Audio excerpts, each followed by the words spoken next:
Good afternoon, ladies and gentlemen. Welcome in. Welcome in to this wonderful live stream. Hi guys. How you guys doing? What's up, Matt? Hello, Oob. Hello, Pengi and Marzaic. How are you guys doing today? I am doing pretty good. I would have streamed earlier this morning. I like streaming earlier in the mornings. It's now almost 2 p.m. for me. I like starting at like 11, 10, 10:30, 11, whatever. It just seems like a better time for me. But today Quinn had his 9-month checkup, and I'm glad I was there because he lost his poor little mind.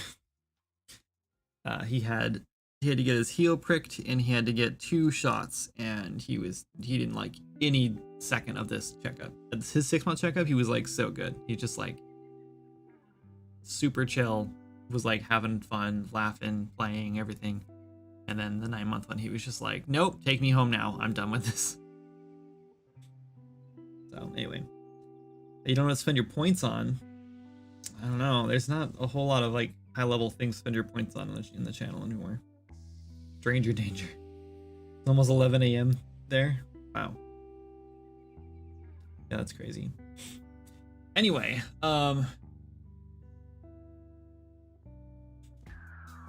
yeah, what should we do? I think today, actually I know what we're doing today. We're not working on Delver's Pass today.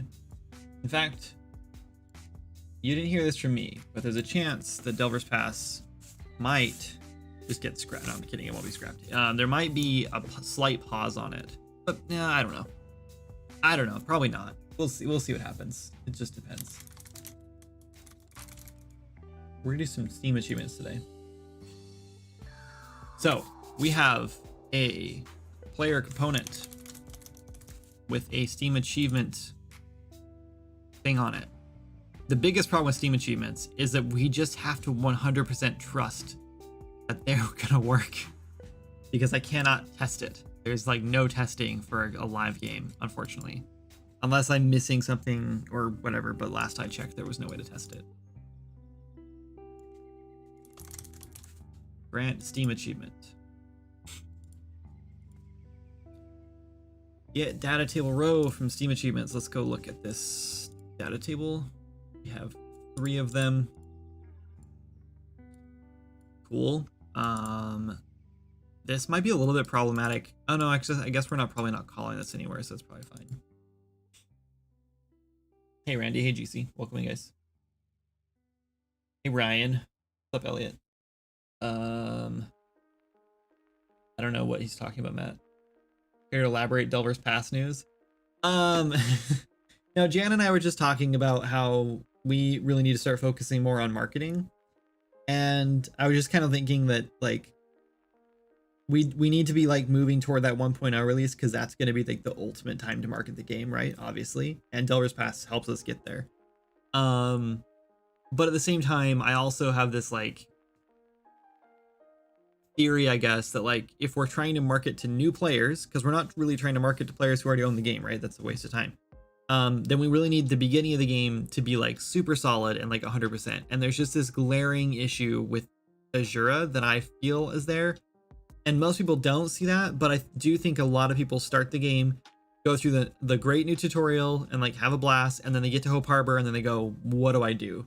So I really think that prioritizing the storyline in Azura might be a good idea, because it just means that players have a much more streamlined experience, and like players who don't want the hand holding can just run off and do their own thing and figure stuff out, and the players who want the hand holding can just go straight through the storyline and then get right, like they know what to do. They're being told exactly what to do.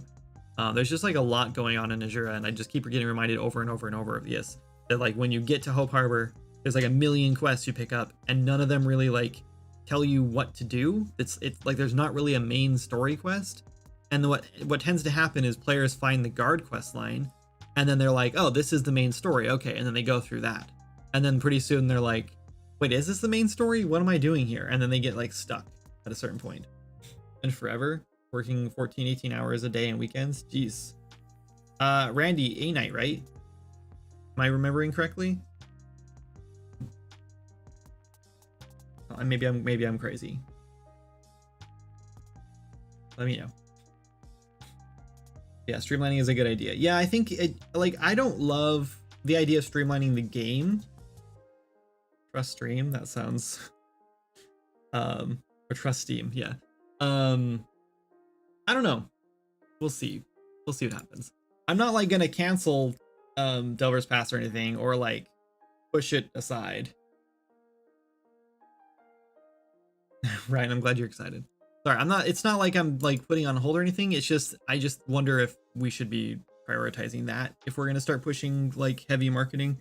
Jan and I kind of have a marketing plan in mind, and we're going to start leaning in on it because, yeah, we just need to start getting the game out there in front of more people. And I think it's like finally to a point where it's like really good now, in my opinion.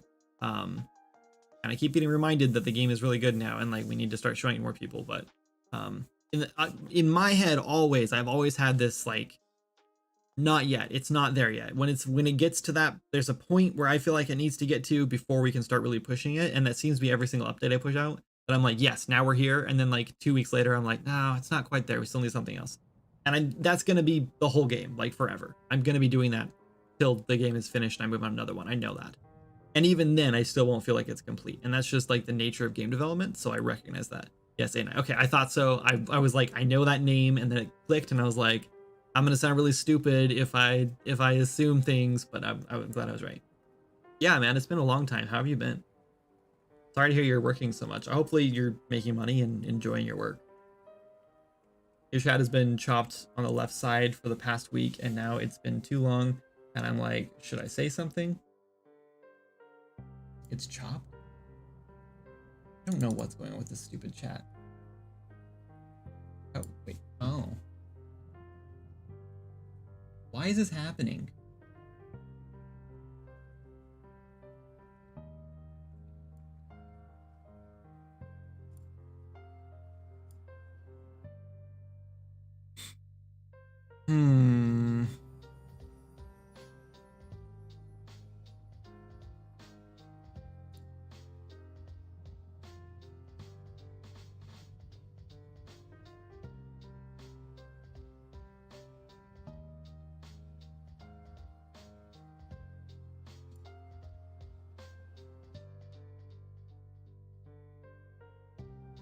Maybe it's because it's showing the platform icon now, or maybe badges.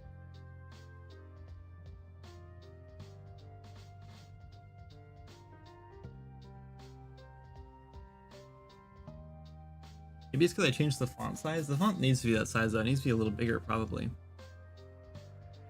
There's no like options in here. Like, I'm probably gonna have to switch back to freaking OBS because it's just getting frustrating.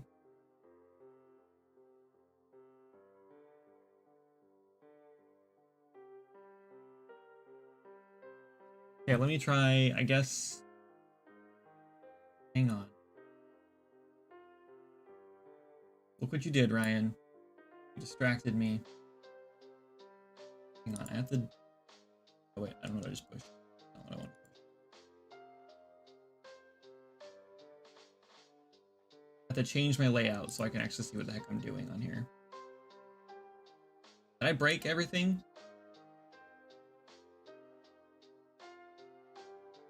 Because now I can't see anything. It's all just black. Is it black for you guys? Oh, there it goes. Never mind, it's back. Dumb.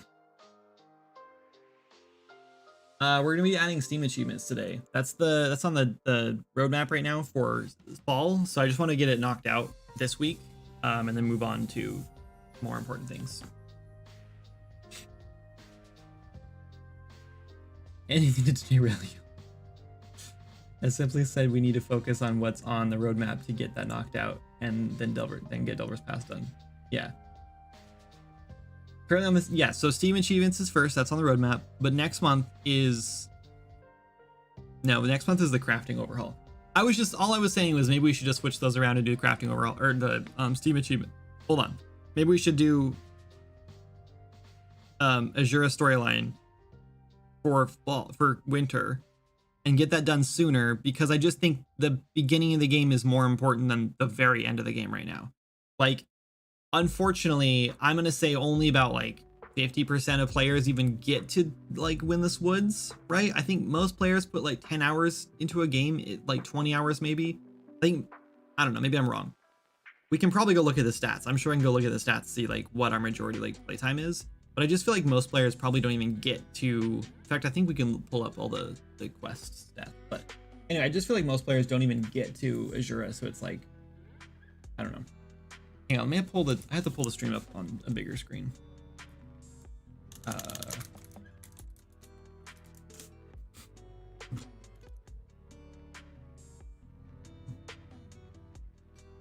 Yeah, it looks kind of terrible. I don't know why it's doing this. Let's see if I just scale. No, if I scale it, it just like changes the size of it. That's so dumb. Okay, let's try this then. Let's go here and let's try like. Did that fix it? Or did that make it worse?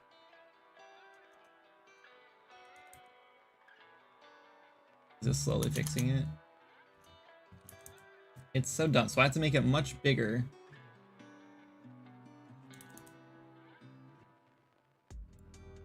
It's not helping, is it? Just like stretching it way across. I can't tell if it's like actually helping. It's not. It's just cut off, and I don't know why it's cut off.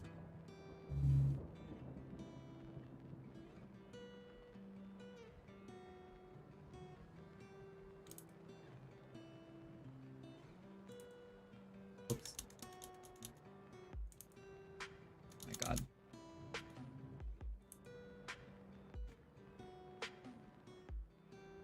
Yeah, I don't know what's going. I don't know why it's doing this. This is just like the built-in chat thing. Like, I don't know why it's so broken.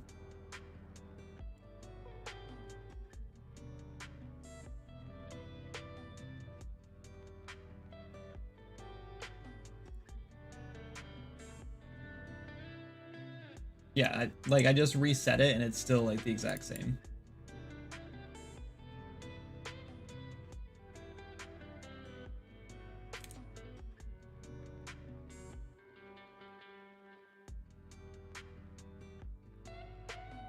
Now it's gone. There's some CSS code in here that doesn't do anything, but if I change the margin that's in here, then it just deletes like the whole thing. Oh wait, actually, hold on. Maybe it just needed to be like, someone needed to type again.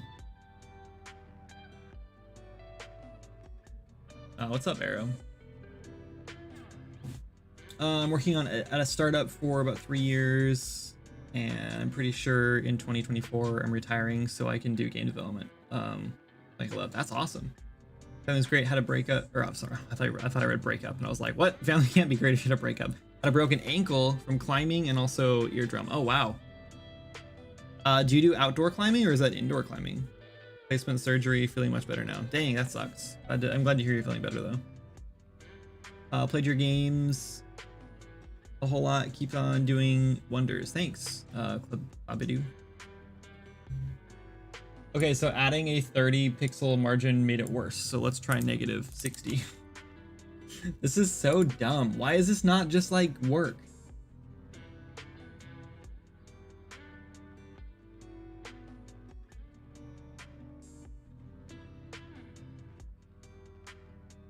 Upset all the time phase, so that's been fun. Oof. I wish they were stored as something other than strings. Yeah, no, this margin doesn't do anything other than just reset stuff. This is so dumb. There's like nothing in here I can change. There's nothing in the other thing I can change. All I can change is the width. And the width doesn't, like it just scales from that same point. So it just cuts everything off, and I don't know what's going on with this. So it looks like we just can't have chat on the screen anymore. So that's fun. Jana and I used to do a lot of indoor rock climbing before Abby was born. And then we had a baby, and then that went away, and we went back like one time. Well, actually, we went once we moved here to Seattle. I thought, well, the climbing here is going to be like much better than it was in Arizona. It's not. So far, we went to one place, and we went in and paid a whole bunch of money, and then they were like, okay, great, now you just have to prove that you know how to tie in and everything, and like do all this stuff, and then you can go climb. And we were like, well, it's been like 5 years since 6 years since we climbed, so I don't remember how to do all that. Do you not have like a training thing? And they're like, no, you have to pay $30 to go to like an hour-long training course before you can climb here. And we're like, then why did you let us spend like $150 to go climbing here for the day? It was so stupid. So we got our money back and left. Actually, no, I think we stayed in, yeah, never mind. We stayed in Boulder because we felt stupid and we just wanted to climb. So anyway, whatever. The chat is usually done from the website. Yeah, I know, but there's no options in the website. Like there's nothing. I'm looking at it. Like I can choose the theme, which does nothing, it looks like. And there's only like 2 themes that put the chat on the left side of the screen. Hang on, I'm looking at different themes. Yeah, it like always centers the chat. I don't know why you'd want it centered. So the only option is this one.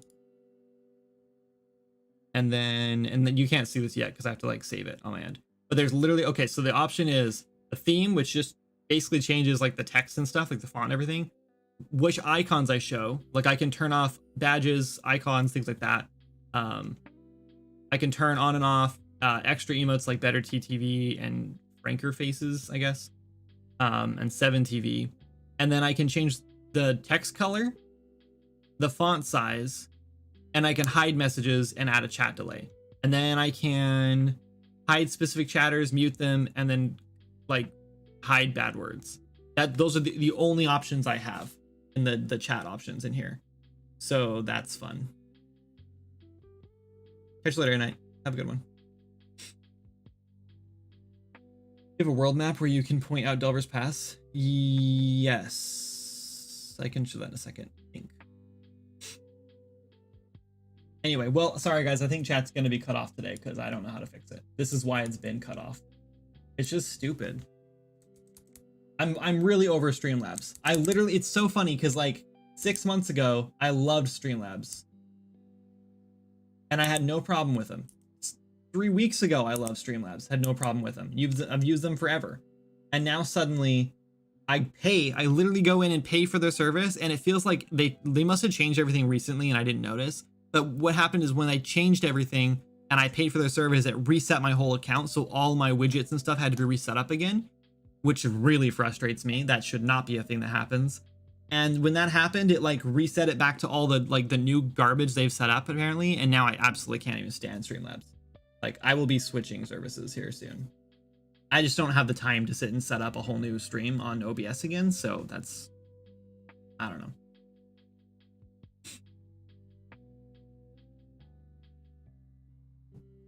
Did you guys try the happy song? Is that what you asked? Did you tell him about the happy song? Yeah. He might not be old enough to really like get the happy song yet.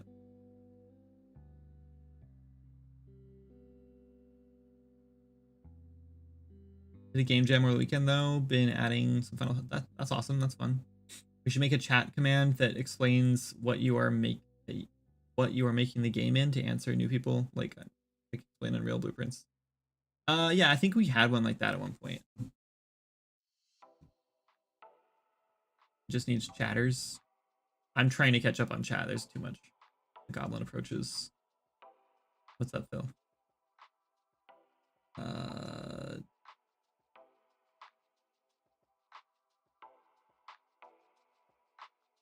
Yeah, I don't like bouldering much either. I prefer top roping.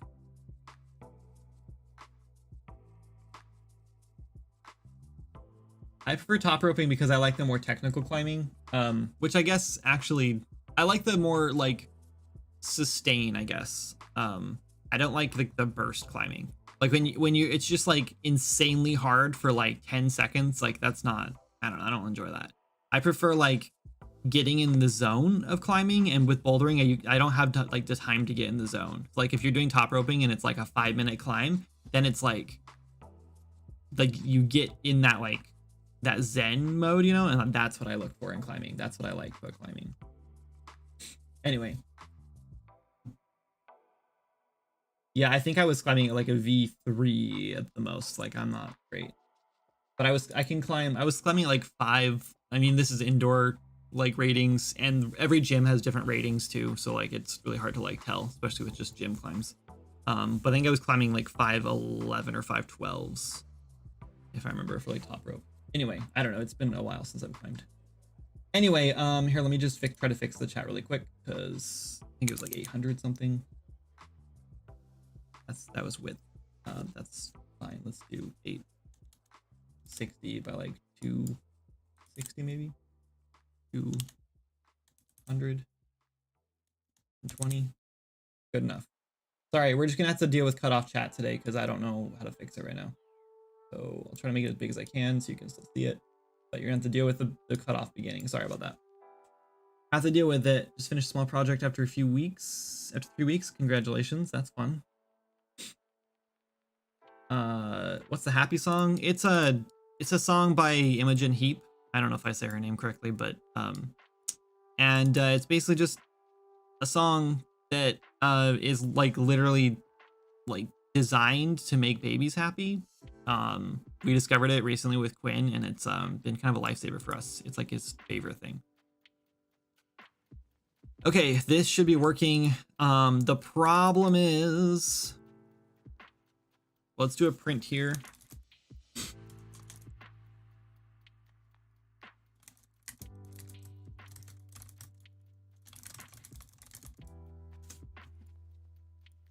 We're gonna put a print there, and then we should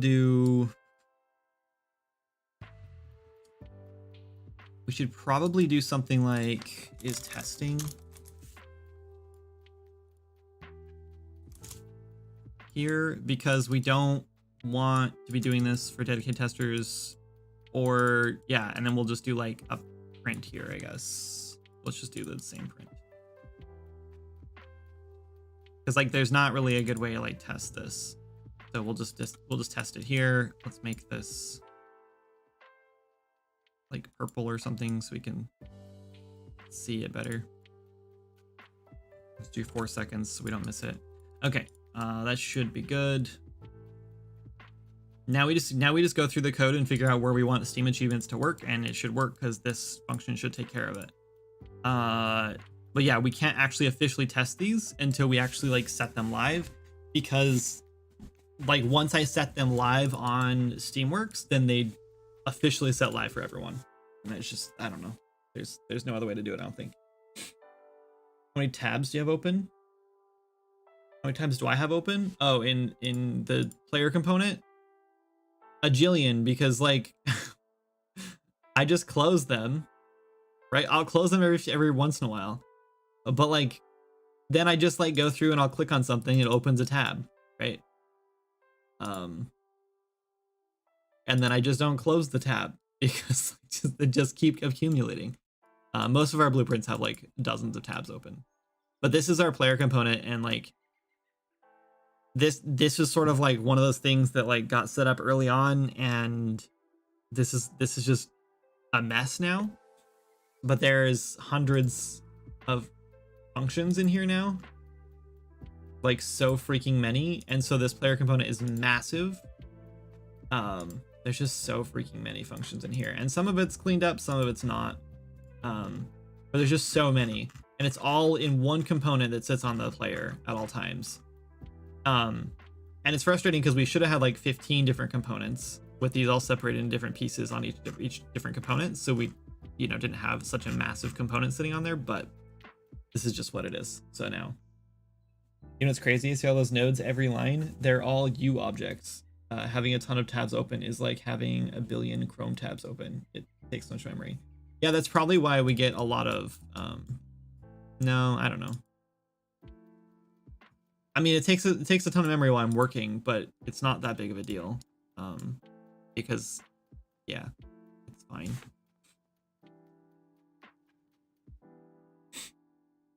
Just the player component? I don't know how I typed this. It's so wrong. Oh. That's great player component. It's not that great, Jana. Speaking of Jana, do you guys want to see what she's been working on recently? Look at these guys. She's been making, she's been learning crocheting, so she made me a bunch of little jellyfishes. They're super cute. They're really cute. She did a really good job with them. Yeah.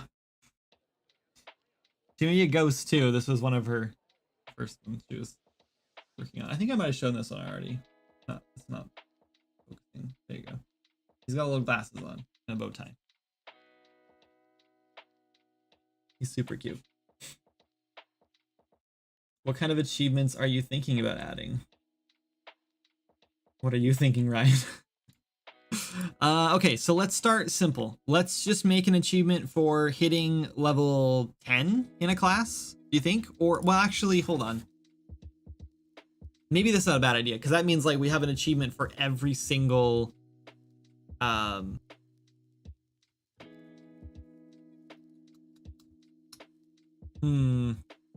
don't want I don't want 6 different achievements for hitting level 10. You know what I mean? There's 6 different classes. Because that means that players are gonna have to go through and make 6 different characters to hit all those achievements. Maybe we should just do level 10 in any class. You're just like a journeyman adventurer now, and then we'll do one at level 30. Does that work? When are we going to get them in game? I don't know. I need to do a patch here soon. So maybe we'll knock them out this week and do a patch on Friday. Today's Tuesday, right? Maybe.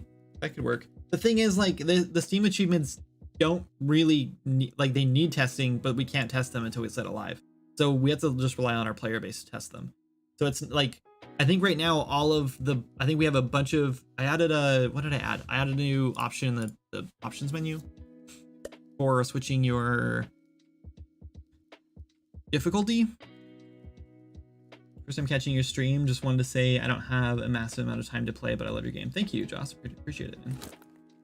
Does YouTube, yeah, it does. Sorry, YouTube chat does work. I'm just bad at reading it because YouTube's new to me, and I have a different, I have 2 different chats up, and I'm just so used to looking at Twitch chat, and YouTube chat is just a different ball game, I guess. Anyway, there's a new gameplay tab in here, and this is where we move screen shake and stuff too, which is grayed out. Why is all this grayed out? Huh?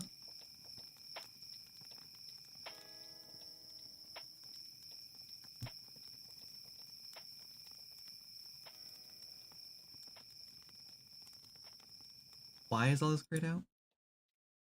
I don't understand.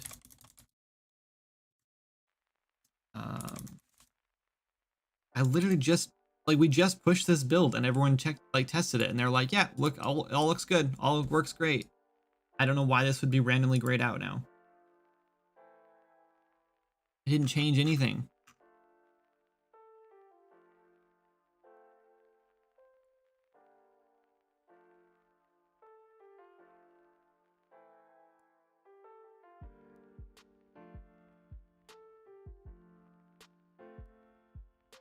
Right? We didn't change anything. On construct, we are getting the difficulty setting. If it's forgotten, we're not enabling the difficulty setting. So if we're forgotten, oh, so my character might be forgotten actually. Now that I think about it, let's find out. But still, that shouldn't disable the other settings. Who is this random character? Yeah, okay, so I am forgotten. So that does explain a little bit. But I should still be able to change these. Okay, let's go look. Maybe I did break something. Oh, yep. Okay, nope. We messed up. How did our testers miss that?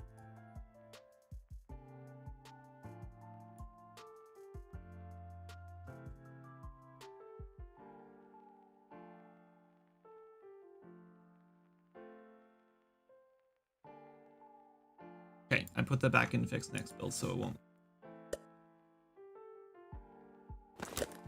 Oh, you know what? I think they tested the other way. I think they tested, yeah, so now I can use these. Okay, good. And then, but this is still saying traveler. It needs to say what it actually is. And it's like impossible to read.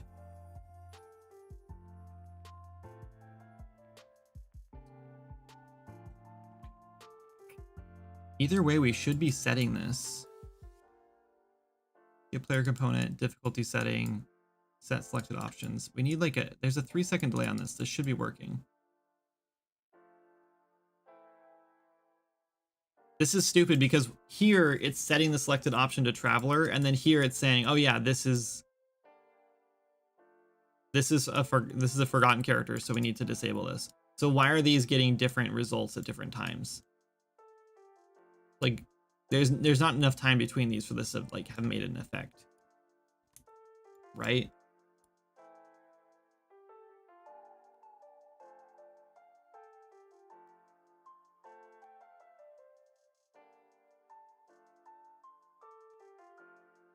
This doesn't make sense.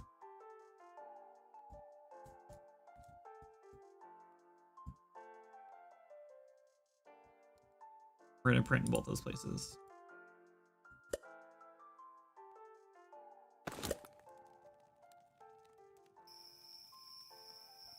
So it printed forgotten in both of those. And then when I go over to here, not there, sorry. Now it's saying traveler. Okay, so that's not the problem then. So why is this like, because it's disabled, it's just defaulting to the first one?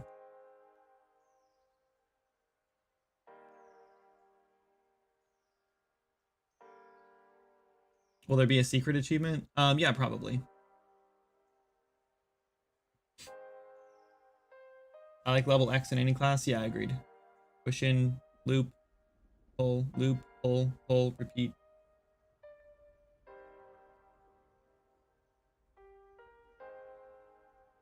Are we gonna get them in game? Oh, the jellyfish? No, I don't know. I'm not doing jellyfish for a while. I teach my daughter crochet. Nice.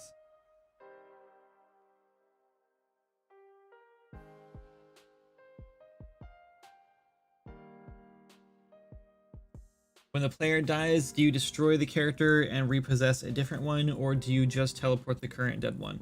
When the player dies, we... Let me see, I can't remember. I think we... Yeah, I think it's the same character, and if we respawn it, yeah, I think we did destroy it.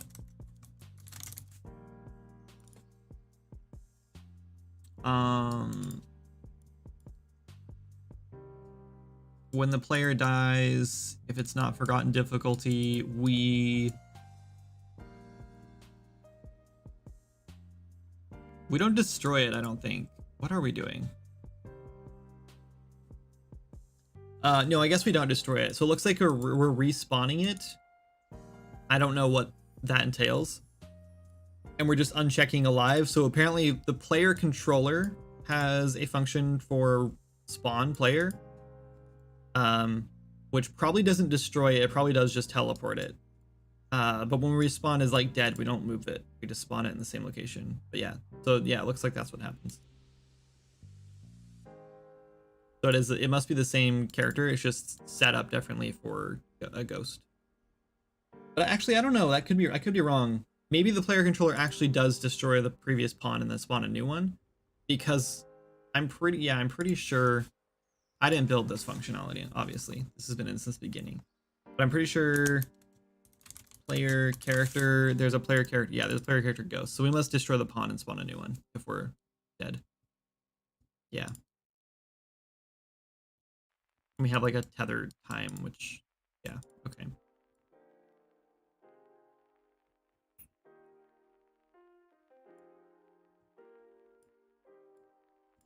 It'd be cool to have a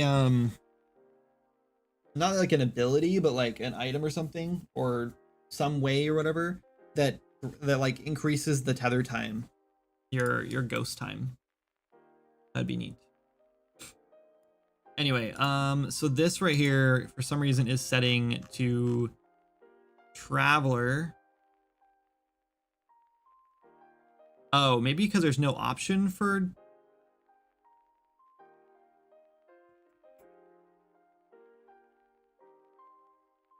What if we just hide this and put the text traveler here instead? What if we just wrap this? Yeah, we're just gonna duct tape this, I guess.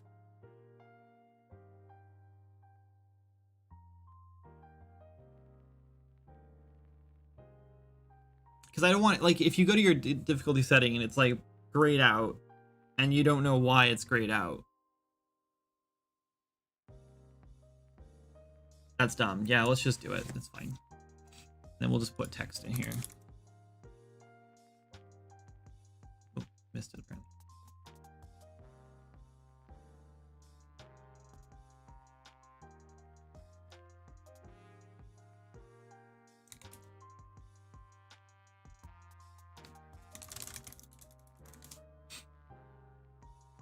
And then I'm not gonna put,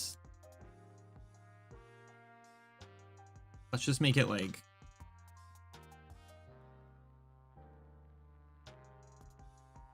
red, I guess. And then it'll just be locked there. So we'll just collapse this by default. Compile, save, make it a variable. Call a forgotten label, and then in here, instead of disabling this, we'll just grab that label.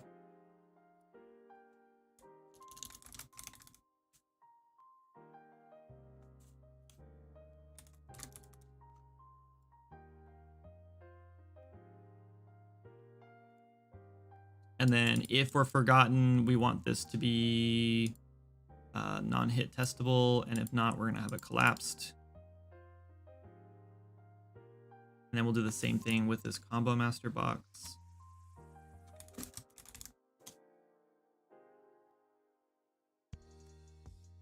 But the opposite.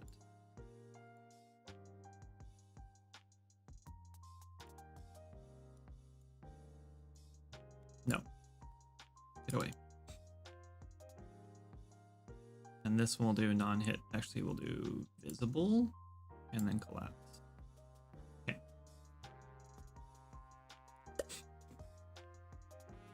Oh, chat is not scrolled down. Sorry, I don't know why I'm doing that. Anyway, to show you subsystems. Do you have your test character in forgotten mode? Yeah, I do right now. And change the whole perspective. I feel like it would be a really rare drop from Grimwick. Wait, what would? Oh yeah. Oh yeah, that'd be cool. Maybe a trinket does it.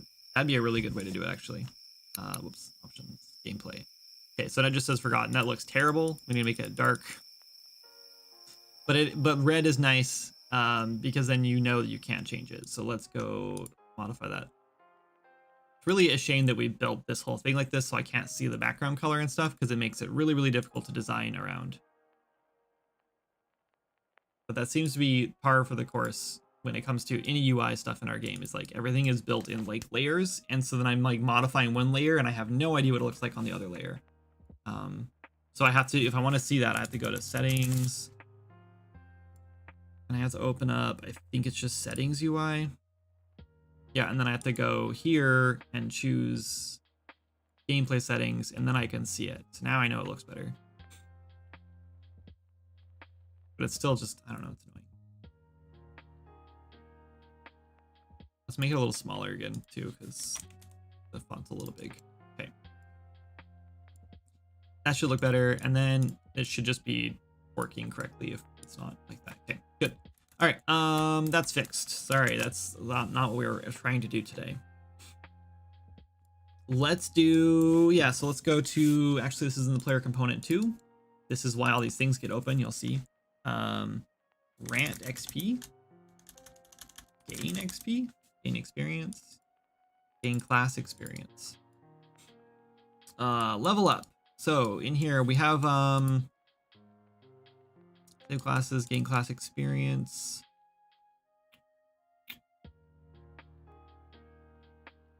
Delay class alert, update skill tracker bar. There's a function in here that I want to put this in.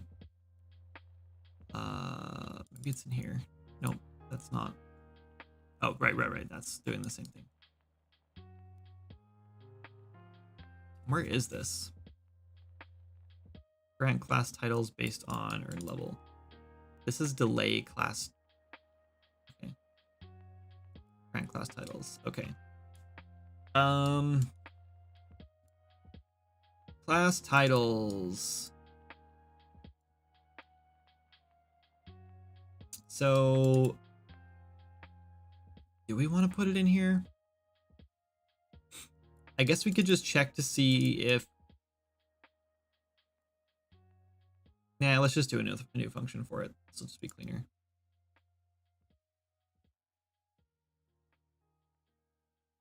All right, so let's add a new function.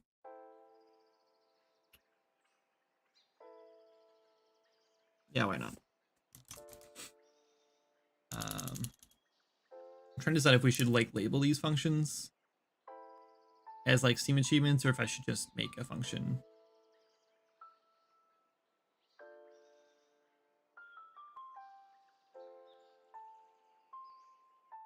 Let's wait, hold on.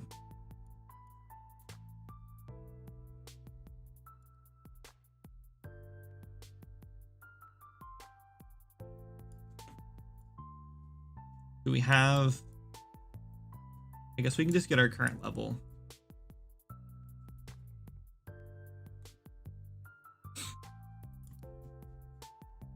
I also wonder what happens if we try to grant the same Steam achievement twice, because you could potentially hit the same...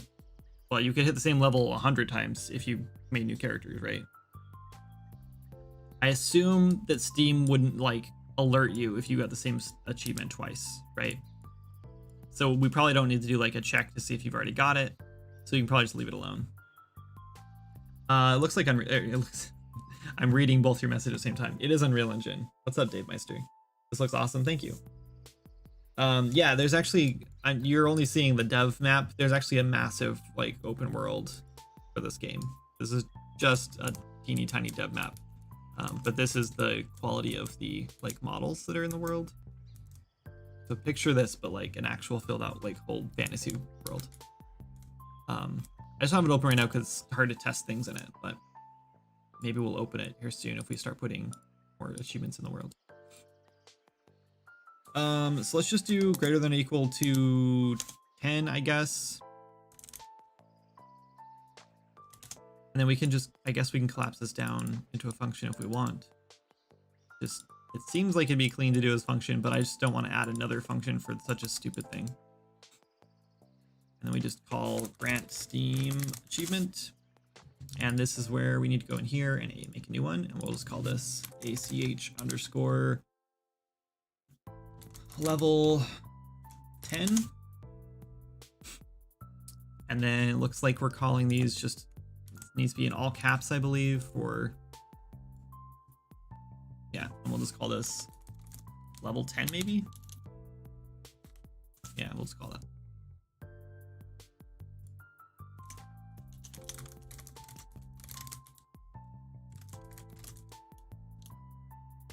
What do we call this? Just like, let's call it novice adventure. Maybe we don't need a capital or an exclamation point at the end, I mean.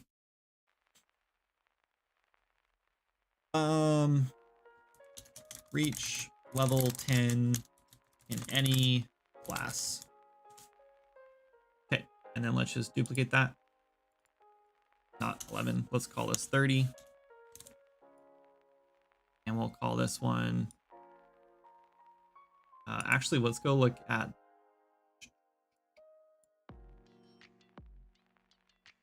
what are the titles in here? So, oh, it's initiate and then adept.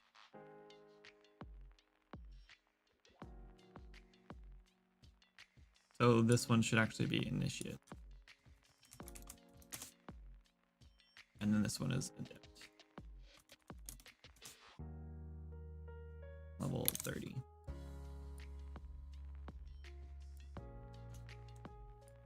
Cool. And we could technically just go in and add all the levels right now if we wanted to, but that's fine.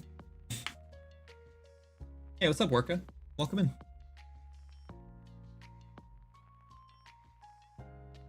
If you made the dream achievements, team achievement data assets. Yeah, they could be data assets, but since it's like 3 things of, yeah, it's the data table's fine. I think it'd be more work to set up a new like library for them. I guess we don't need a library for them, but yeah, I guess I would need a library for them because I'd have to find them and pull them up and everything, it'd be annoying. So I think data table is like so simple to use. So unless you have like a bunch of information in it and like, you know, like references to other things and like images and stuff like that, like I think this is just fine. This works. Okay, cool. So now we just need to copy this, and I guess we'll do, I was just gonna do if we're greater than or equal to 10, but let's actually do,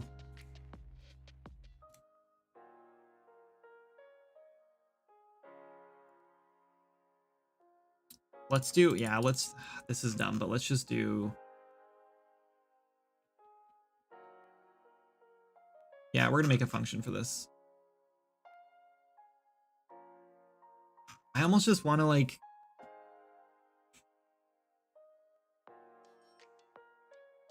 because like if you have a level like 30 character, first of all, you're not going to get the achievement until you hit level 30 on a different character, which is going to be a little bit of a problem. But I don't know, who cares? I guess we can set it up so anytime you gain experience, we check, because you still gain experience even if you're cap level, you just can't level up anymore, and it just like clamps you. I don't think he is reading Twitch chat, but instead is reading YouTube chat. No, I'm reading all the chat. I'm just behind because I'm trying to work too.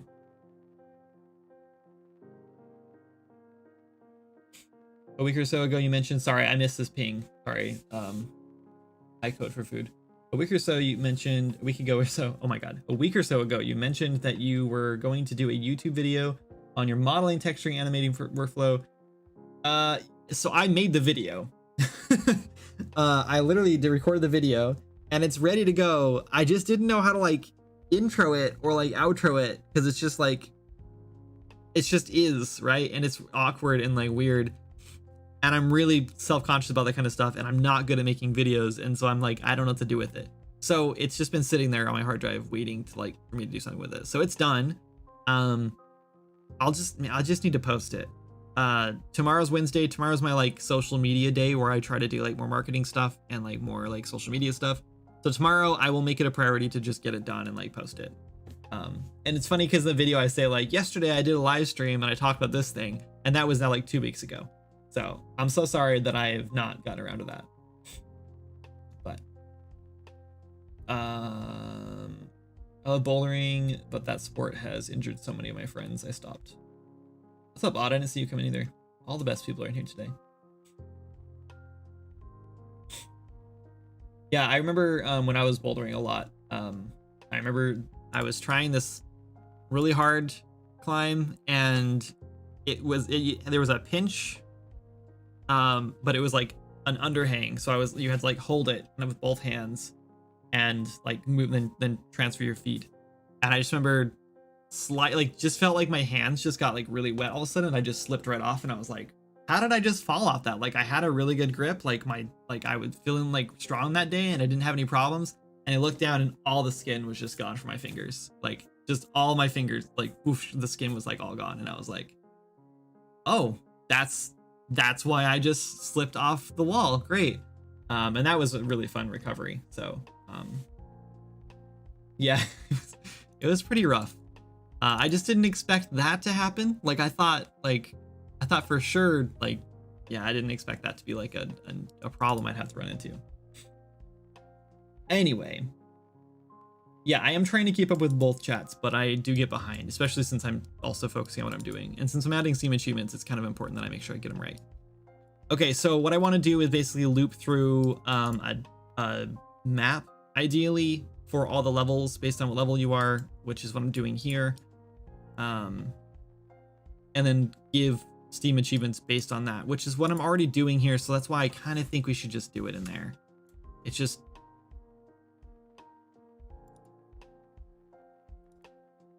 like, it's already happening in here. This is a fix. You don't worry about that. We're looping through all of our class levels, and we're checking their levels against this class table, right? So basically what I need to do is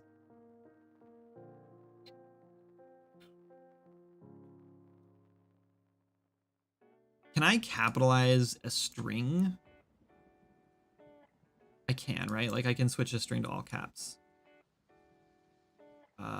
Which I think matters.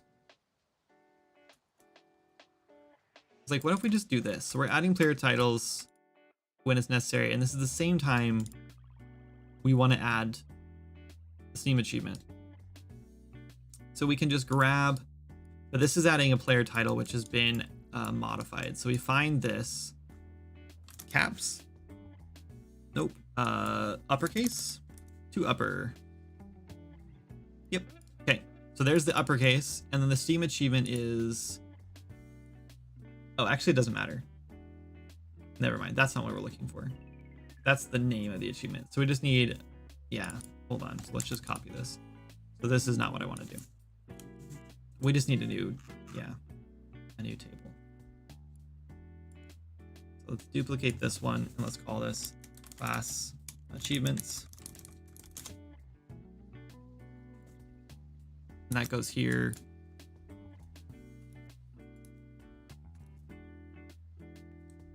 I think this is 50, and then the rest of these really don't matter yet. Actually, I'm gonna delete these because I don't want these to get added yet, because we might change this. Anyway, there's 10 and 30.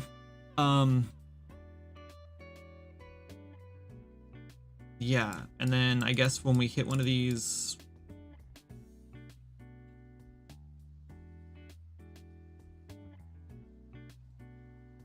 we add the achievement from this. So we do, yeah, okay. Sorry, I was just getting my bearings.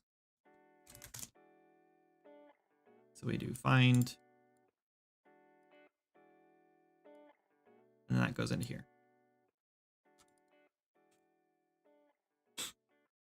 I'm just making sure this is how this works. This is checking greater than or equal to. We find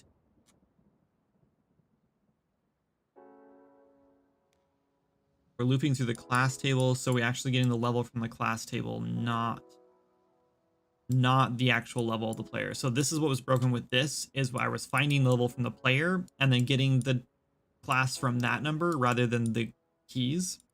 And then it was giving me like, it was just adding a bunch of things that weren't added in here. Yeah, so anyway, so yeah, this should be working then. Okay, let's just clean it up a little bit so it's not so awful. Good enough. Okay, so that should work. What is the best way to test this now?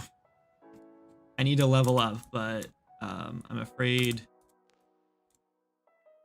killing a bunch of animals or a bunch of monsters is not going to be the best way to do this. Why they didn't expose the UWorld property in Blueprint, but it's directly usable if made ++.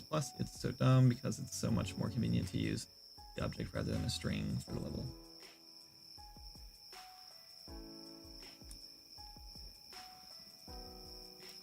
What are we doing here?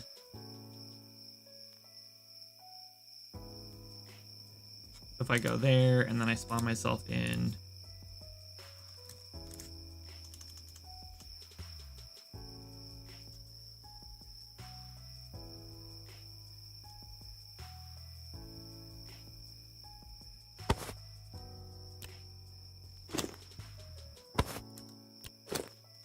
two of these.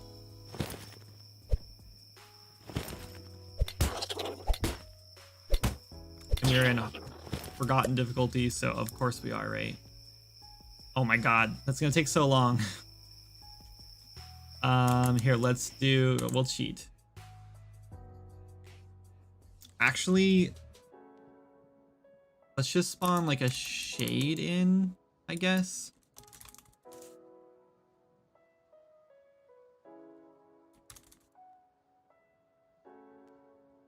I just have to remember not to check this out. Oh, and it doesn't matter because I have to give. It doesn't matter because you get experience based on health, so it means I have to just run around and kill a shade for like ever to get 750 experience, which I don't. I just need a command to like give myself experience so I can test this faster, but I don't have that, and I don't want to spend the time building it.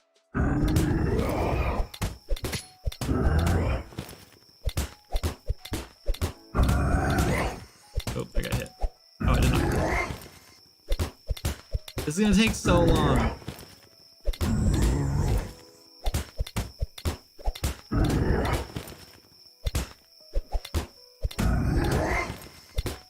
This is gonna take way too long.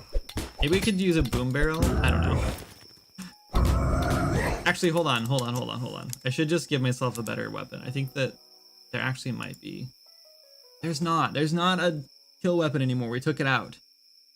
We took it out because someone found it or something. I don't remember. We were afraid someone was gonna find it or something. This is literally like our best bet right here. Hey, Just listen. oh, hold on. This is stupid. This is stupid. We're just gonna do this. Need a dev weapon. Yeah, the problem with the dev weapon, it has to end up in the database, and then someone else will hack it in and get it in the game, and they'll be like, oh, look what I got, and then it just causes a huge problem. This is why like making games for early access is a huge pain. Okay, I have a whole bunch of characters in here because we were deleting, or we were testing more than 5 characters, which is now in, by the way. That'll be in the next update. No, wait, not Twig. Not Twig. 2. And I don't remember what difficulty they're on because it doesn't show, and it really should. Let's just make a new one. Easy mode. Easy. Confirm. Can't hit play here. Have to hit stop. Let me go back over here. This is annoying. There's just no good way to like use splash potions. I guess that is a good way to do it too. It's fine. And actually, I don't know why I'm using this sword. Well, I guess it doesn't matter because they're, I don't know what level they are, but it doesn't matter. They're level 15. I'm gonna be level, yeah, so it really doesn't matter.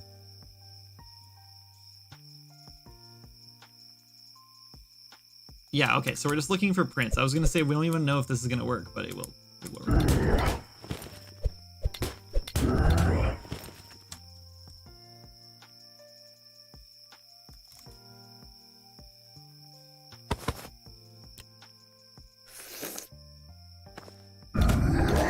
Matt, what else do I need to make this faster? It doesn't matter. We'll have it soon. Probably the empowered frost shard would make this quicker.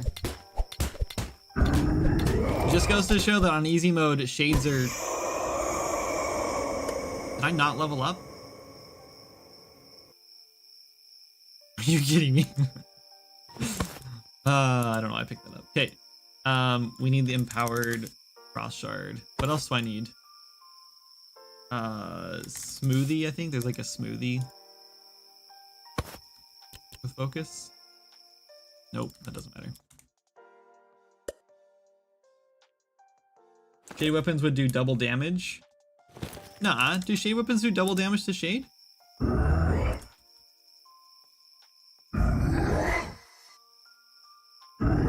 They do not even.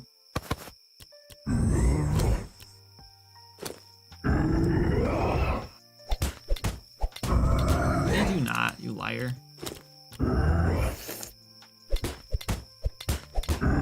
If anything, they do less damage.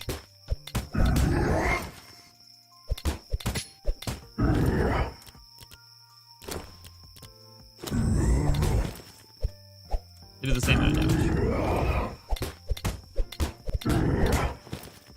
Are they supposed to do double damage?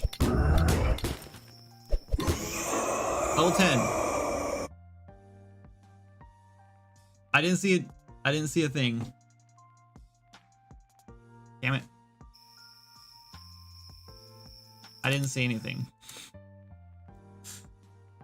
So I don't know if it worked. We put prints on here, right?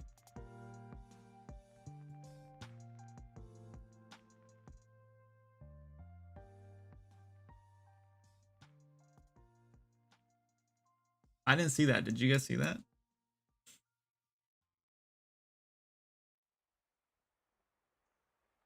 They just have more raw damage. Well, it won't matter because I can only be level 9 to do this.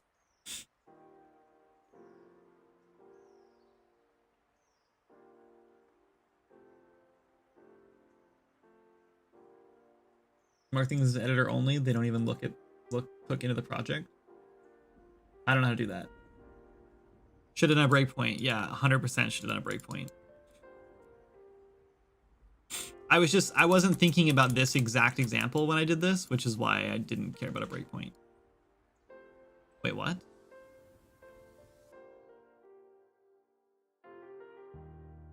Why did this print right this second? Or why did this break right this second?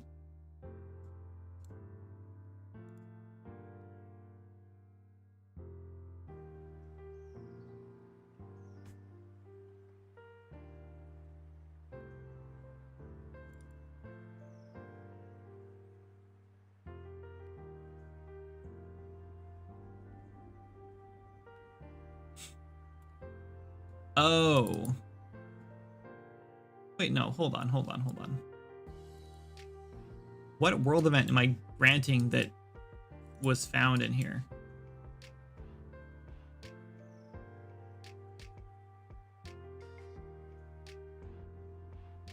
Actually, level 10.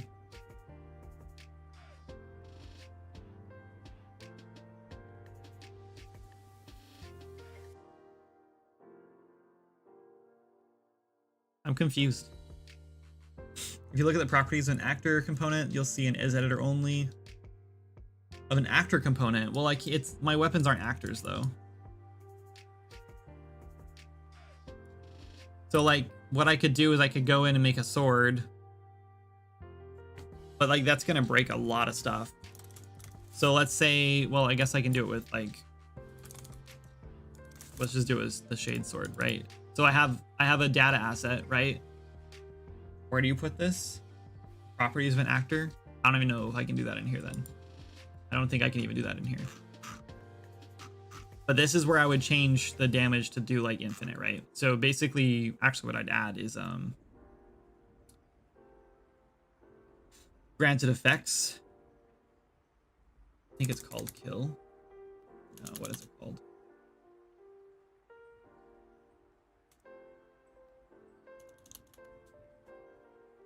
Oh man, I don't remember what it's called now.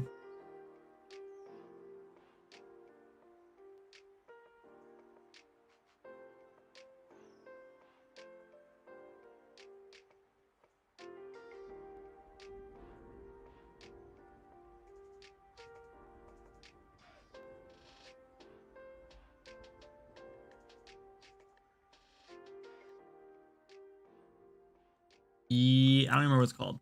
There's an effect in here for like instant kill, basically.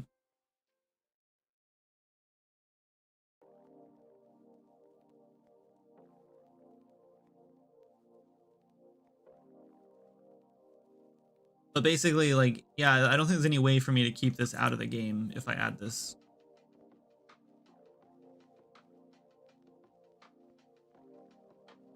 Death. So like, yeah, like I just added death to it. So that will actually work, but I think this did work though, by the way.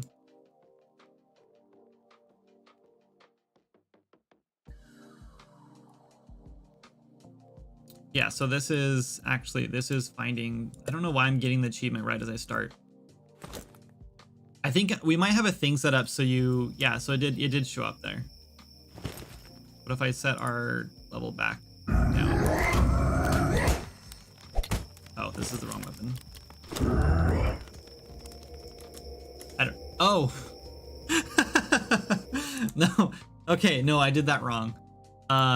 I added this gives it to me. This is supposed to be like an on hit effect. I just gave myself death every time I equip the sword. I swear there's an on hit effect somewhere in here. Maybe it's somewhere else. Maybe it is actually on the blueprint. Regardless, not in there. I meant like a cheat component that's editor only. Then you have all your, okay. Yeah, I did kill myself. Yes. There is a way to, I thought it was in here. It must be on the actual, like, it must be here. On hit effect. There it is. Whoops. So now I should be able to one-shot him. Yeah, there we go. We're level 10, and then, oh, it did not. There it goes. It broke. Oh, right. There's a delay. There's a short delay on it. So I probably print screen too early is what I did, because there's a delay because of it says level 10 or whatever, and then that goes away, and then this pops up and shows the achievement. or not the achievement, but the title that you're granted when you level up. So yeah, okay, this is working though. That worked. Let's just hit resume and we'll just spawn back in again. But this time, I just want to make sure 30 works too. Oh, look at that monster so much. Thanks. He's in the game right now. You can go fight him. 29. This might take a few actually to kill now that I think about this. Oh, close. Yeah, we're gonna need a few of these. Okay.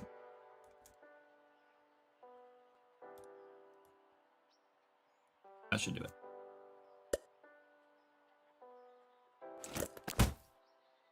A curse sword would be fun. We could totally have a curse sword that just grants like level 30. There it is. Wait, this is level 10 again.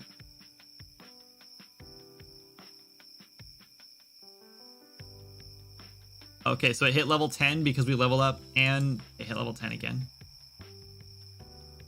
No, it hit level 30 that time. Okay, cool. So, and that works. Yes, found it. Okay, cool. All right, done. Let's do one more thing over in here. I'm gonna set this to like 15 seconds for now. And we're gonna make this like bright blue instead because it was hard to see. And then we're gonna do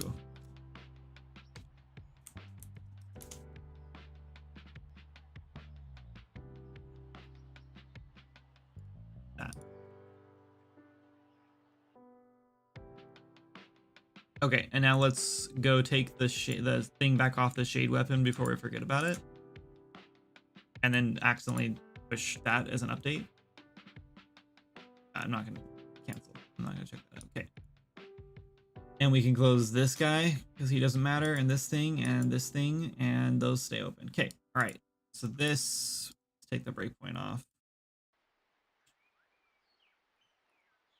Okay. So now we should definitely see what we're doing. Let's get rid of the shades because we're inside. Just kidding. That was a dumb joke. Okay. Save. I'm not checking you out. Stop asking me. All right, what's the next achievement we want to do? I think I have a list of achievements somewhere and I don't remember where it is. Let's see.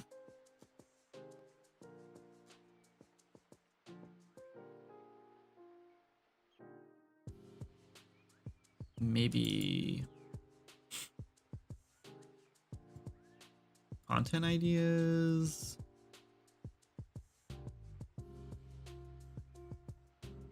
I have like to-do notes for like 4 different game projects I've started and given up since then.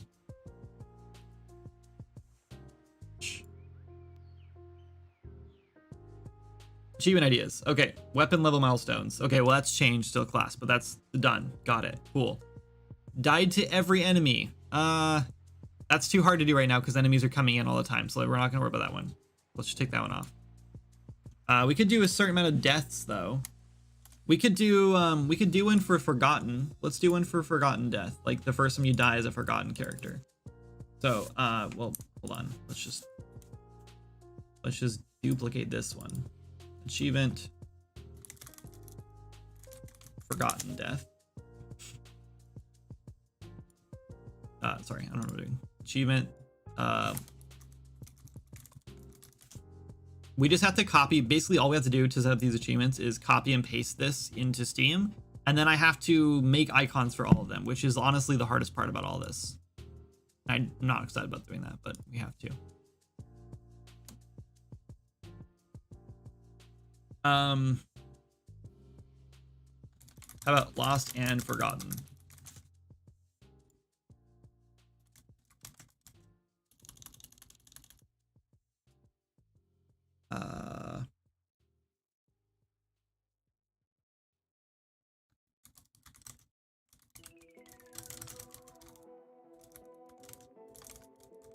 Suffer permadeath as a Forgotten character. That sound good? Save that sword for April 1st. Do you think difficult monsters / bosses should try to dodge your attacks when able?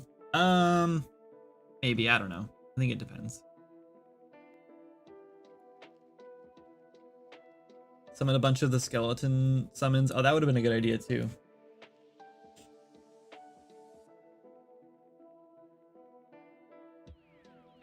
That would have been a really good idea. I already asked this in a devlog, but do you think, do you have a more definite answer now about porting to console in the future? GG Tech, if you're still in here, I would like to get on like Xbox. I truly do not think that our game will run on Switch. Like, I just don't think they have the hardware to like handle such a giant open world game. Is Skyrim on Switch? It doesn't really matter because like we don't have the resources of the team to like optimize our game to that level that like Skyrim can. So it really doesn't matter if it's on Switch. And I'm sure there's other big games on Switch too that like make it so like this would be doable, but not without more resources or like a bunch of work. So the answer to the Switch is maybe, but very unlikely now because the game got too big. The answer to Xbox, PlayStation, maybe. And then the answer to like Epic Game Store, probably one day. I would like to do that one day because I don't think it'd be that big of a deal to switch to EOS from Steam. I think it'd be like a week maybe. And the like, I'm sure that it wouldn't be like incredibly easy, but it couldn't be too bad.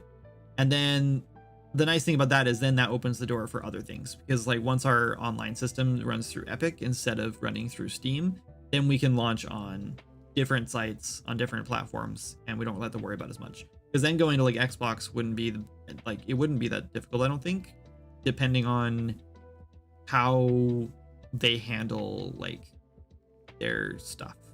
I'm sure like converting like Steam achievements stuff to Xbox achievements would be hard. Not hard, but like annoying. But also like not necessary, right? We don't have to do that kind of stuff. So I don't know, maybe one day. Okay, next, let's go set it up. So let's go to GA Death. We were already here. And we're going back. It's over here. Wait. Yeah, so is Forgotten Death, yes. Locally controlled, yes. We'll go right here and we do. We're not getting the player component anywhere. Let's grab player though, because I don't trust the player controller sometimes. I'll do get controller. Do get player component.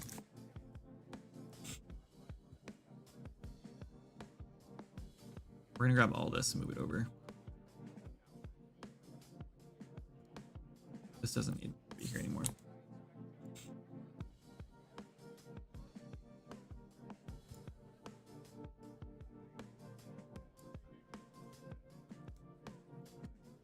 We're gonna do grant Steam achievement.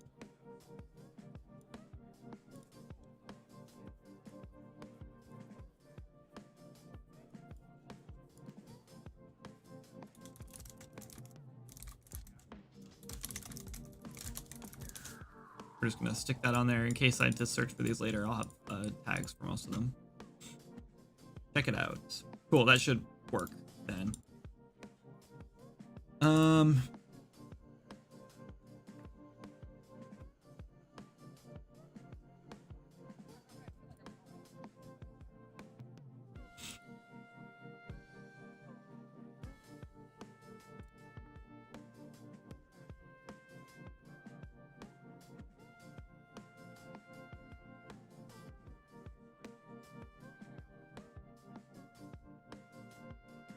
I'm deleting the character saves if it's not locally controlled. That's probably not a good idea. Because that could mean that the server, let's say you're hosting and you have a character named Link, right? It's a really commonly used character name. You got a character named Link, but you're playing a different character and you're hosting with your friend, and your friend's character is named Link, and they're playing a forgotten character, and then they die. And then this runs the code on the server and is like, oh, hey, let's delete any character saves called Link. You could lose your character because your friend's character died, right? This needs to be, yeah, this is a no-no.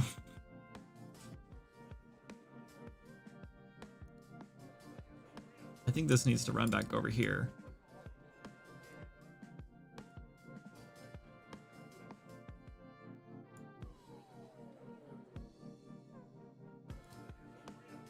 That was like one of those situations where I just didn't like think that through. And now that means that the player death stuff needs probably more testing again. It should be fine. Because that just means if it's not locally controlled, we're not deleting the character. Locally controlled is spawning the UI and then doing the death thing and giving Steam achievements. And then it goes on to stopping the player movement on the server and local, doing the chat command stuff, and then playing a death message and ending the ability. So that should all be fine. It's just, I'm just afraid of this right here, deleting a character that doesn't, shouldn't be deleted. Okay, that should work.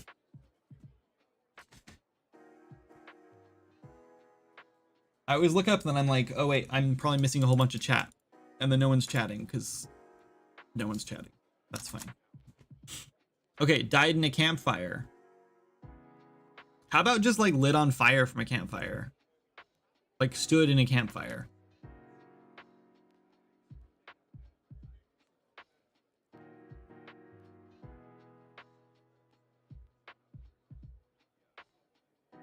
Dying from fall damage.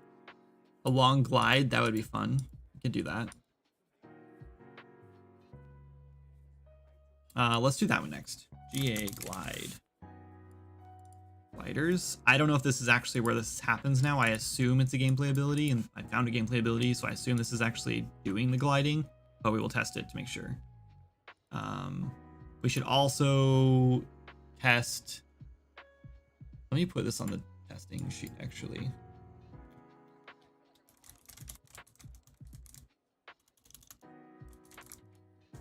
Steam achievements. Add a checklist.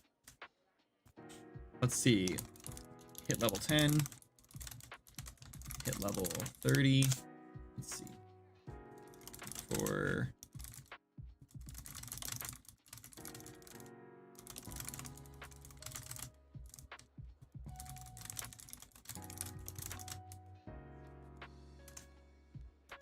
save. Okay. Level 10. Died as forgotten character. Okay, we have 3 achievements in and working, or ideally working, hopefully working. Okay, glide. So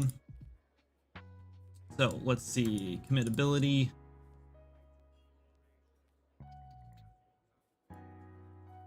Apply gameplay effect, gliding.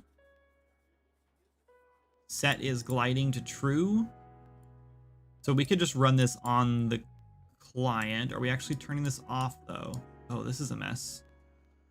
Who would have done such a thing?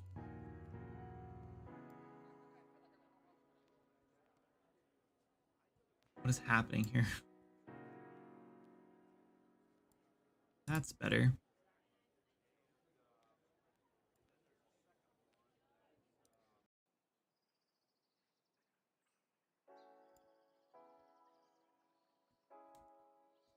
Okay. So this plays temp get glider montage. Great.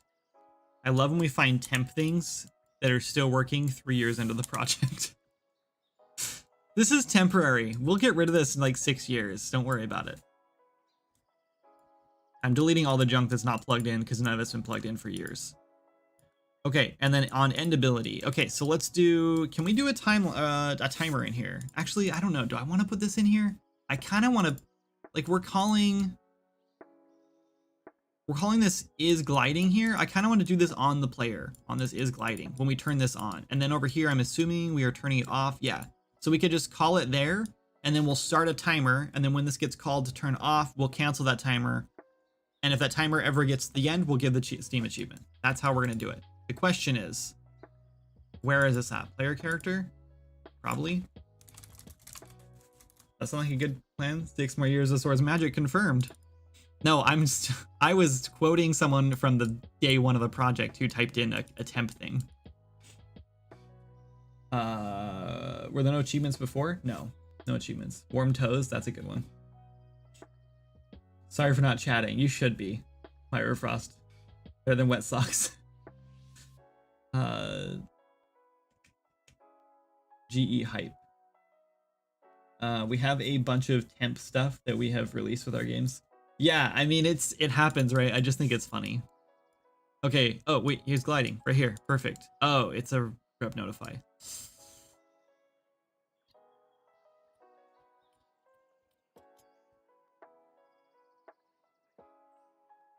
This is called on the player who's actually doing the gliding. I don't want it to be replicated. So let's just make a new function. Let's call glide time tracker. Sure. That's a great name for it. That's exactly what that's what I would call it. Input Boolean is gliding. This has to be a custom event. This cannot be a function. We can't do a timer in a custom event.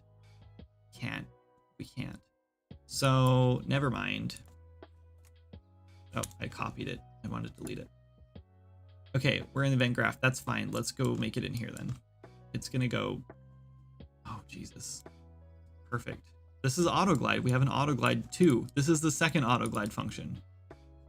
Gotta have 2 of them. I built this, by the way. So this is, there's no excuses here. I wonder if this is even being used.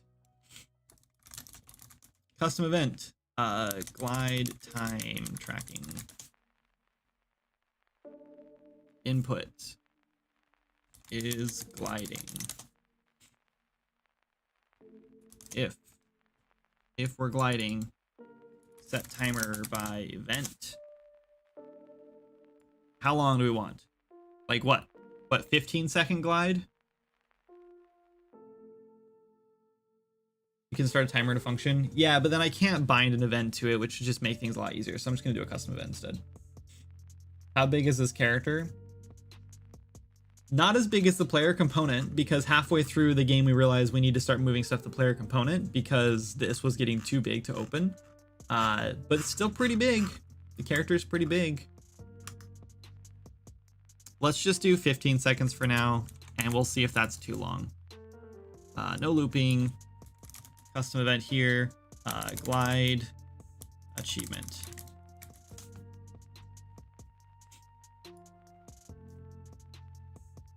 About to buy early access right now. Oh, Dave, thank you so much. I appreciate the support. You're awesome. Let me know if you enjoy it. There should be plenty of content in early access for a while. I truly think there's like at least 30 hours of just quest content, and then if you like farming and fishing and cooking and building your own houses and decorating stuff, then you've got another 50 hours easy. Like, we have people with 1,000 hours in the game, so I'm pretty sure you'll like it. Nope, that's not what I'm gonna do. Let's remote this. I hate to do this, but we have to do it.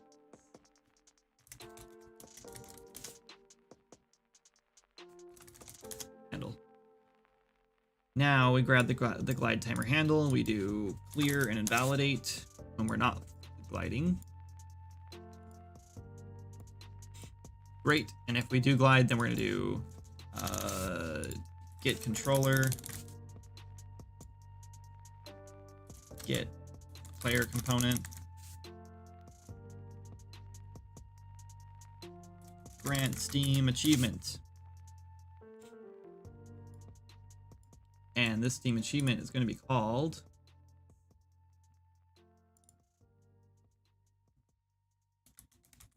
Glide. Just call it Glide. That's fine.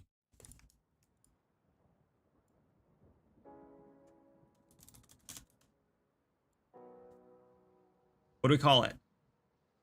What's guys, give me a clever name for a Steam achievement that you get for gliding for like 15 seconds. We should probably do like 30. Like 15 is not that long. I don't know. Maybe it is. 15-second glide is going to be like top of Azura probably.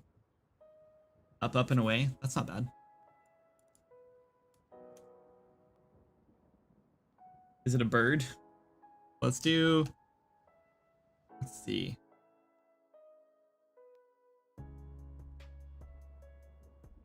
Maybe something like, what's gravity? Question mark. Or like,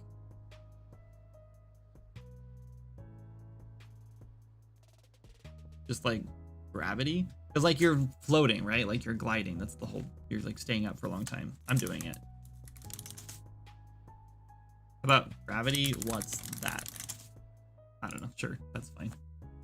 I believe I can fly. I don't know. Those are good ones too. Glide for 15 seconds. Straight. Okay, and then we go back into here and paste. Okay.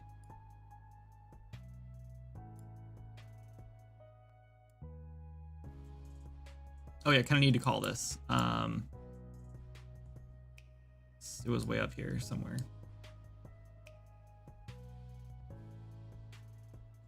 Fighting. Glide time tracking.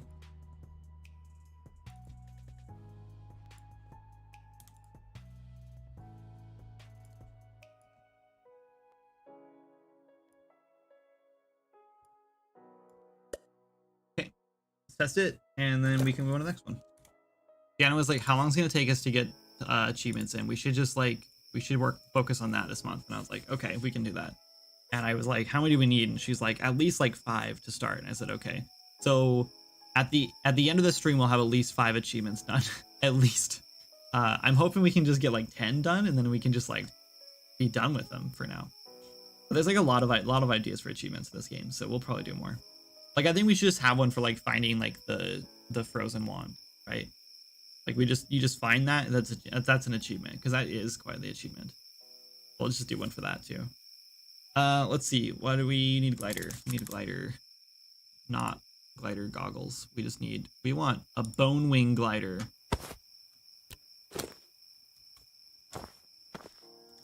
And then we want to fly way up here.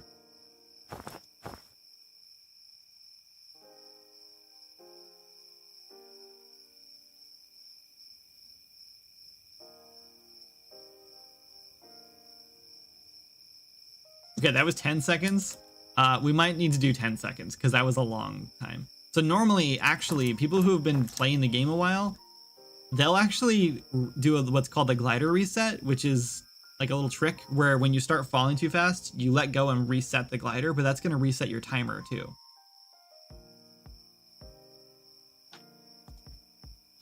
Got it. Okay, so 15 seconds isn't the end of the world. You can do it. It's definitely doable. People lost achievements. people lost achievements.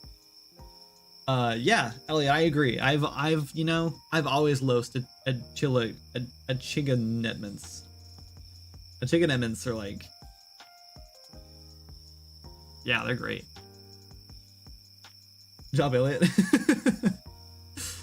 Just kidding. Yeah, no, I agree. I actually have heard stories, and I don't know if this is true, but I've heard stories of people like literally just buying games like that are cheap for easy achievements so they can farm achievements.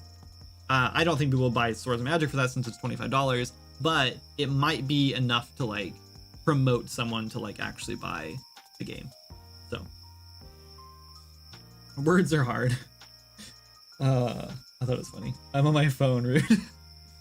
I know how it goes. I hate texting on mobile. I hate using my phone. I'm way too old, I guess. What is this bear doing? I'm not excited to get back to working on the bear. He just randomly runs in place. What is he doing now? Why is he running? Okay, whatever. We got that achievement. That worked. Okay.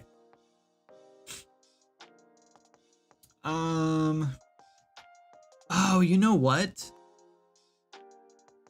I just remembered the achievement done, and we looked at this too.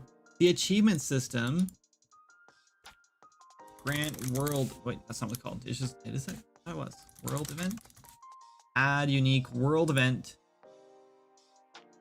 to list.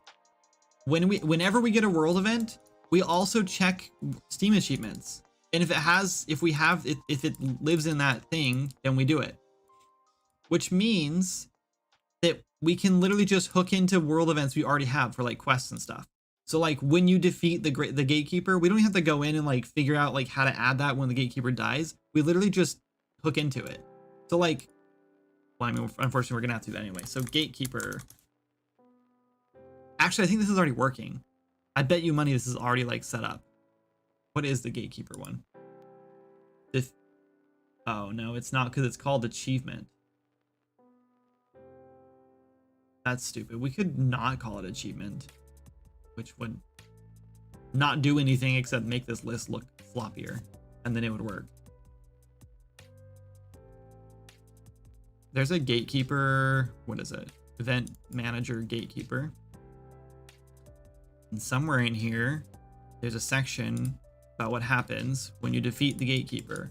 End event. What are you? 0 is default, 1 is off, 2 is on, 3 is victory. So 3. First.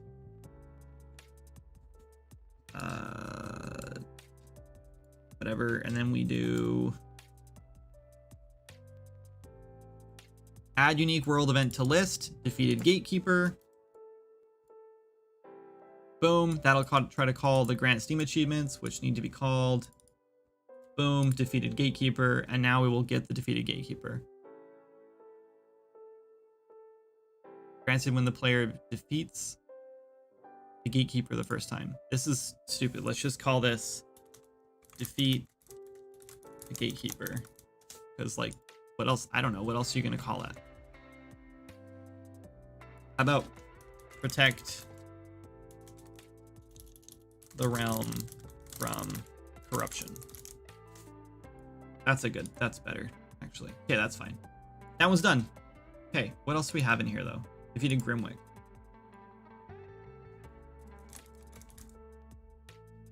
Grimwick. Oh, actually, there's a quest for this.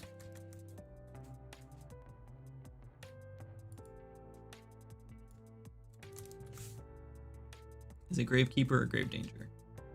Gravekeeper. Completed. This is probably set up on Marigold or defeat Grimwick. Where do we put that? I think it's on. We could either put it on Marigold when you turn the quest in, or we do it when you actually defeat the gatekeeper. You guys decide. What should we do?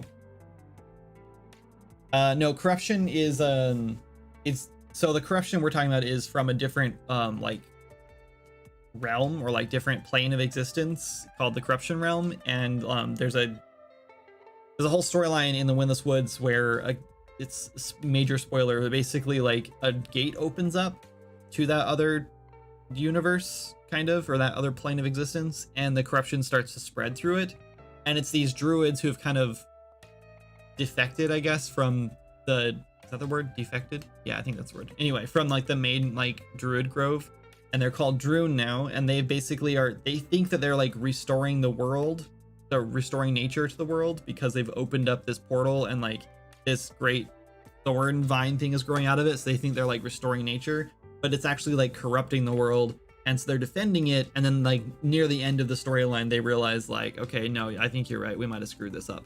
And then they like let you in to like go defeat the gatekeeper who's on the other side of the portal, who's holding open the realm. Like the Void in League. Maybe, I don't remember the storyline in League. Oh snap, Vimlark raid, 66 people. Welcome in everybody. What's up, Vim? How you doing, man? How was your stream? We're just working on Steam achievements right now for my casual cooperative open world adventure RPG called Swords and Magic and Stuff, which is out on Steam. If you haven't heard of it and you want to check it out, you can. It's cool. Just thought I'd, go ahead and pop that in the chat real quick so you can check it out if you want, since there's 66 new faces here right now. Stream was good, just working on things. Nice, that's fun. Are you working on like a main project recently, or are you just doing like game jam still, or what are you working on exactly? You know what, we need to know. It's important that I know this right now. I don't know why, but it seems important, so I need to know. Are you streaming on YouTube? YouTube only? Oh yeah, no, I'm also streaming on Twitch, so is still a solo dev effort, or is there a team behind it? Still solo at the moment. There was a team for a while. Um, Sore Winner was a good name too. Dang it, I keep missing YouTube chat. I'm so bad at this YouTube thing. Sorry guys if you're still on there in YouTube watching and drop the ball there. Anyway, I'm taking on, or I'm working on a jam game, taking a jam game, got it, and making it more of a full game. It's a dice bag building roguelike. Oh wait, I think I might have maybe have seen that. I don't remember. Don't jinx it, Matt. It's gonna disappear now. It says 117 on my end. Oh, 111 on Twitch. Yeah, that's crazy. Anyway, yeah, so this is Swords of Magic and stuff. This is just the dev level, obviously. The game's actually pretty large. It's out on Steam in early access, as I already mentioned, so like there's a lot in the game already. Yeah, so we're working on Steam achievements today, and I was just kind of digging through how to set up a Steam achievement for defeating one of the smaller boss, not smaller, one of the big bosses in the game, but the first of the big bosses in the game. This game I did for GMTK in 2022. I like the mechanics a lot and really want to play a full game, so I need to make it. Yeah, isn't that great how that works? You're like itching to play a certain game and it just doesn't exist yet. So that's what we're doing. That's why we were here. Yeah, that's awesome. Anyway, yeah. So let's see. So we need to open up the gatekeeper fight. So we have a boss manager for the gatekeeper for the for Grimwick. So I think we have boss manager for Grimwick as well. Nope, we don't. We didn't build one for Grimwick. So maybe we did, but it's called something different. Grimwick man. Nope, no Grimwick manager. So there's not a good way to determine if we've done that. So let's just go ahead and go to what's her name? Something Marigold. Marigold's dialogue, and we'll see if she gives a world event when you defeat him, and if you do, fantastic. We'll just tap into that and use that world event to give the Steam achievement. Whew, it's so long. Hello again. We've done it. Events. Empty the cauldron. No. Why do we empty the cauldron there? Oh, the stockpile. That seems weird. Whatever. I pay. Okay, so it needs to be done here then if we're going to give a world event for this. I thought we gave one. Complete quest. That's kind of a shame we're not doing a world event here, so players so we can use that later. That's okay, we'll add one. Okay, so let's just add world event. Add world event. Let's call it defeated Grimwick. I swear we probably already give this. I swear we do, but either way, it's going to be given again now, and it won't hurt anything if it's given twice. Okay, and then we'll just go into here and change this defeated Grimwick to this defeated Grimwick, and now we should be set to go. Let's see. Save the farmlands from. See, like now we have a. Well, I don't know. Is this? Technically, this is like the farmlands boss, but it feels kind of weird being the farmlands boss since it's like in its own. It's fine. It is what it is. Let's call save Sleepy Haven. Uh-oh. I just forgot if Sleepy Haven was one word or 2 words. Matt, it's 2 words. Is it 2 words? Matt, I need your expertise. Save Sleepy Haven from the Pumpkin Lord.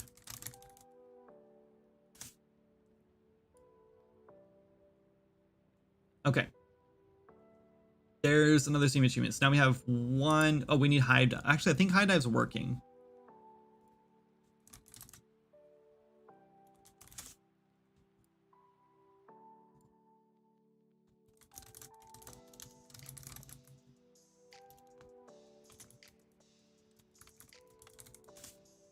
Okay. I'm going to use the same descriptions. The descriptions will not show up in the game. They have nothing to do with it. This is just for us. But I'm going to use the same ones to put or pump into Steam when we actually set these up on Steam. So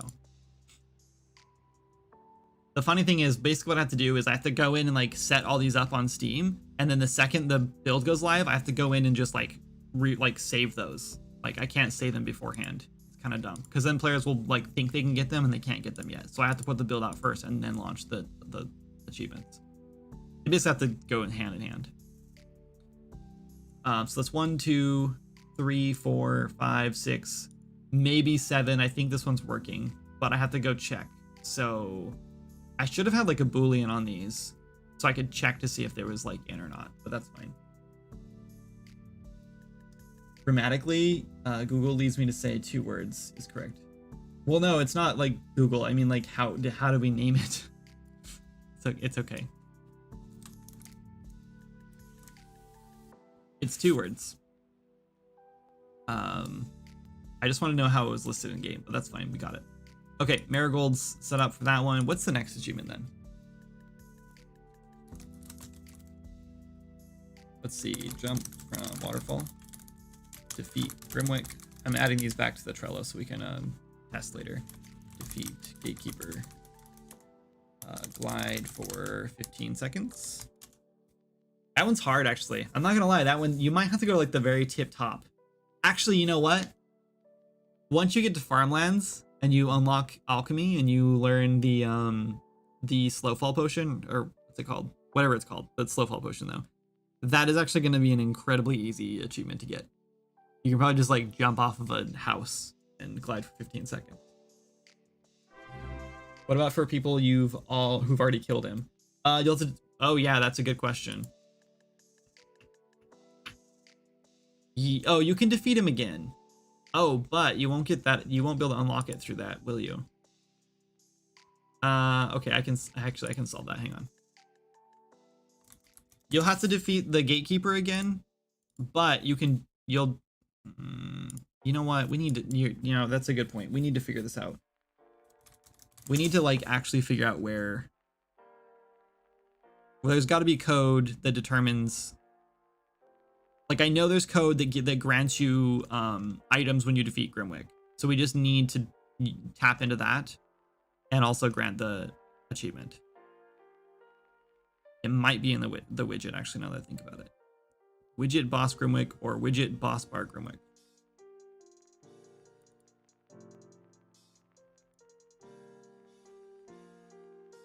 I don't know which one this is. Doesn't look like it's this one. Hide markers.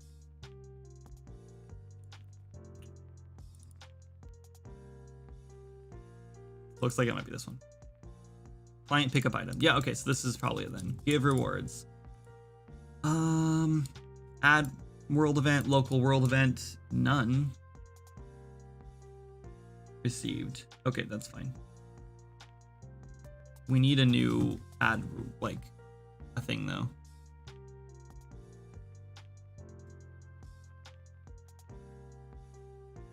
Don't look too deep at this code because there's a secret in here. Don't do it. Add unique world event to list. Let's just use this and let's just plug in, since this is just the Grimwick thing.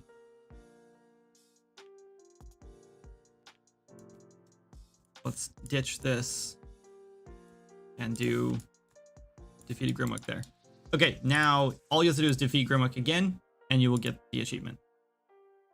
Which you can do. You can fight him as many times as you want. And same with Gatekeeper. You can just go back and fight them. Right? You can fight the Gatekeeper again. Yeah. Sendu gives you the vision. That's right. Okay, so next idea. Campfire. This one's gonna be a little trickier. I don't think there's a way for me to check to see if you've died in a campfire specifically. Because the campfire just grants a status effect, which is just burning, right? It's not even like a special status effect.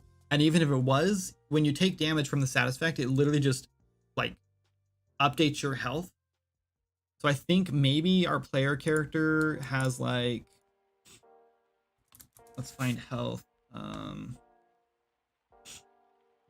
Event on health changed. This is no. Parent on health changed. Oh, so it's in here.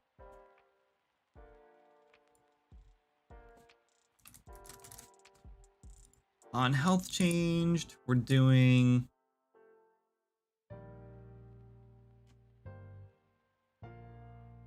Yeah, there's no way to tell where you took damage from. I think we do have like a last hit by. That might be on the player character actually. Last hit by.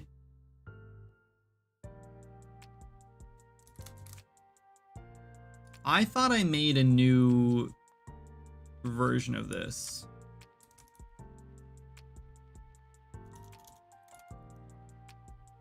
Last damage causer, this one. There's no... Is this inherited though? Maybe it's on the active character. Yeah, it is. Okay. That's why there's no references to it. Okay, so we do have a last damage causer here, and then we check immediately afterward if we're dead. So what we could do is in death, we have the damage causer, so we could check to see if it was a campfire, but I don't know if campfires... We can try it. Let's just test it. Let's see. Forgotten or not. Shouldn't matter. We could just check to see if you get caught on fire by a campfire and do that instead.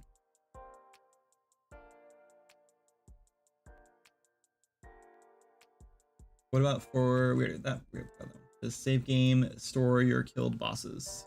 Yes, I think.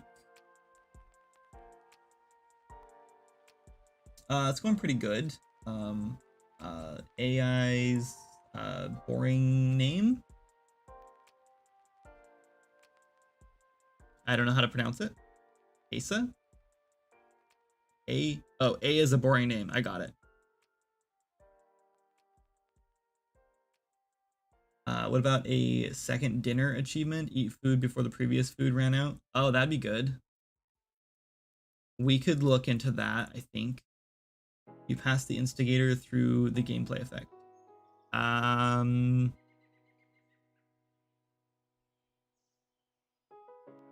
don't remember.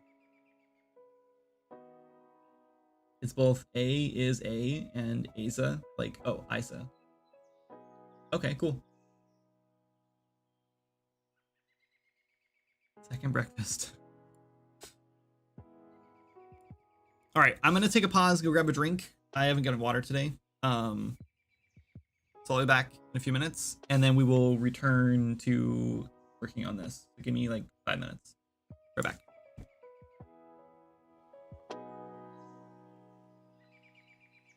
Whoops, push the wrong button. Hang on. My bad.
Okay, I'm back. Sorry it took so long. Jan has to leave in like 5-ish minutes to go get Abby from school. And Quinn is still napping, and he's napping on our bed. So, when she leaves, I'm probably going to take another 5-minute break. So I'm leaving back for like 5 minutes.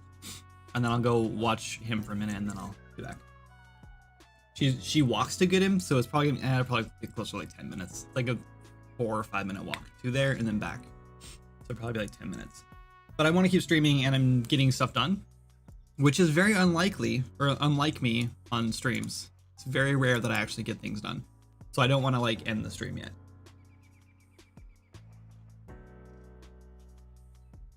It's crazy how much stuff we packed in this project. You don't know half of it. There's like a whole bunch of like half finished stuff too. Here, let's open up. It's gonna take a while, but let's do it anyway because I think there's some places we should probably put. Like we have to put secrets in different places and.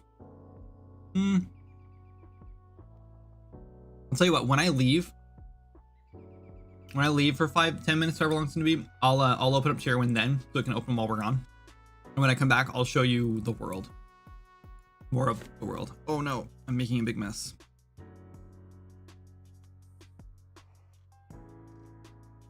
That was a bad idea.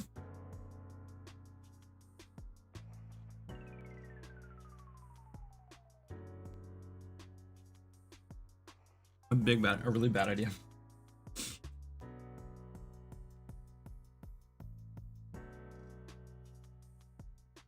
Thank you, Elliot. I appreciate that. It's not some cheap little first RPG project. Yeah, it's really big. That's why I feel like people are really like split on it. Some people just like don't like the game because it's just not their cup of tea.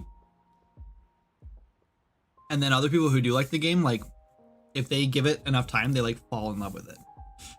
Because it just gets better and better. I'm selling stuff on Steam so I can buy it. Oh wow. So excited to play. Gonna watch your YouTube videos real quick. And I'm glad you got it, Dave. Congrats. And I hope you really like it.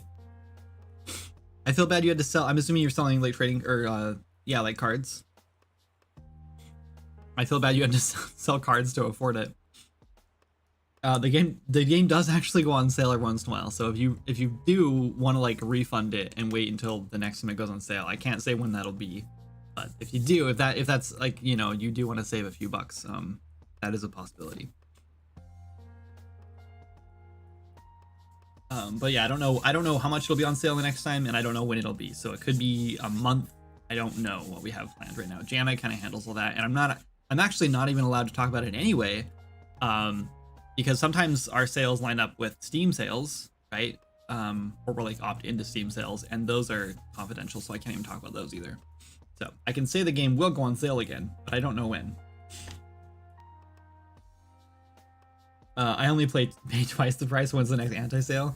That would be kind of fun to do like an anti-sale. I just don't think that Steam would allow that. It's just like this weekend, get the game for twice the price. You'll probably get a lot of people going like, oh sweet, and they go to buy it for half price and realize it's twice the price and be really confused. Friendly stream reminder to please leave a review if you've played the game. Yeah, if you guys have played the game and you want to leave your feedback on it, please leave a review on Steam. It means a lot. Those reviews really do matter a lot for indie devs. So if there's any games that are like it's like an indie game and you just think like it needs more love and you're like, you know, I really like that game. I think they did really good. They did something really cool with it. You should go leave a review and help them out. But what you should not do is, because one negative review is so impactful, depending on like what the review score is, that like one negative review can like tank a game. Like if we get, so like say we get 10 reviews this month, if one of them, or if 2 of them are negative, we get an 80% review score suddenly. But it's like huge, right? Like obviously that's an obvious number, but like because we have so many review scores, we need so many positive reviews to like outweigh the bad ones. And so trying to get to that 95, that overwhelmingly positive, which is like that sweet spot, and like where that's like every developer's goal. which is like practically impossible on Steam. I think it's like 1% of games even come close to that. It's probably less than that. But yeah, so we're trying to get there eventually. I don't know if, I honestly don't think we'll ever hit it. To be totally realistic, I think that what's going to happen is if the game ever does like take off and gets like picked up by someone bigger, like a big YouTuber or streamer or whatever, I mean, or like a publisher or something, and like if it gets promoted really well and it does take off, start making much money, I think what'll happen is we'll get more of a split. I think we'll get more negative reviews than we're used to getting, because right now it seems like it's kind of like a cult classic almost, Swords of Magic, right? A very small amount of people absolutely love the game, and so we get a lot of positive reviews because like only the people who like discover it in like a meaningful way have played the game right now, and so they love it. And it's like little hidden gem treasure thing they've discovered, right? So they want to cherish it, I think, and that's great. I love that. I love having like that tight knit community where people love the game, everything, and like our community is fantastic too. I think I'm a firm believer in like what you get what you get back what you put out. I don't know what I'm trying to say. Yeah, you get back what you put out, and I like to put out like very positive, as much as I can, positive vibes and stuff. And so I think we get a lot more positive vibes back into like the Discord and stuff. And so I think a lot of those people are super positive. And so even if there's like negative things about the game they don't like, they still highlight the good things and still give a positive review, which is cool.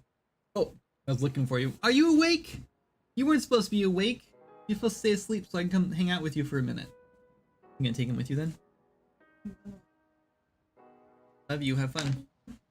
Bye, Quinn. I guess I'm not taking a break now. So I guess we'll open tier 1 while I sit and ramble about this. So just a heads up, it might get a little bit low. Like we might lose some frames. Should we do this right now? Should we wait? Now we're doing it. Too late. I already did it. It's fine. It's really hard to test in tier 1, but at least we can fly around and look for ideas for Steam achievements too while we're in there. Oh god, do it. Yeah. Oh yes, the Vanishing Jana act. Yeah, you guys like that? She's pretty good at that. That's why I married her. Can't stand them chickens.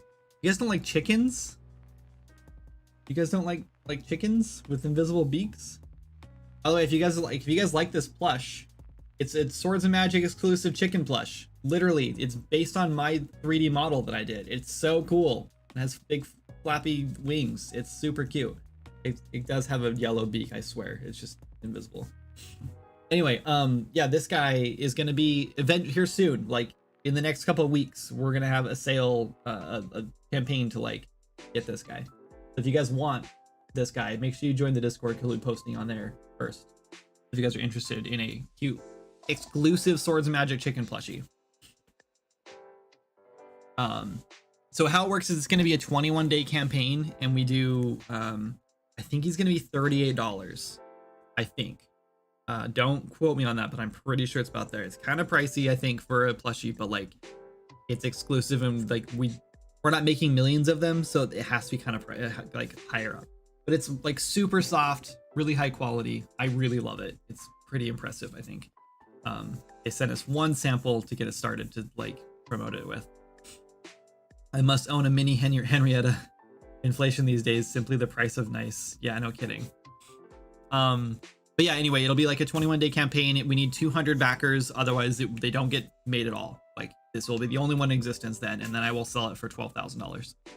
Just kidding. But no, yeah, we need 200 backers to actually get it. So if you guys back it and we don't hit the 200, you don't lose any money. Don't worry about it. It's exactly like Kickstarter basically. But if we do get the 200, Jana and I do get a cut, which is nice.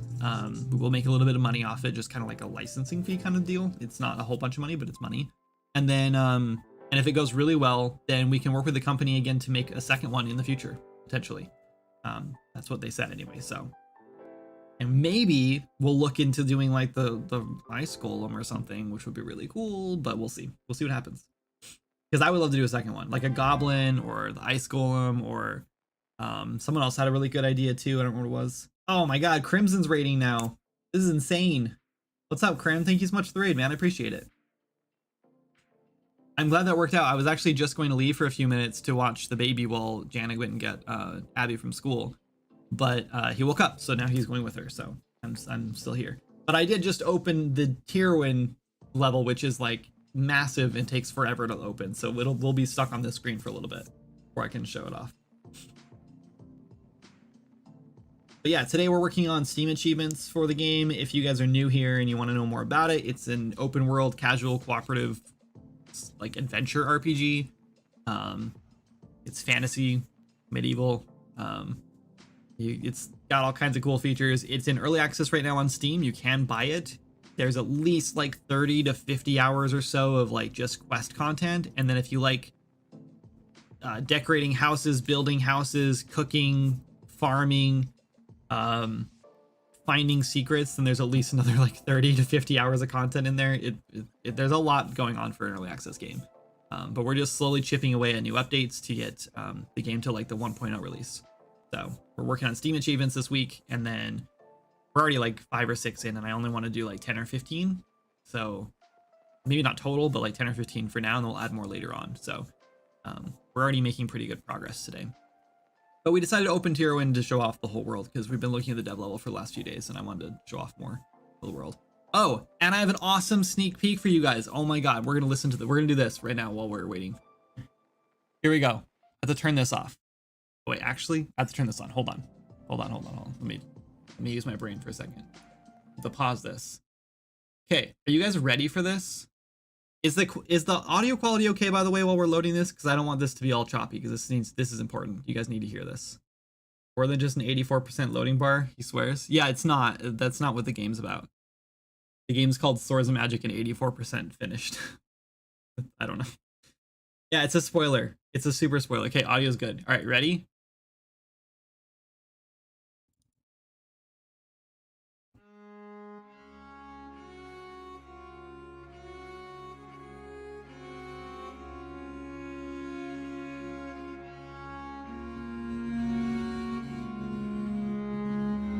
Can you hear it?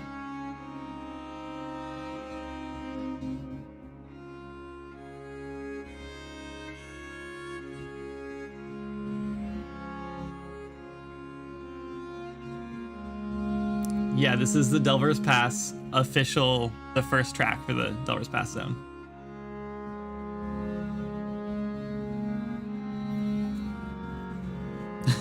Our music guy's really good at stuff. I don't want to spoil the whole thing, so I'm not going to play the whole thing. But it's so good. 10 more seconds.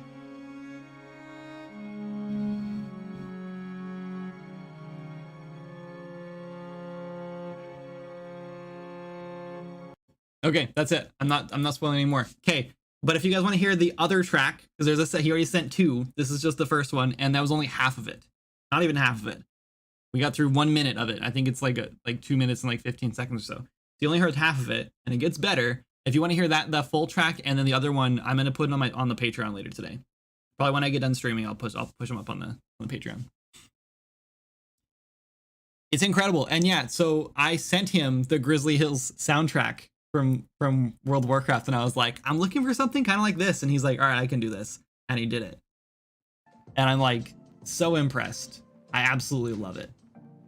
It's exactly what I was looking for. Is there a way to open the door in the lava chambers? Not yet, Jinx, but soon-ish. Soon-ish. I keep trying to get back to that, but we just have so many other things going on that I just don't have the manpower to do it all right now. But we will eventually get it open. It's right now it's currently closed off. It's not done yet. Another thing I really miss in this game is it isn't a true MMO. Don't really like the solo empty worlds. Yeah, I mean, well, you can play with friends, and really like my goal going into this game, like the original vision for the game, it looks like Tier 1's almost open. There it goes. Boom, it's open. The original vision for the game was like personalized private MMO. That was kind of like the whole point. I love World of Warcraft. I grew up playing World of Warcraft. That's probably why I like Grizzly Hills so much, and that's why I wanted to go with those vibes for the soundtrack. It's so funny because I'm pretty sure, I don't know if Odd's still in here, but Odd Oculus was streaming the other day, and he was listening to the Grizzly Hills soundtrack, and he didn't even recognize that's what it was, but I did, because I've been listening to it a lot lately because I wanted to put something similar in Swords of Magic. Hey, listen! Anyway, play some Delver's Pass music while panning to Delver's Pass. I I don't know. Everything is loaded in right now because yeah, so the whole world's loading right now, so it's gonna be really laggy flying around in here, just a heads up. But this is the entirety of the world for everyone who is looking or wanted to see this. Actually, hold on, I'm gonna do that. No, we won't. We'll turn it off. Okay. All right, so we're gonna zoom way out. I know it's gonna get super laggy because we have like literally everything loaded in. It's bad. Just hang with me. Okay, hang on. We're almost there. Okay, I think we're there. Okay, we're gonna try to explain the world a little bit here. Okay, so this is Tirwin. A little more. It's so laggy. I have to like be very careful. Okay, all right. This is Tirwin. I know there's a bunch of lines everywhere. I don't want to hit G because then this will happen, and like everything. That's fine. Whatever. Okay, so this little island right here is called Azura. This island right here is called Castaway Rock. This is like a part of Azura. And this island over here is I don't think it has a name, but this is Ramshackle Reef, essentially. It's part of like a pirate town. Anyway, this island is the first zone in the game. This is Azura. This has lots of content in it actually, because while we were working on the next zone, this zone launched and we kept going back and adding new things to Azura. So this zone is probably the most packed zone in the game. It's got like 4 or 5 like pretty decent sized secrets in it. There's a bunch of stuff to do in this zone. Tons of quests, tons of stuff to do. Yeah, and the next zone it's hard to tell. Here, actually, let's do this. Somewhere along here, somewhere like right here-ish, I think. I think it goes up here. I think all of this and this and all the way down here. Somewhere around here. That's the second zone in the game. That's farmlands. So the farmlands is like yeah, whatever, it's farmlands. Over here-ish, somewhere over here, there's gonna be a big city called Alarin City. It's not done yet, hasn't even started. Haven't even started this zone. So that's gonna be Alarin City. This is the farmlands that basically supplies the whole world with food, essentially, like all of Tirwin with food. Don't ask me about like economics or logistics of how this game world works, because it's just a fantasy game and I did not think through any of that. And a lot of this was kind of like just added on as we went, so there was not a whole like grand scheme. So if the world building for Swords of Magic, not super great, but there is a pretty cool like storyline behind it all. Then this zone up here, actually, let's try that again. This zone over here is the Windless Woods. This is the newest zone. And it is the first zone in the game where we added like a storyline from the beginning to the end, and it like takes you through the whole zone, and it's like super good, and like everyone loves it, and it feels really good to play through, and it's like really solid. That zone is what we're trying to replicate with the other 2 zones right now, or we're going to get back to writing storylines from the beginning to the end of those zones so we can go from there. Okay, anyway, next zone. This area down here is called, basically all this is called Ironwind Pass, and it's basically just a transition zone to go from here to here, which is Bone Reach. Bone Reach is going to be currently the end game zone, but I don't know yet. We haven't really decided where we're going with this yet. This zone is like 80 to 90% level designed, like fully ready for quests and content. I'm just kind of dreading putting in AI right now, so I'm avoiding it. And it's also freaking massive. It's so big, and there's just so much to do that I'm a little bit like afraid of it right now. So it's kind of on hold. So then I started working on this zone up here, which is called Delver's Pass. My new favorite zone in the game. It's beautiful. It's so cool. That's what the music is for that we just listened to. Eventually this will open up to Iris Lake. This may change. We might change where this is. We might even get rid of this or make it a lot smaller. We haven't decided yet, but Iris Lake is going up here. It's a big, like huge water, like lake zone. Anyway, this is Mistaken Isles. I'm not going to explain it too much. It's just like a bunch of spires sticking out of like some mist. Anyway, and then over here is going to be like the Everwood somewhere in here. This area right here is going to be the I always forget the name of this one. Blackrook Vale, which is like a spooky haunted ghost zone kind of thing, like dead trees and like spookiness. If you make it to the graveyard here, it's the same vibe. It's going to be connected to the graveyard. The graveyard's part of Delver's or Blackrook Pass, Blackrook Vale, sorry. And then we have the desert. which is freaking massive. And I don't know if this is going to get scaled down or not. It might get scaled down. And then Alran City, and then North is North, which is going to be like all of this, but I think we're going to end up cutting it back and like pulling North is North down here. And then way up here in the corner, we have Snow Peak, which will be available next month for everyone to go check out. It's already out. It's been out before. It's the holiday zone. So this is like the winter Christmas zone. We have the Frostfall Festival there, and that's kind of where that goes. All right, now let me catch up on chat because I just did a whole bunch of stuff and I couldn't see the screen because I was on screen share mode or whatever. Train looks nice. Yeah, train's not great, but like once it gets like filled out. This area over here used to be a spot called the Dragonlands, which we scrapped from the game. We might add it back in as a DLC in the future, but we didn't. There's no way we could finish it. It's just way too much stuff already. One day I would like to add it back in. Anyway, so yeah, now here's a closer look of like all the different zones. So this is Azura. This is Hope Harbor here. It's freaking huge. There's like more of Hope Harbor up here. There's like all this adventure area over here. There's like a fighters guild over here that needs work still. There's a whole town here. This is Ramshackle Reef that is actually pretty much done. There's like a couple quests we need to put in here for like the quest for like the storyline for the area. Stuff to check out over here. This guy over here needs like some more magic items to sell. This is Mr. Simming-Lingington, I think. There's a whole waterfall up front here. There's going to be an achievement we're working on later today probably where you jump off this waterfall, and that's an achievement. Anyway, you repair this ferry over here. Once you repair the ferry, it'll sail across to the mainland for you, and then you can start your adventure in this next zone, which is farmlands. And this zone is bigger, but it's very like spread out on purpose. We were trying to get more of like capture to sort of like this vast adventure feel, but of course our game is very like, the goal from the beginning was like we want as much content as like Skyrim or like Zelda or something would have, except like packed into a smaller area, so you're not spending 45 minutes running from one area to the other hoping you find something. Like everywhere you turn in Swords of Magic, there's something to do. This is probably the least packed zone, and it does need some love. Like there's a couple things I want to add here that require mostly some new AI that we don't have yet. So once we have like there's a whole worm. Let's turn off. Hold on, I just realized that I was showing all this stuff with the seasonal levels on. And we can also turn off Azure now so we can speed up the stuff here. Anyway, yeah, this zone needs some love and we'll be getting more in here. That's a little better. This is like a little farmer's market area, which is pretty cool. Lots of cool stuff going on here. A little alchemy shop. These guys are cute.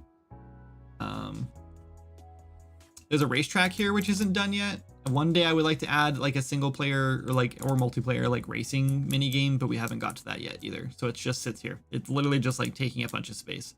I've considered just like flattening it out and putting something else here, or just like getting rid of the track and like putting something else here for players to do, and like a quest or something. I don't know, but we haven't got there yet.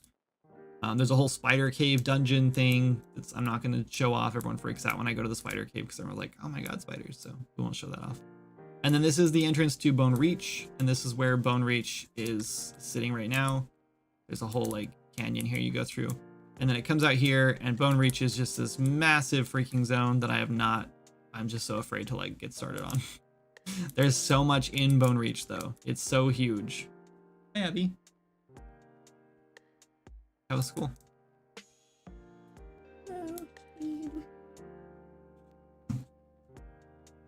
Hey. School is good? Okay. Oh. Did you have corn dogs? What'd you have? What'd you have? Hello. You had what? Hello. 10 a.m. marinara? That sounds boring. Was it boring? Noodles and pickles. Noodles and pickles. That sounds good. And apparently, a kid in my class, he makes like hot sauce every day and calls it a super secret sauce. And it makes me so annoyed. I'm like, I really want to say to him, it's not super secret sauce. You can buy it at Walmart. What kind of sauce is it? It's just my sauce. He just mixes mayonnaise and ketchup together. That's a secret. All right. Have fun. Love you too. Let me catch up on chat. Pirate Pole Island. Sure. Play some Delver's Past music. Who would win, the 1969 supercomputer that launched the moon mission or the chunky S&M map? I don't know.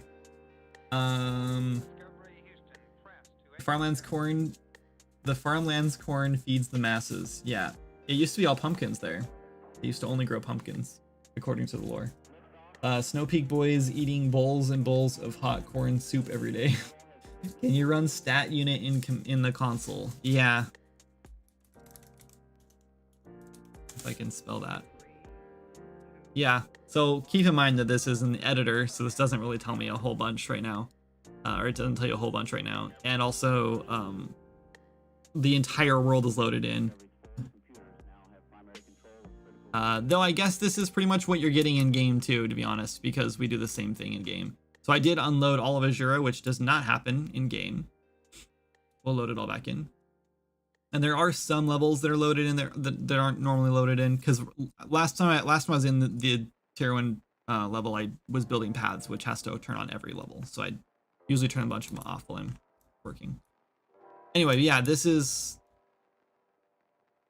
75 milliseconds, 95, 100. And the whole level, when you can see the whole world, it's at 115, 120, 130. The frame time is not good. So yeah, that's that. But I guess Bone Reach is usually turned off too, because it's not ready yet. Like this whole thing is like all just gray boxed right now. It needs lots of work. This area is going to be cool. I'm really excited about this area. We need flying enemies in this area, which are going to be sketchy, but we're probably going to just cheat and make them floating. And then here's the entrance to the Orc City, the Wild Orc City, which we have obviously not even started yet, but it will eventually go through to here. And this will be the Orc City. I don't know. I don't know if this is even gonna happen anymore. We might change that. We'll see what happens. Oh yeah, and then here's the Black Rook Vale zone. This is like, yeah, it's like all washed out and like spooky looking. That's kind of what's going on with that. So that'll be expanded to like this area over here. And like a whole zone there. And then we'll go into the new zone. Windless Woods is really cool. There's like some ruins and stuff up here, which I love. I built these. We had a level designer who did the majority of Windless Woods, which saved a bunch of time. Here's the gate. This is the gate that leaves Windless Woods and goes into the north here. You can now see in here, so you know that Delver's Pass is coming. And then this is Delver's Pass. A lot of this area right here is not actually 100% finished, but close. And it just climbs and climbs and climbs, and then you come over this pass up here. And it opens to this,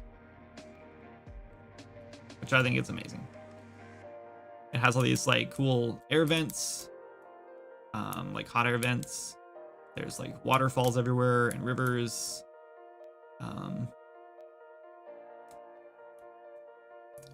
Pretty hyped about it. Naked people everywhere. There's a nudist colony around here somewhere. Yeah, this tower is not going to be here, but there's going to be a tower here. It's just not going to be this one. I don't think. Maybe it will be. Who knows? Up here, there's going to be a whole like camp of giant people called the Rivori. These guys, which are new to the game. And then this area is the forest fire area, which is where the sprites or the fire sprites live.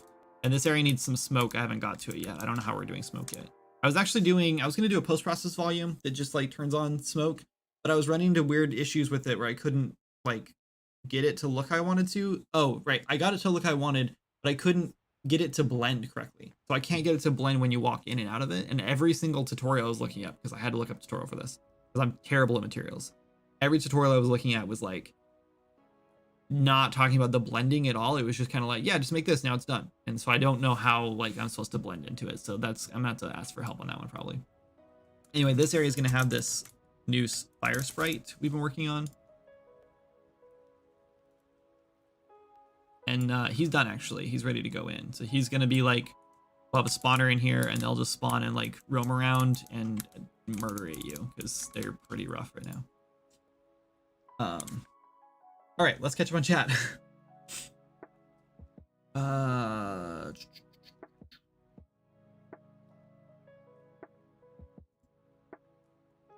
my god, get off the screen. If you click on YouTube, you get a stupid like, there we go, I got it. If you click anywhere on YouTube chat, you get a pop-up and then like even left clicking and you can't get rid of it. I have way too many rust skins. Oh, nice. Is there a way to open the door? Read that is the only thing I really miss. Essence Magic stuff needs to come to Quest 3. Oh my god, I wish. I don't think it would run at all on yeah, I don't know if we could get it to run on VR. Because it'd be like running the game twice, right? Because you have to render everything twice. It would be bad. But maybe, because it's actually our GPU is actually not too bad. It's our game process is bad. The game thread. Any plans to move to UE5? Honestly, I would like to, but I don't know. I keep getting like this idea that we're going to, and then we try it, and then there's just like a whole bunch of issues, and it's just like, nah, it's not worth doing. And so I'm kind of at the point now where I don't think it's worth doing, because it's just gonna be a huge headache to do it, and I don't think we're gonna get much performance out of it or like much impact out of it. So I don't know if it's worth it. Plus, we're using a bunch of plugins and stuff that I don't even know if we can run in UE5, and I don't know if they're supported anymore. So I don't know. I'm a little nervous to like even try it, but I have been talking about it a little bit lately, so maybe. The map is honestly so massive, it's hard to appreciate its size when you fly around. Yeah, it really is. When you're playing, it's way different. Jura's storyline gonna be so good. Forgotten mode has made me appreciate the earlier zones. Yeah, I'm glad to hear that. Yeah, if you guys don't know already, we just added a permadeath mode to the game, so you can optionally choose into like really hard difficulty, which makes the game really hard, and you die. When you die, it's permanent. You like lose your character. And a lot of people in our Discord have been playing in that mode, and they're loving it because there's now like a repercussion to death, right? Like if you die, if you don't properly like prepare for a fight, and you like, and you know, just run in there and get killed, you lose everything and you have to start all over. So they're really appreciating the game a little more and like taking their time to like cook food and like level up their crafting skills and stuff to get the best gear they can before they go out to do like that adventure. And that's kind of how the game was meant to be played. And it's weird because like this game doesn't seem like a game that needs like permadeath, but I think permadeath has made me realize that maybe even like the easy difficulties, like easy, normal, and hard difficulty, not the permadeath ones, they might actually need a little more love. Like we might have to go in and set up some sort of like drawback to dying. Like even though it's supposed to be a casual game, I wonder if we should do some sort of like death, like gold penalty or something when you die, some sort of penalty to make players take the game a little more serious. Not that I want players to take the game serious, but I want players to like, I think that just when you realize like you can just run in and try to like, there's a goblin camp on Azura, right? Really hard. Like it's the hardest area in Azura. You get quickly overwhelmed by goblins. They just annihilate you, and it's actually very challenging to get through it. It might be too challenging. We might have to like pull back some of those goblins. Actually, we've been considering doing that for a while. But when you run in there and you get killed right away, you can just fly back up to the top of the hill right outside the camp and respawn at Anchor Shrine. And I think what happens is the first couple times you realize you can do that, and it's so easy just to get back your full health and run right back in and go again, and there's no repercussions. Then I think it like you lose something. You lose some like respect for the world or something, or a little bit of like unknown for the world, right? Like I just remember like my first couple like weeks or so playing Minecraft being so scared of nighttime, right? Like you're so scared that you like go dig a hole basically and hide in it the whole time. And now like once you played for a while, you realize like, oh, it's not really a big deal if I die. I'll just stay around spawn until I've got a bed basically. And you just die when you get hungry or whatever, because it's just easier to die and respawn than it is to like try to avoid death and cook and eat food and stuff, like at least early on, until you're like on a big adventure or whatever. But like, I think you just kind of lose a little bit of that magic of the world once you hit that point where it's like it's not scary anymore. And I think that Swords of Magic could use a little bit of that, just a little bit of that, to make people think twice before they run into like the goblin zone and just get themselves killed and then respawn again. Yeah, I don't know. It's just too easy to run in, grab a chest, and run back out, and if you die, no big deal, right? You just run in, loot the chest, and just stand there, wait for the goblins to kill you, and then you just fly out and you're done. Like it was so easy. I got some thoughts. I'll send you a message after stream or voice call. Yeah, we can talk about that. I love this game so much and can't wait to get a PC so that I can play it. You guys are doing a great job, and I hope to see more people playing the game and uploading the content online. Fluff Bumpkin, thank you so much. I appreciate the kind words. Thanks for coming in and hanging out. I know it's frustrating trying to like follow a game and like following the game you want to play so bad, and you don't have like the proper like console or PC or whatever set up to play it yet. So it means a lot to me that you're still like following the game and like want to play it. So that's cool. World's looking pretty cool and big. Thanks, Middle. It is looking pretty cool and big. Bone Reach isn't available, but everything else you can see stuff built is available. I think Jana knows what she's doing. I don't know. Delver's Pass is still being built. Yeah, so Delver's Pass and Bone Reach are the only two zones that have stuff in them right now that are not available yet. But they're both pretty far along. This zone right here, this is Delver's Pass, and it is pretty much entirely leveled assigned out. There's like a cave or two in here that I need to fill out still. Like this cave there's nothing in it yet. So, and I know what's gonna go in that cave now, so now I can get back to work on it. And like it just mostly needs like NPCs, quests, and then resources, and then it's pretty much done. So quests, and that it sounds easier than it is. Like quests are not easy to make. And we need a lot of them. Oh, in this area right here needs level 10 too, and I don't know we're doing this yet. I'd like to like make this little secret area you can get back to, but also like it'd just be really easy to just throw a mountain there and block it off and be done with it. So we'll see. But yeah, this area needs a bunch of NPCs and stuff. This is like little town, and then this is gonna be like a winery place to like make wine. There's gonna be some secrets there. We already have a bunch of cool ideas for this area, so yeah. Oh, and then the other side of there's this stuff up here. This is a tinkerer up here who's just enjoying his time in the water in the hot spring.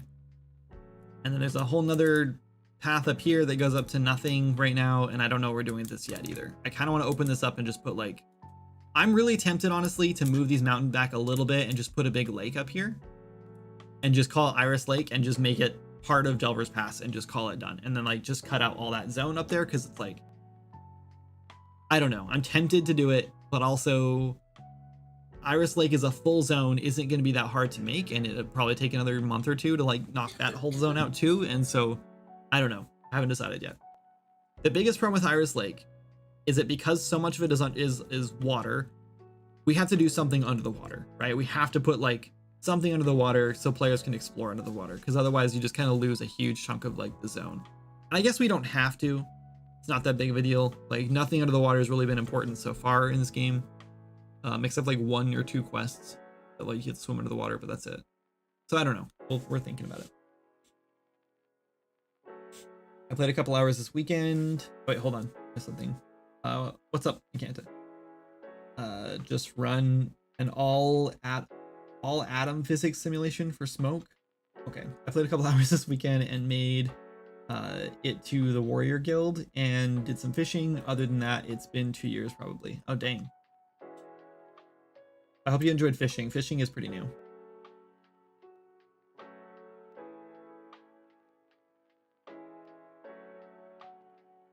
Plugins support UE5. Okay, cool. I'm really behind in chat apparently. I'm trying to catch up. I'm not gonna get distracted. I'm just gonna read through. The Forgotten mode will really shine when skills come out. Definitely. To add an additional layer of strategy, Goblin Camp, honestly, hardest zone before Windless Woods in general. Yeah, I think so too. I agree with that. Feels weird. You don't lose anything if you die. If anything, it's the opposite because I get my mana back. Yeah, it's like, yeah, it's almost like a benefit. Maybe a money penalty. That's kind of what I'm thinking too. It's just a gold sink. So falling back to when, well before the Kickstarter, back when you first started. Love seeing so many changes. Thanks, Stata. On February 17th, 2018. Yeah, so I literally started the project in October 2017. So you were following like pretty much right after I started streaming. I think I started streaming in like November or December of 2017. So you, yeah, 6 years ago. That's crazy, right?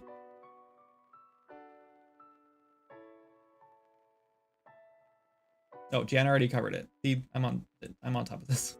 Rose Magic is very good and I like it. Thanks, Ryan. Maybe a hidden city under the lake, like cave tunnels and people. Could be. Iris Lake Axolotl race. Maybe. We still need to do the Draken race. That's been on the Kickstarter plan since the beginning, and I still have not even like thought about tackling it yet. Okay, no, I've thought about it a lot. The problem with the Draken race is you were supposed to unlock it when you got to Dragonlands. And when I first designed that idea, or I first had that idea, I was like, cool, that'll be like a year from now. And that was 3.5 years ago when I had that thought. And we're not even like halfway to where the Dragonlands were supposed to be and now have since been scrapped. So, yeah, I don't know where the Draken's going to come in because they're not like anywhere in the world. So there's a good chance that maybe the Draken, like, I don't know, you know? I don't know where the heck the Draken are going to be. Maybe Mistaken Isles. Maybe dragons live in the Mistaken Isles and on these little spires, which are not going to be this big. By the way, they're not going to be like big plateaus. They're going to be like small, like, I don't know. It's going to be a lot of climbing. A lot of climbing and parkour in this zone. Not going to be as much just like running around fighting things. So there's probably not going to be a ton of combat in the zones. So maybe the Draken live there and they like fly around on their dragons. I don't know. We'll see what happens, I guess. Should you just have low food or hunger on respawn, forcing you to take care of that first? I guess that assumes that people are dying mostly to avoid the basic survival mechanics. So there are no survival mechanics. You do not have to eat. So, and that's a problem. So let's think about this. So you're so loud over there, kiddo. It's okay. Go ahead. You can finish opening your neck. Can you even hear me? You can't even hear me. Anyway, okay, so you eat food and drink drinks to get buffs, which then make you better in combat. But this is the cycle. I've like thought this through a million times recently, and I know exactly what's happening here. So players are, let's look at something less boring. Let's go look at this cool view of the new zone so everyone's sick of it by the time it comes out. Because we just stare at this all the time. Okay, so players, get out of my face, tree. So players will basically eat food and drink a drink, right? Which they bought or whatever in town. They'll go into the goblin camp and they'll get killed and then they'll lose their buff, right? So if they go back to an Anchor Shrine, they get full health back. If they don't, they spawn with, I think, quarter health, maybe it's half health. I don't remember. Somewhere in there. So then they have to eat food, drink the drink again, and then take a bandage, which in my head was like, that's a good punishment, right? They lost their buff, which would have been a 24-minute buff. They might have lost half of it. Who cares? They lost their buff, right? So in my head, that's when we first designed that, I was like, yeah, that's a good enough punishment. It's not a super strict punishment. Who cares? But I don't think it's I think all we're doing is training players to not use food and drink. We're training them to not use those buffs because it's just easier at that point to not go back and buy more food and drink or craft more food and drink or whatever, or even just consume the food and drink in your inventory. It's just easier to run back in and try again without the buff and suffer the consequences, because even if the buff gives you like a 20% better survivability rate, it's just easier to run back in and start fighting without the buff, and that way you don't waste another one just in case you die again, right? So I think all we're doing is teaching players to just run through the game without buffs, because dying is faster and easier than going and making the buffs to try to survive a fight. So it's just easier, especially with dodge rolling, because like dodge rolling, you literally take no damage if you get good at it. So I think it's just like the chance of like, or I guess the gameplay mechanic is just dodge everything, don't get hit and play as sort of like a glass cannon, sort of, well, not even that, just a glass character. Because you're definitely not a cannon without any buffs. I think an issue is also that stat buffs in low level foods are small. True. Yeah, and Janna never dodges, but also I don't think Janna eats food or drink very often either. Food and stuff will become mandatory in higher level zones. It will, and I think by the time they get to those zones, they will learn that lesson. But I think to learn that lesson faster, like having some sort of repercussion for death would help. And it'll also make people like, it'll just make people think more, right? I think it's important to like, this game is all about preparation, right? There's no, like, there's not a ton of skill involved in this game unless you're dodging or trying to parry all the time. And those are optional playstyles. You don't have to dodge. You can just tank hits in this game if you need to, or if you want to. Dodging is not required. It's heavily encouraged, but not required. And shields are heavily encouraged, but not required. Because you can't just hold up a shield and take no damage, basically, as long as you're in front of your enemy. But I don't know. Because as much as I want to go in and be like, yeah, okay, you lose 10% of your gold every time you die. Because that way you're way more careful about what you do, right? 10% is a good chunk of money that you lose. Yeah, no target lock. It's all action combat. But yeah, there's no target lock. It is there's strafing. So if you walk left and right, your character strafes toward the camera. So there's not really any reason to target lock. Because it's a minimal souls like, yeah, I guess we can call it that. What if eating removes a serious death debuff? Okay, so I thought about this too. If you die and you get a big death debuff where it like locks your max health to like 50%, or it locks your mana or both to 50%, or maybe it gives you like a weakened state where you take double damage, or you walk slow, or walk slow feels really, really bad. But something like that, right? Maybe you can't carry as much, maybe your inventory is limited, I don't know, something like that would be a nice that would be a good way to like force players to like, well, snap, I died, I can't run back in there right now because I'm definitely gonna die again like instantly. But I'm also just concerned because like, so what? You know what I mean? Like at that point it's just sort of like, so what? Like why would players not just run right back in to just grab their stuff again? I just see this as like this vicious cycle where you run in to get a chest, you get killed by goblins, you spawn back, you run back in to get the chest again, you get killed by goblins, and the whole time it's just like, I just want to get the stupid chest that's sitting right there, and like you just keep doing it over and over again, right? And I want to stop that. And even if you get a death debuff, I don't think it's going to stop players from just running back in. Like I remember playing World of Warcraft, you get a death, like a resurrection sickness debuff or whatever it is, and then you have to run to your body to res, right? Or actually, I take that back. I think if you run to your body, you don't get res sickness or something, or you don't get a debuff. I think you just take like damage or something from your like durability damage. But if you don't make it back to your body, you have to you do get a resurrection sickness. Maybe I'm thinking of a different game. Yeah, I guess it doesn't, that's not really relevant. I don't remember. Anyway, the point is, I'm trying to avoid that cycle where players are just like constantly trying to run back in to like get that thing real quick, you know? Like I want players to die and go, oh shoot, like I just died, that sucks. I'm definitely not running back in there right now because I don't want another death penalty of whatever it is. And I think the only way we do that death penalty, the only way it can work is if players lose something they worked to get, right? Like, I think if it's something that you can just regain again, or like if it just wears off after time or whatever, I don't think it's going to be a penalty. Like, I don't think players are going to care about it. But if you lose 10% of your gold every time you die, that's a big deal, right? Something in that vein anyway. It doesn't have to be gold. Let me catch up on chat. Sorry. Made a wooden sword and enjoyed the process. So far, so good. Awesome. Congrats. Could have a group of Draken that live on the mainland, but they hail from Dragonlands. Yeah, we can still have Dragonlands in the lore. They just can't, it's not gonna be visible right now. It might be visitable or in like a DLC or something in the future, maybe. That way you can have it open to incorporate like, yeah, well, yep, we're on the same page. Exactly, Jinx, yep. Strafing by default or only when weapon equipped? No, you're always strafing. It's you just plays like a third person, like over the shoulder shooter game.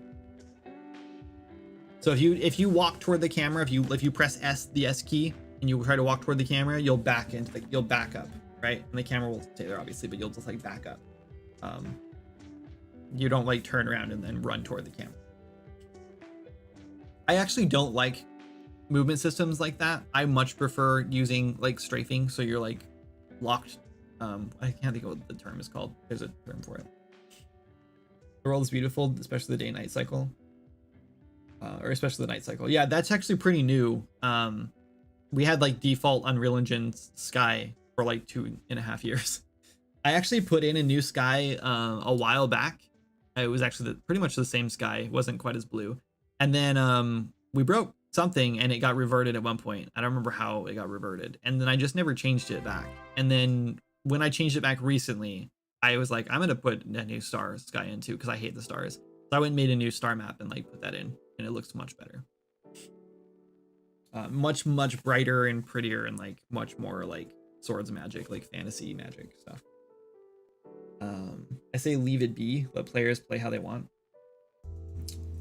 I think the locked health is a good idea. I don't like the locked health because I think it's the same. I think the exact same system is going to happen, the exact same thing where they just keep running in over and over again. It'll just be more frustrating.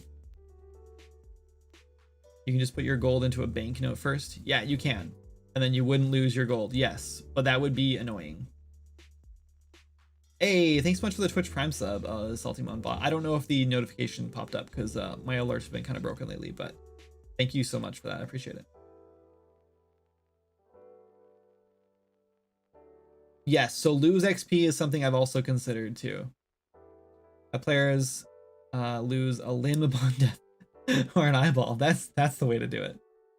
I've also, yeah, I've definitely considered lose XP. When players die, give them a random hairstyle each time. They may love one and try really hard not to die, or yeah, so you that is pretty funny. That would be fun. Unfortunately, you can just go get a new haircut whenever you want in the game. There's a barbershops. That would be pretty funny though. Actually, I actually think that used to be an issue. I'm pretty sure Limesy actually discovered that bug. I don't know if he's in here today. I think there was a bug after you bought a hairstyle, it wouldn't save right away. You had to do something like it like deposit in your bank or something to trigger a save. I don't know what it was. You had to do something to trigger a save. And so if you didn't do that thing and you went and died and respawned, then it would actually reset your hairstyle. So it was kind of like a death penalty for him for a while, until we told him that he had to like, I think you just had to like equip something. That's all you had to do and it would save. And then we fixed it so like after you get a hairstyle, it automatically saves. But that was a funny bug. Anyway, what if they lose levels or something when they die? Yeah, so I think losing experience could be a good way to do it too. I don't know.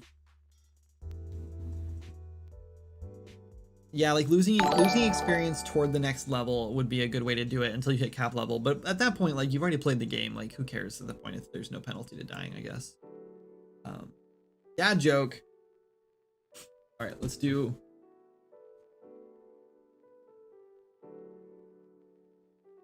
That one's dumb. We're not doing that one. We're on October 14th, just so everyone knows. That's where my calendar's at right now. A cowboy left Montana to go to Texas on Friday and came back on Friday. How did he do it? This is a dad riddle, not a dad joke, but that's what you got. A cowboy left Montana to go to Texas on Friday and came back on Friday. How did he do it? I'm not putting this down until I answer it, because usually I'll put this down and start talking about something else while I wait for people to answer, and then I forget, and then like the stream will end and I'll be like, oh my god, I never told anyone the answer. The horse was named Friday. Congratulations, you've done it. You're correct.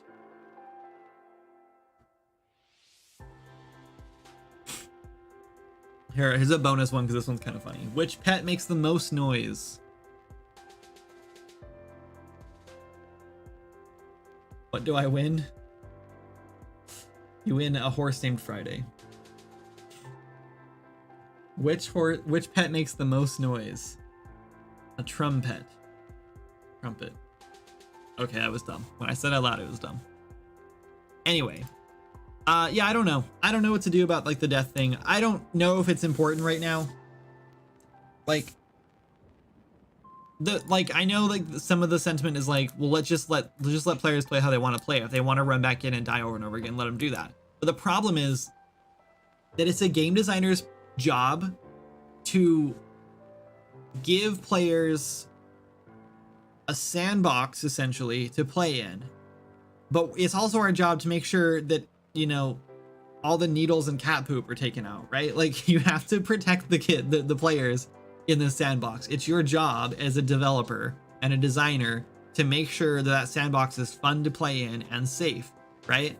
And so, like, if you put a nuclear bomb in that sandbox for the kids to play with, yes, that seems like a really fun thing to play with, and kids would probably love to play with that, right? And it seems like they're gonna have a lot of fun. Or like, I'm trying to think of a better example. Anything that like a sword, right? Like, yeah, kids would probably, like little boys or girls, I guess, just kids would in general would be like, sick, there's a sword in this sandbox. I want to play with this. But it doesn't mean it's safe, and it doesn't mean they should be playing with it, and it doesn't mean that they're gonna have a good time, right? And so, are you saying nuclear bombs are coming with swords and magic? Yes, that's what I'm saying. My point is, by giving them the ability, like by allowing them to just run and gun over and over again, trying to get to a chest or whatever and die over and over again, we're letting them ruin their own fun, right? Like, I'm allowing them to play the game in a way that it's not intended, which sometimes is fine, but in this case, I think they're ruining their own fun like that, right? You have to be careful of that, because even though it seems like whatever, just let players play how they want to play, if you let them ruin their own fun, they will turn around and take it out on your game. They're not going to enjoy playing their game anymore, because they're going to see it as like, they're going to see your game is bad, right? Like, this game's repetitive, or it's annoying, or it's frustrating because I've died like 50 times in the last 5 minutes, right? And if I read a review that says I just died 50 times in the last 5 minutes, like, I know exactly what happened, right? Like, I know exactly what happened. They decided to play the game incorrectly. Instead of going back and leveling up and grinding somewhere else, or doing some more quests, or getting a better weapon, or whatever, they just kept throwing themselves at the problem over and over again, and obviously we're not ready for that problem yet. And so they, instead of like preparing between each attempt, they just kept trying over and over again. And very likely they weren't even respawning at a red shrine. They're probably starting that attempt at half health each time. Or they tried to like heal themselves back up and use bandages and potions until they ran out, and then they just kept trying without those things. And so now suddenly our game is blamed for their neglectful playstyle, right? Listen, man, the tutorial is Souls-like, not their fault. Yeah, and so this is a situation too. Like, so a player in the tutorial could not get through the tutorial. And first of all, this situation I think is the player's fault, and it is a shame they took it out on our game, because they failed the tutorial. They couldn't get through the tutorial.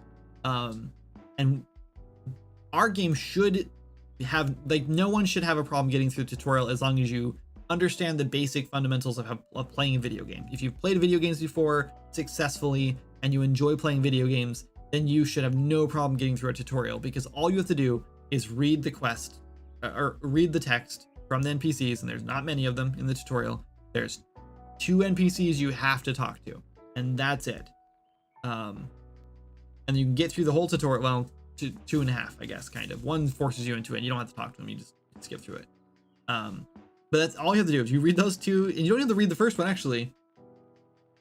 You technically only have to read. There's only one NPC in the whole tutorial you actually have to read to figure out what to do, and that's where the guy got stuck. And I get that the people do not read, but like, the reason we did this in the tutorial is to show players reading is important in this game. You should read, because that's how you figure out all the secrets and all the fun stuff in the game. And you can play through the game without reading, but you're not going to have a good time. And like, this player did not figure that out.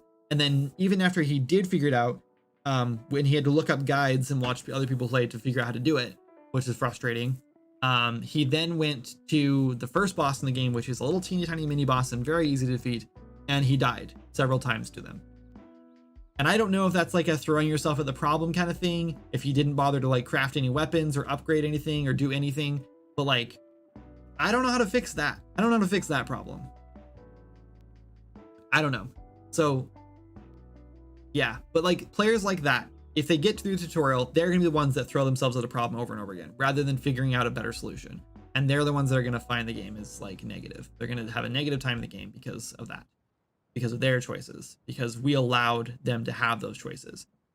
And again, we can, even if we did take 10% of their gold every time, it doesn't mean they're going to stop doing that. But if they know that they're losing resources that they worked hard to get, then they might stop and think about what they're doing first for a second before they just try it again. So, I don't know. Have you ever played Mega Man X? I don't think so, Mad Stork. I did, Jan. I did share the music, and everyone loved it.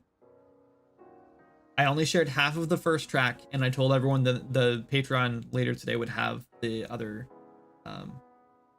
track and the both full tracks on it. Gianna, yes, we have officially 1, 2, 3, 4, 5, 6, 7 Steam achievements in this stream. So go ahead, be impressed.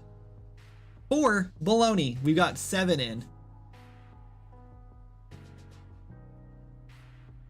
Oh snap! Good job, she says. She was expecting us to like launch the Steam achievements update with just 5, and we already have 7. Now I didn't do the icons for them yet, and I still have to add them to Steam, but I can't really add them to Steam until like the day of the update, so that has to wait.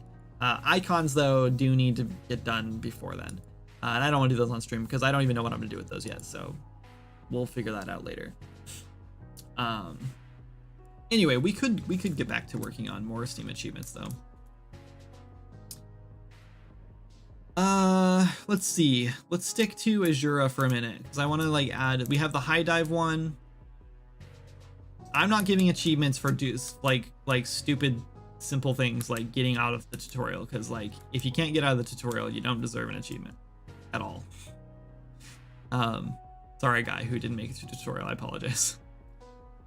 Not judging anyone's skill level in gaming. Like if you're bad at games, that's fine. You should still have no problem playing this game. And since then, we have added the easy mode, the traveler mode, which makes it much easier to play through the game. So yeah, defeating the tutorial boss on traveler mode should be an absolute cakewalk. So should be no problem there now. Also, we did have one person. Oh wait. Now I can't remember what I was going to say. There was another review that I wanted to mention that was like in the same vein. I don't remember what it was. It was something about difficulty, like they were playing how did I lose it? It was like on the tip of my tongue earlier. I wanted to mention it and then I just didn't, and now my water is getting everywhere.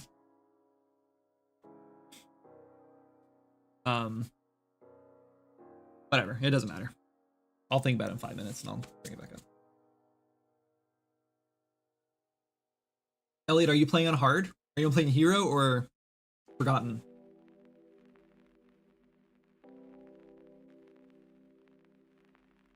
She was expecting me just to watch the engine. Yeah, sometimes I think she's surprised when I get that far. I've just come to the realization that when I live stream, it's not a work day. Like it's a work day because I'm like hanging out with the community and I'm showing off things that we're working on. And sometimes I get a little bit of work done, and my intention going in is always to get work done, which means you guys get to see what I'm currently working on and maybe get to see me work on it a little bit. But yeah, I've never, for years now, I've gone into streaming knowing that this is just going to be like a chill hangout session where I mostly just kind of show off to my investors, right? What the company is doing. Since that's you guys. Unless you haven't bought the game yet, in which case you should go buy the game so you can be an investor too, I suppose. Anyway. Whatever was below forgotten. So yeah, okay, so hero, that's the hard mode, yeah. Hard but not hardcore mode. The reason I'm asking is because Mega Man X is considered the gold standard of tutorials, period, since the SNES original release. It has been studied for everything from learning theory to game dev to employee training. Yeah, I don't think I've played it, but I think I've seen a bunch of videos on it.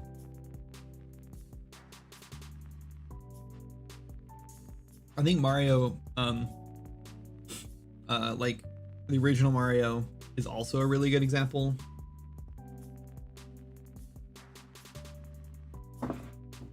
But yeah, no, our tutorial is solid.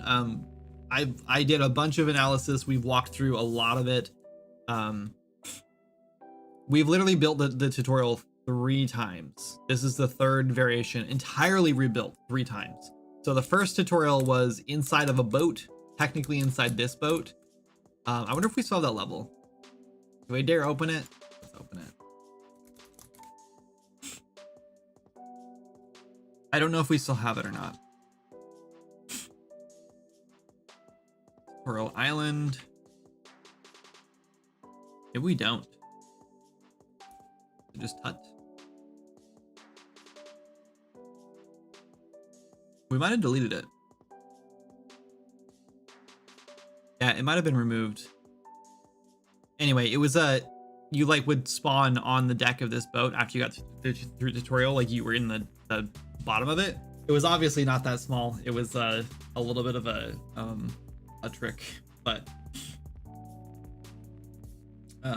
Mario's much more slow introduction than tutorial based introduction is a valid way to train people, but isn't informative. Yeah, our tutorial is pretty solid. I guess I could show it off. It's yeah, let's go look at it. Hang on, let's turn off farmlands, Blackrock Vale, Bone Reach, development, Delver's Pass. Get some frames.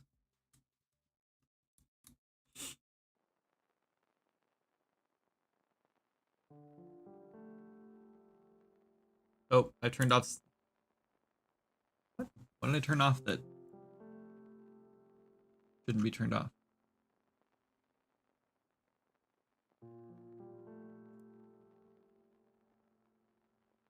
What?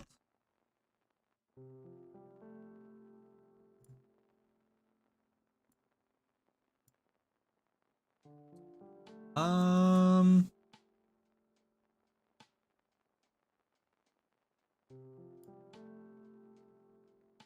only a little bit scared right now that we deleted part of our tutorial.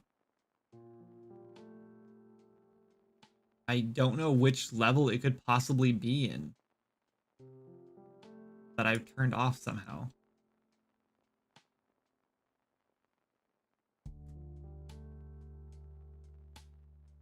Literally everything in Azura is loaded. There's no way. Like, where is it? Was something in the wrong level? I don't think so.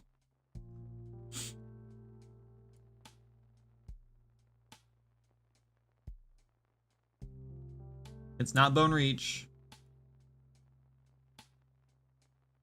Not Blackrock Vale.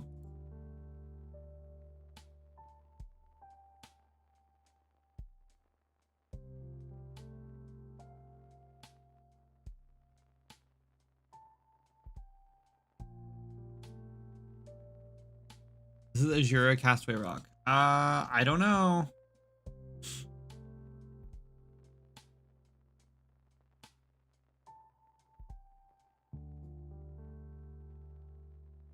How could it possibly be in one of these levels? There's no way it's in one of these levels. Okay, I give up. Let's just turn it all on, I guess. Oh. Really? You can't do that.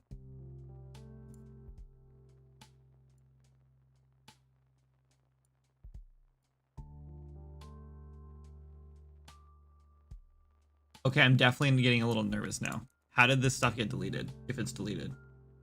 Because everything is turned on now.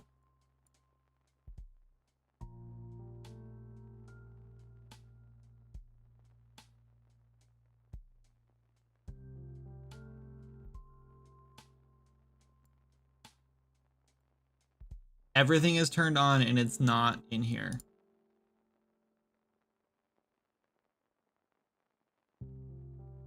We just did an update, and this is like, there's no way this is broken because I literally just had someone go play a brand new character. So how could we have possibly, how is this gone? Why does this stuff happen all the time on stream? Is this like a weird like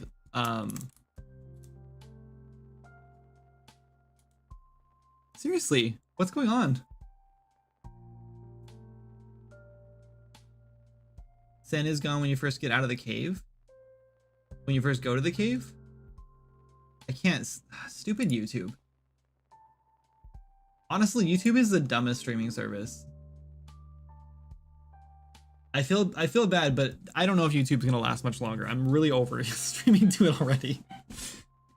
It's so frustrating. We have 67 viewers on Twitch and 9 on YouTube. And no offense, YouTube viewers, I love you guys just as much, but it's really frustrating because like the pop-out chat is dumb. I can't use like the combo chat thing because I can't read it.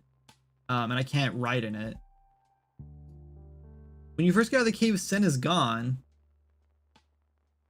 Really? Revert. I don't know what I did to revert. There's nothing like, I haven't checked anything out to revert to like cause this. Okay, so yeah, what the heck? How could this possibly have gotten deleted? Let's see if anything else is missing. Nope.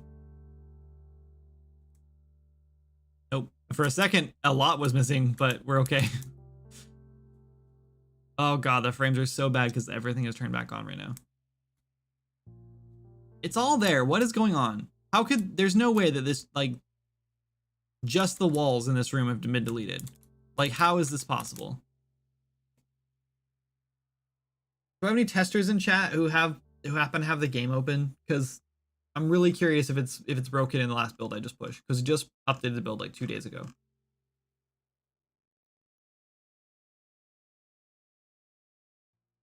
There's just no way.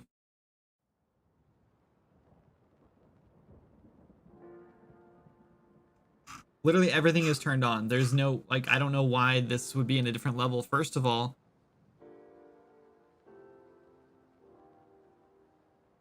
all right. I don't know what to do right now. Just played yesterday. It wasn't broken. Yeah, but if I broke something just recently, it was there when I started my forgotten character. Yeah, but I just pushed a build yesterday to the testers, and I'm like, I would have had to have broken it another day because there's no way I broke it today. I didn't do anything over here.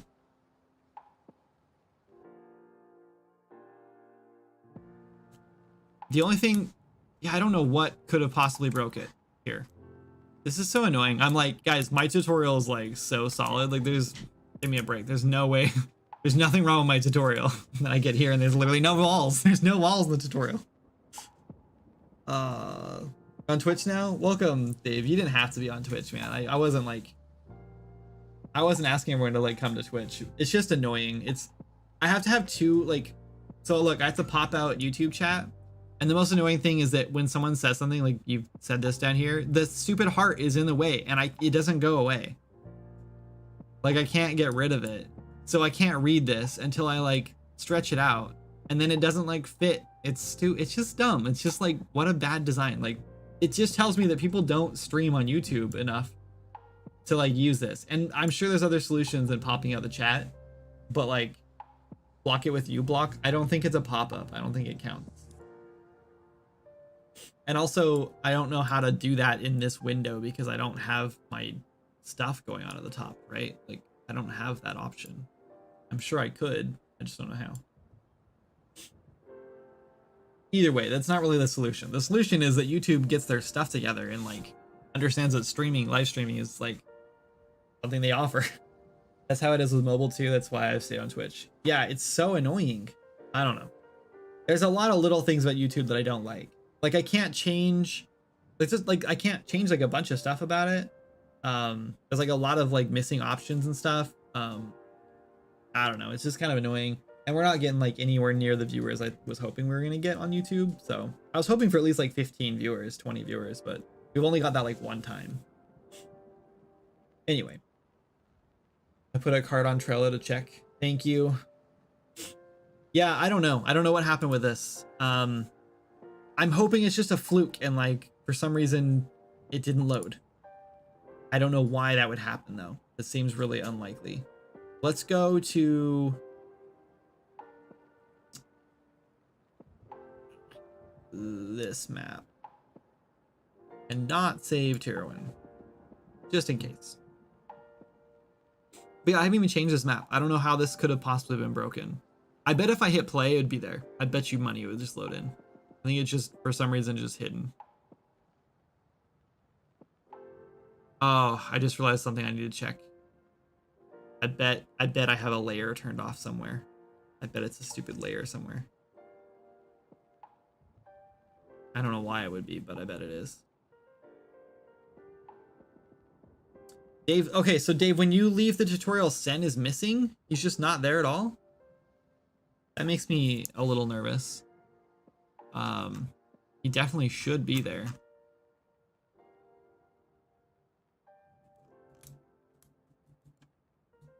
I think it's over here. Pretty sure this is the entrance. I will be pretty impressed if it is. All right. No, it's not Castaway. It's Orc something. Orc camp. Orc prison.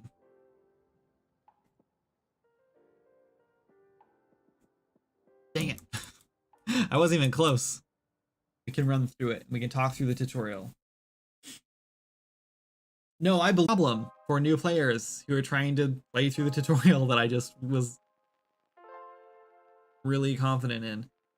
Yeah, so I just changed him recently because we were having problems where players were running into him later and he was giving quests, but yeah, like he should be there. All right, so wait, hold on. We need back up. Back up. Back up. Okay, you start here. I don't know what this light is.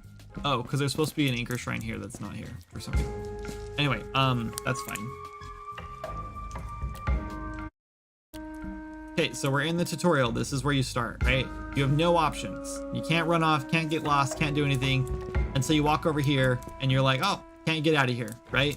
A pop-up pops up and says, press C to crouch, right? So you can learn to crouch right off the bat.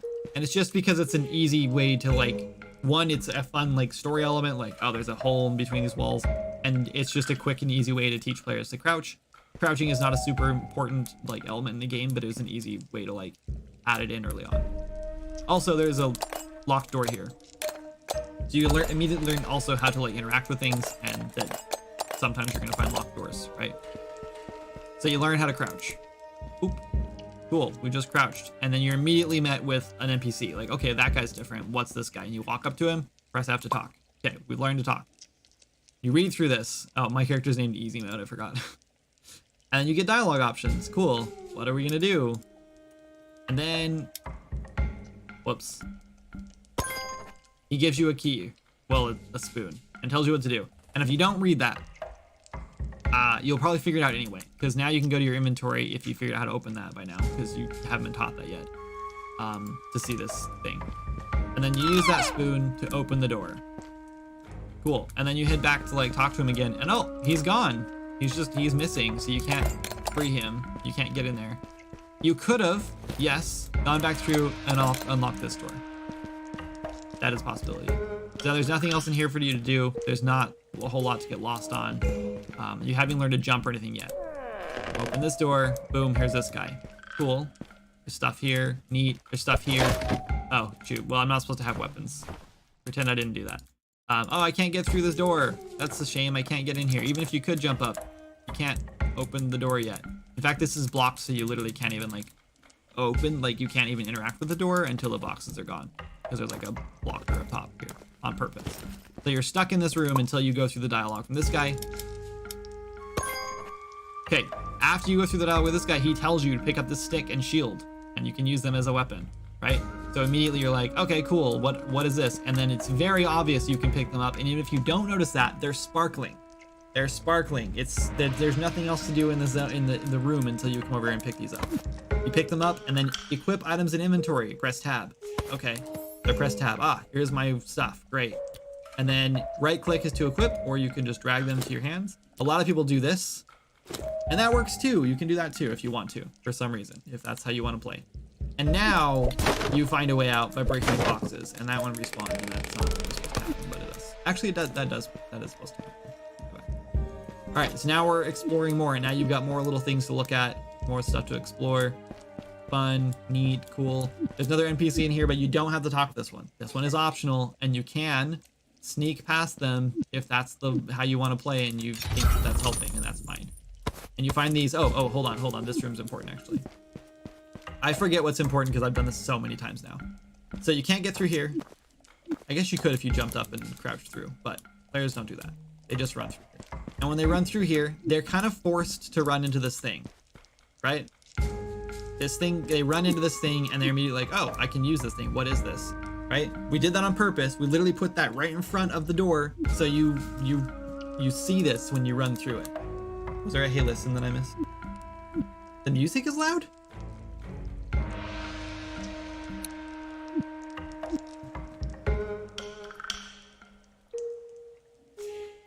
Hold on.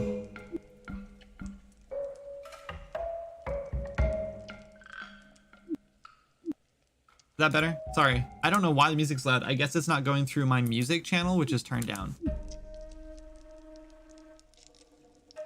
The crab attenuation? Oh, no, not yet. I haven't got to that yet. Sorry.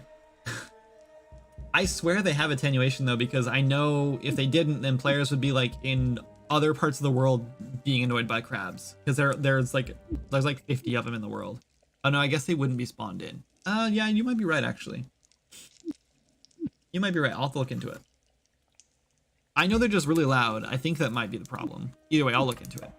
Anyway, so yeah, the goal is when you walk through this room, you're basically forced to trigger this. You can sneak by, but most people walk right into it, right? And then you learn, oh, what is this? And you press F and you immediately learn cooking. But you wouldn't have anything to cook here at this point. So, but you've noticed now, oh, coconut milk, I need a coconut to cook. Hopefully you've noticed that, right? That's what we're going for. This guy does give you, Kakuga here does give you a tutorial on cooking. If you want to talk to them, you don't have to. And when you get over here, you see the chest, which you're not really like forced to interact with the chest, but most people will look at a chest in games, especially when it's the first one. So I assume most people see this chest. And she does say, go open that chest over there.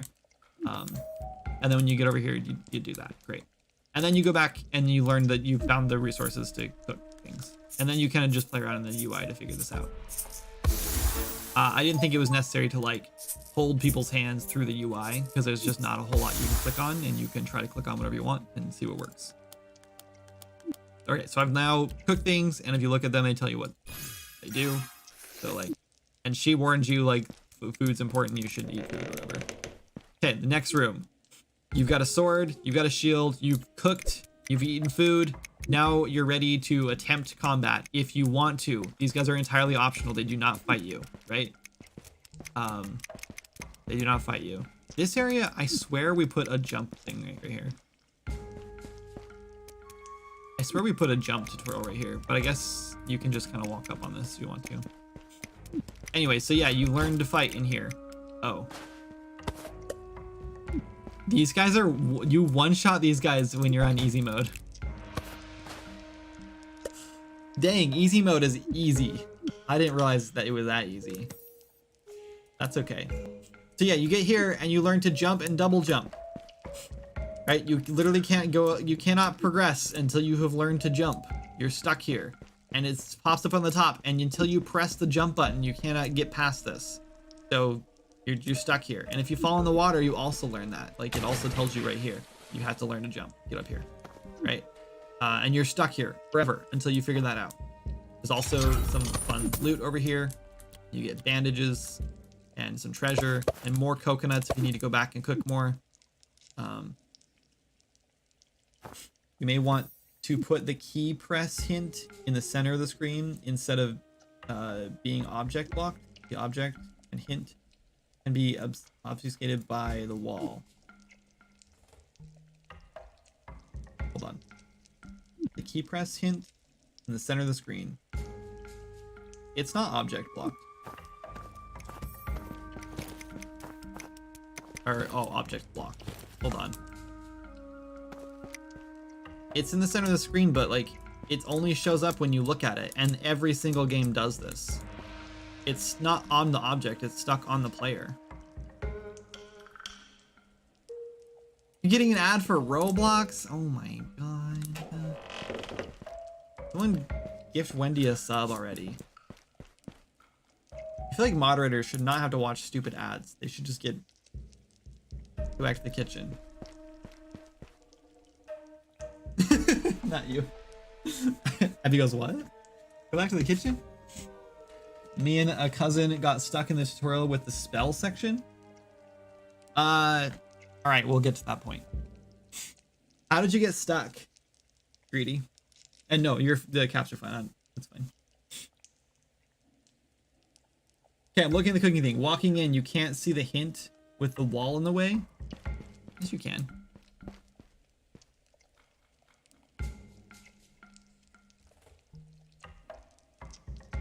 Look, our camera system is another problem entirely. I'm not gonna sugarcoat that. The like snapping camera, I don't really have a better solution here.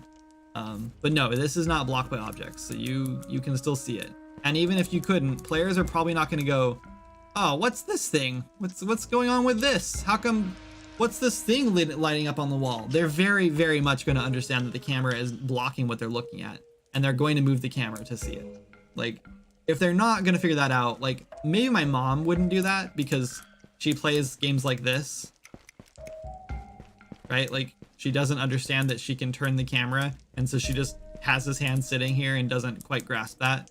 So she'll just like play like this, and I understand that, and then she'll get here and be like, how do I look at the door? And I'll be like, move the camera, mom, move the mouse. And then she'll be like, I can't get it, I can't get the door. And I if you're playing like that, maybe this isn't quite the game for you yet. Maybe you should, I don't know. You know, I don't know how to win those people over. I don't know how to like train people to use a mouse.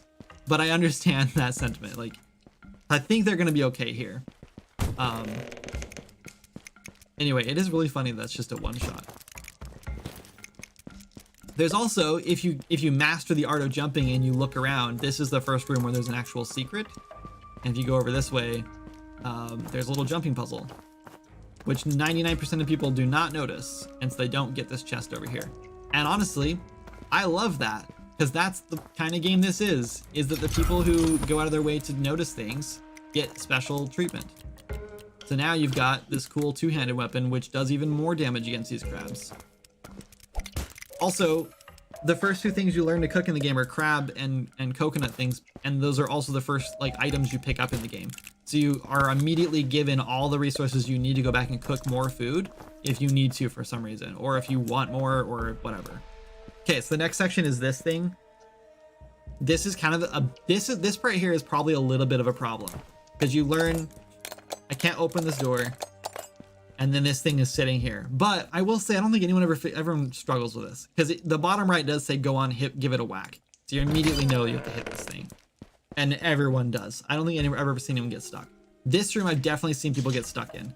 But the point is, like, you just learned that sometimes you gotta hit things to open doors. But then they get in this room and they're like, cool, a bow. How do I get out of this room? And they just run around for like ever trying to figure out how to get out. And it's just like, dude, we just taught you. We just taught you 3 seconds before you walked in this room. You were just taught how to do this. So this is the only room that I think people really struggle in, and then the magic room. But like, I don't know how else to teach people this. Like, this room is here entirely to teach you how ranged combat works. It's a totally safe room. You cannot get out of it. I guess you can go back. And I guess you can go back and fight these crabs with a bow if you really wanted to, and like, maybe get your butt kicked. If you're a really good shot like I am, you'll definitely win those fights, no problem. Anyway, but yeah, you get in this room, and then if you find the secret, there's a secret here. Boom, and you can open that door and get the extra bonus loot in here. Did I just see something like run across there?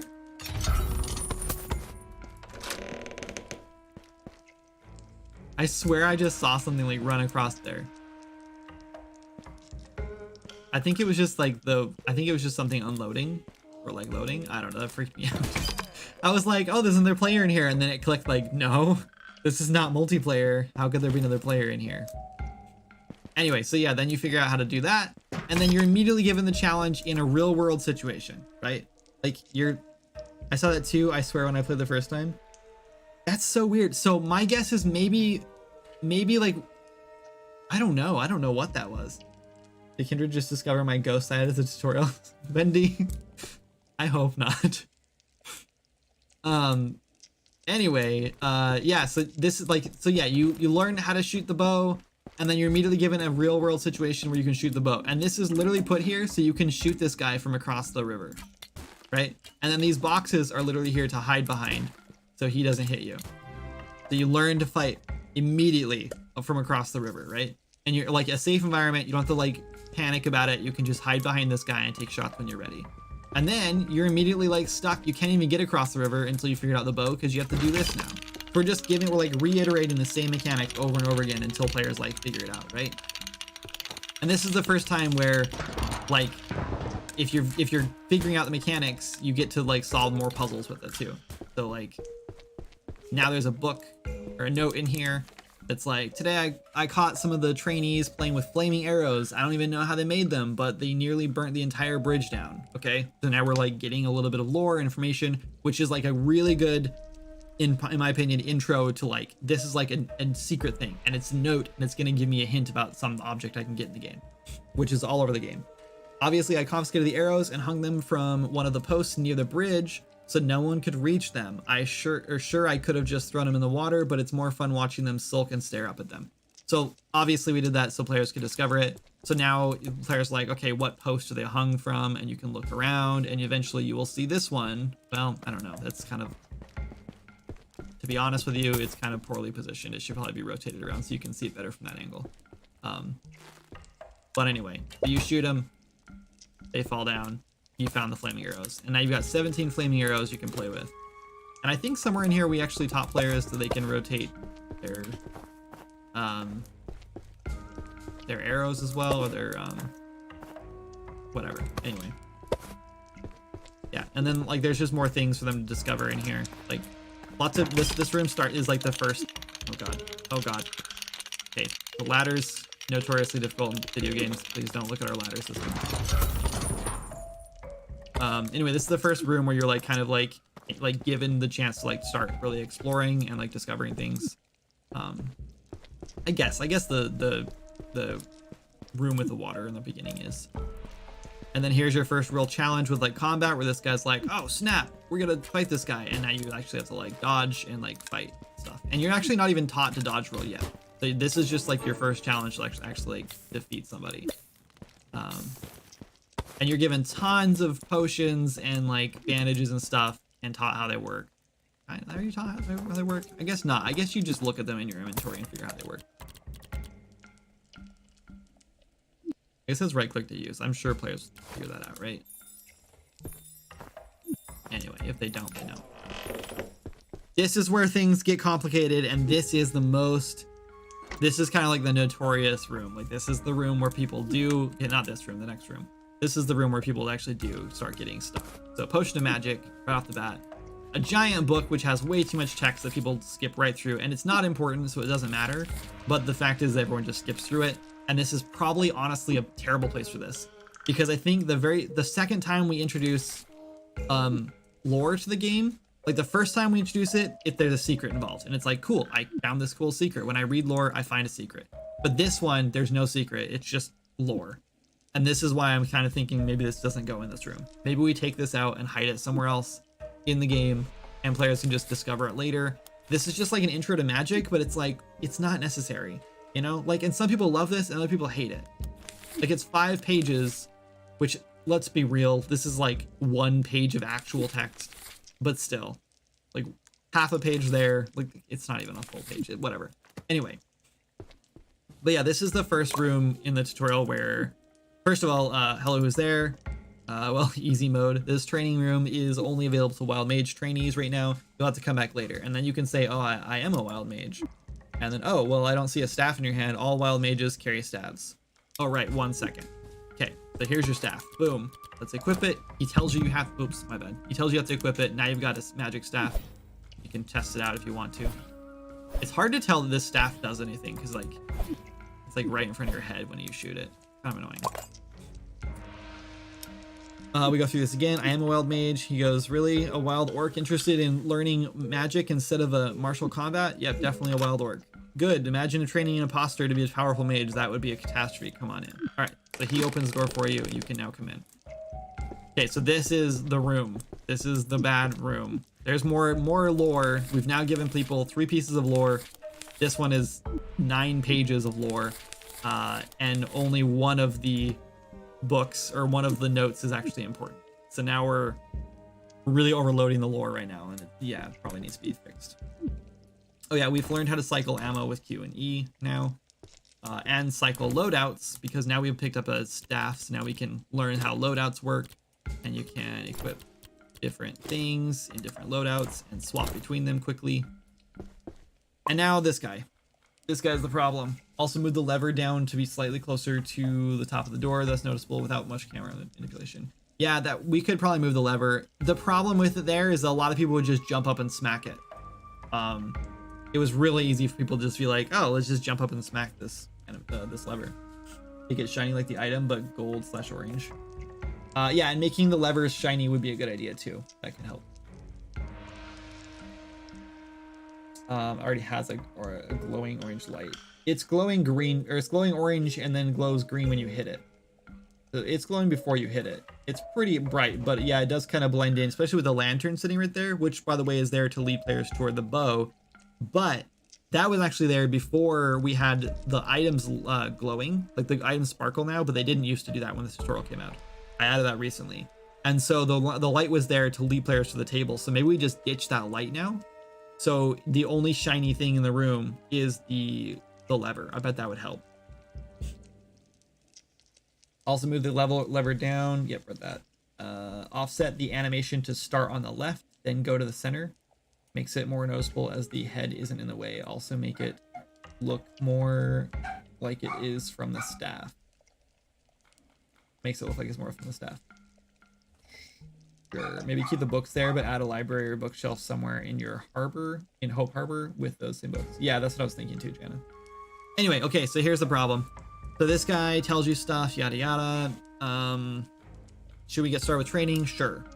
Great. Would you like to start with the innermost, or whatever? Let's skip that.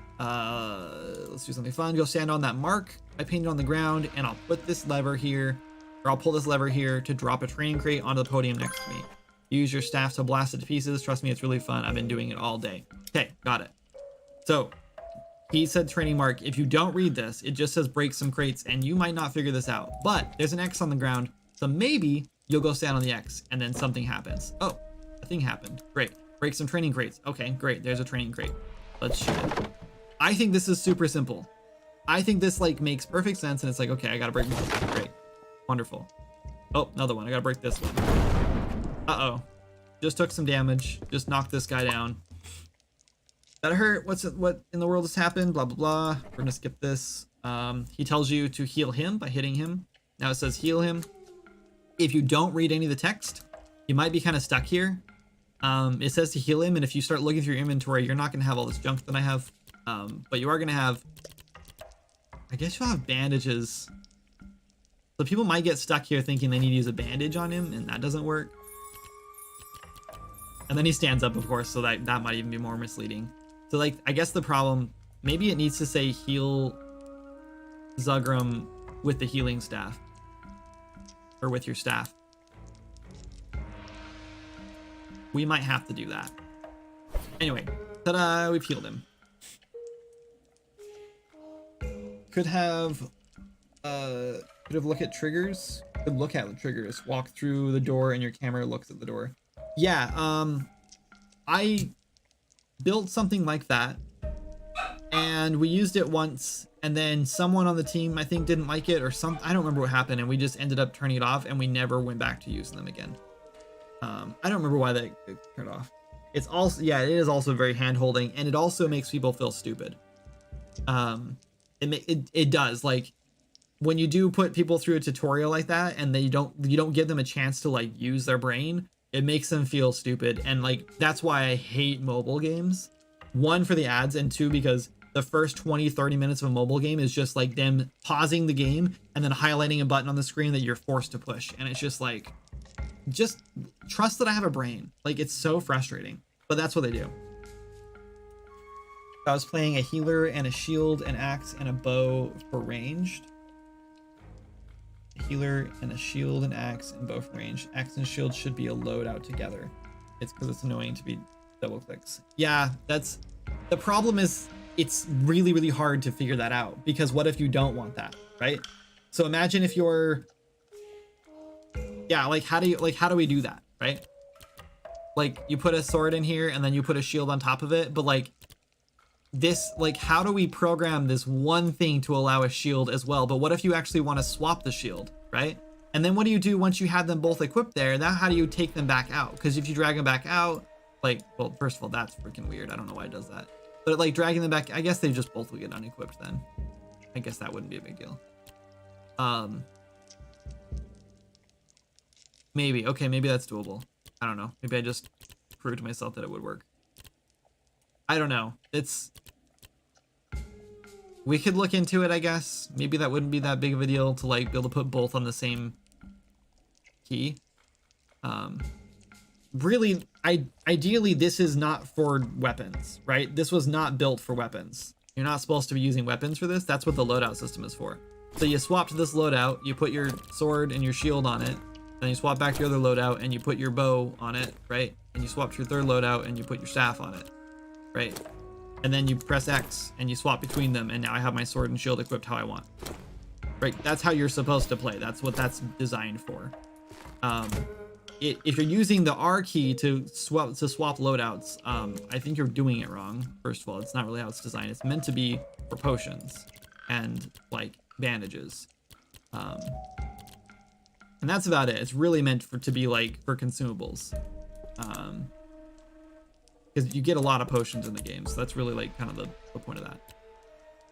I mean, I guess if you want to use it for sword and shield, that's fine, but I think it's a little bit, I don't know. I guess I'm probably not going to go through and code a whole system on top of this just to benefit the people who don't want to use the loadout system that's already built for them. So yeah, the X key is how that works. I don't know if we ever teach that, but I'm pretty dang sure. I don't know why I said dang sure. I'm just pretty sure that it's in the tutorial section. If you do loadout, like the tutorial section is so freaking good. You can type in anything. Jump, basic movement. Oh, there's jump. Okay. How do I don't know. What's this weird gold thing in my inventory? What's this gold thing? Oh, currency. Okay. Oh, here it is. Here's the gold thing I was looking for. What does this do? Oh, banknotes. Okay, that's what it does. Cool. I can, oh, and there's other currency too. Okay, great. Give me something else. I don't know. How about mount? Oh, it's not going to show mount actually now that I think about it, because I don't have it unlocked yet. Anyway, but as you unlock things, you can just search for anything you're looking for, and you find the information. You don't have to scroll through and read it all. Like ammo would be a good one for like, how do I cycle my ammo? That should be, it should say spells too. It would be nice. I don't think it does say spells. That would be useful. Anyway, this searches for any text inside the entire tutorial, so you can just find it there. But yeah, so loadouts, cycle through loadouts with X. So it's in there, right? Like this is a problem, because like I understand that people don't read all this stuff. I don't blame you for not reading all this stuff, but it's frustrating as a developer, because it's like, what else can I do? You know, like how do I, if you're not going to read the stuff that I put on the text, and I'm not greedy. I'm not just like directing this at you either. Just like, I'm not trying to be offensive or like rude or like snotty to you or anything. It's just like a frustration in general for game developers. Cause like we can only do so much. Right. And this happened, like, this is a common thing, right? Like, oh, I didn't know you could do that thing. And it's like, yeah, well, it's in the tutorials, but yeah, I also understand that like reading through all these tutorials is like a lot. Right. But yeah, in this game, I guess if you're like frustrated by something, check the tutorials first to see. Oh, and also here's the hotbar, right? And we literally show on the hotbar a bunch of weapons being used. This is probably because this tutorial card was made before we added the loadouts. So really the hotbar was intended for weapons at that point, and then we added loadouts to fix that. So honestly, that's on us, right? To quickly swap between weapons or tools, or use a potion or bandage on the fly, use your radial hotbar. So yeah, that we need to change that. And we should add on a section here that says, if you want to quickly swap between weapons, try using the loadouts. It would also be nice if we had like links in here where you could click on it and it would take you to the loadout one, but that's a little much. I don't know. We can think about it, I guess. Anyway, so yeah, we heal this guy and then he gives us a spell, which I think this part's pretty obvious. Where did you get stuck, by the way? Oh, I shouldn't have clicked there.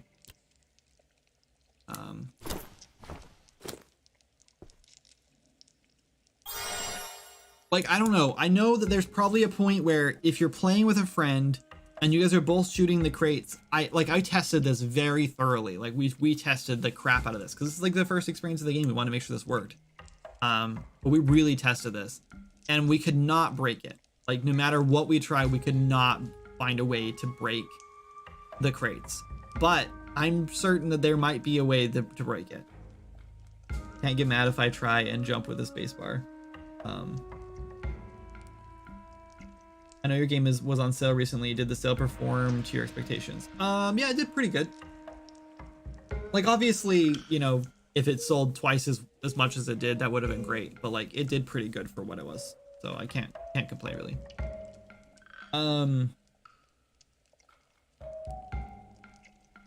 Let's see. The problem is you're so used to that from other games. Can't get mad if I try and jump with the spacebar.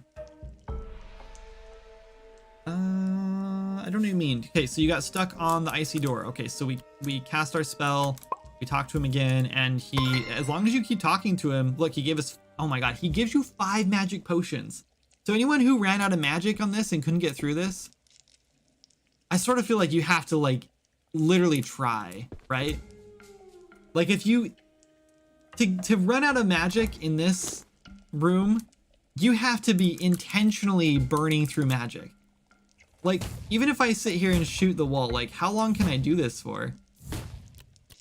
And then I just go take a magic potion, and that does only give you 25, so it does take me 2 to, like, fill back up. But, like,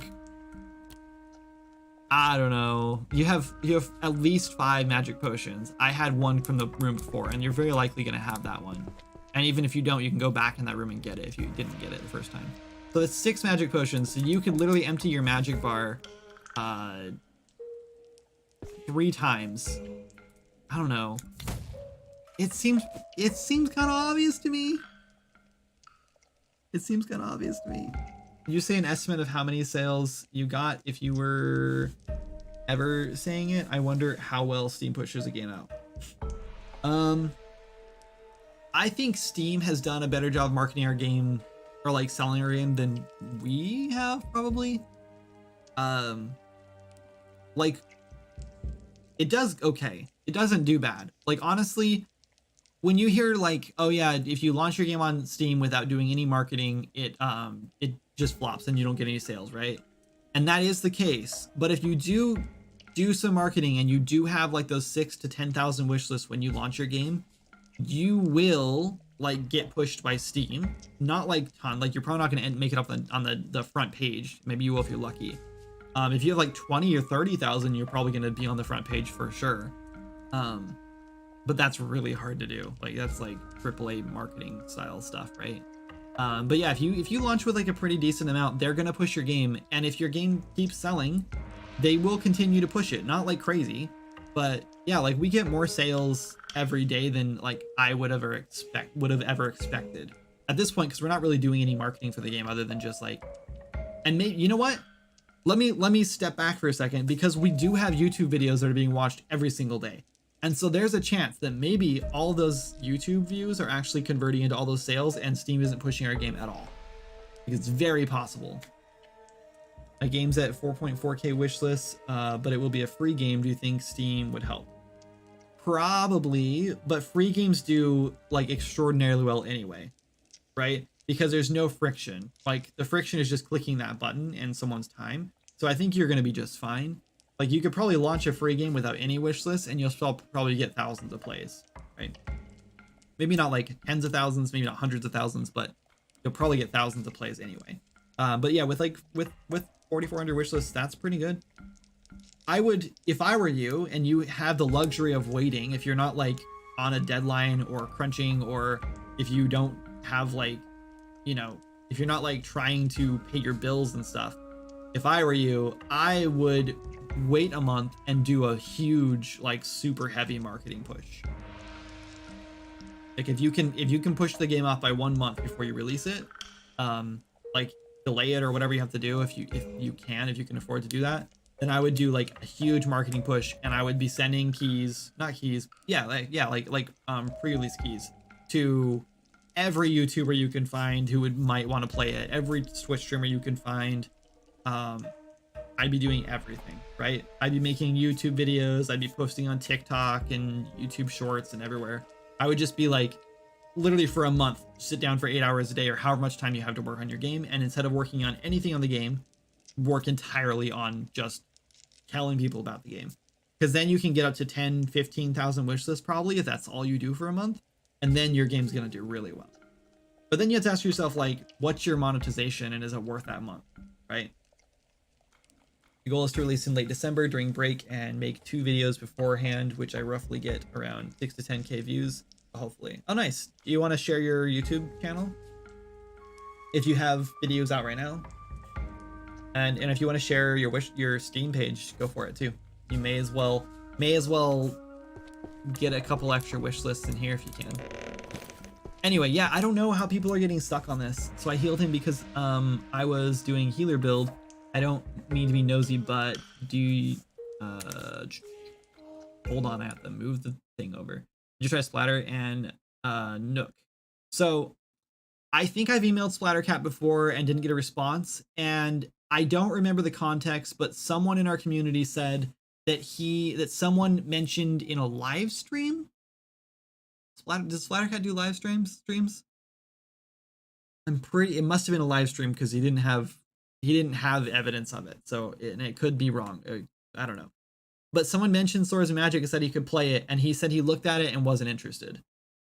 Then again, that was also like a year and a half ago, and also could have been out of context and maybe misunderstood. Who knows?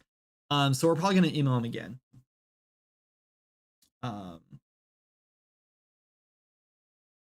Oh, you did. You asked him about our game. What did he say? And yeah, I don't think I've reached out Nook. Is it actually spelled that way? Because I don't know who that is. Let's go look.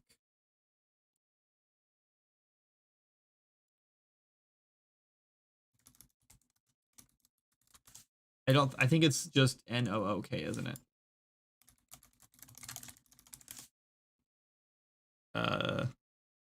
Maybe that's not it at all. I'm not finding that at all. Nookrium? Oh, it's Nookrium, huh? You're talking about Nookrium. I know who that is.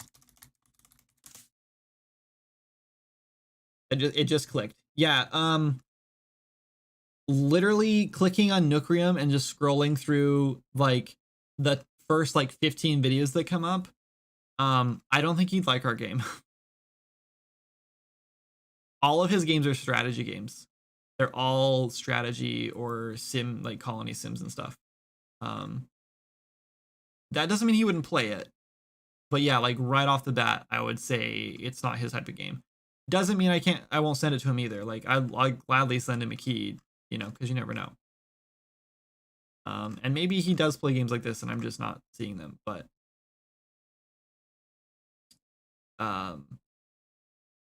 yeah, it looks like almost all these games are like top down, like strategy, survival, not survival, just like strategy games. Well, here's Tales of Yore. This is an open world fantasy RPG. This one might be. All right, Tales of Yore is a completely free, and it's a top-down pixel art style fantasy dungeon crawler RPG style thing. And okay. All right, so this might be something he would play then. So he might play Swords of Magic because he did play this. And this, but the thing, oh, this was literally 1 day ago. He posted this 1 day ago, just yesterday. I was gonna say this video only got 7,600 views though, so it's like probably not doing so well, but it was only a day ago. So yeah, that's actually doing really well. He said it looks good. Oh, well, snap. When did you ask him? And does Splattercat stream? Is that when you asked him? Hey, Alex, thank you so much for continuing the gift sub.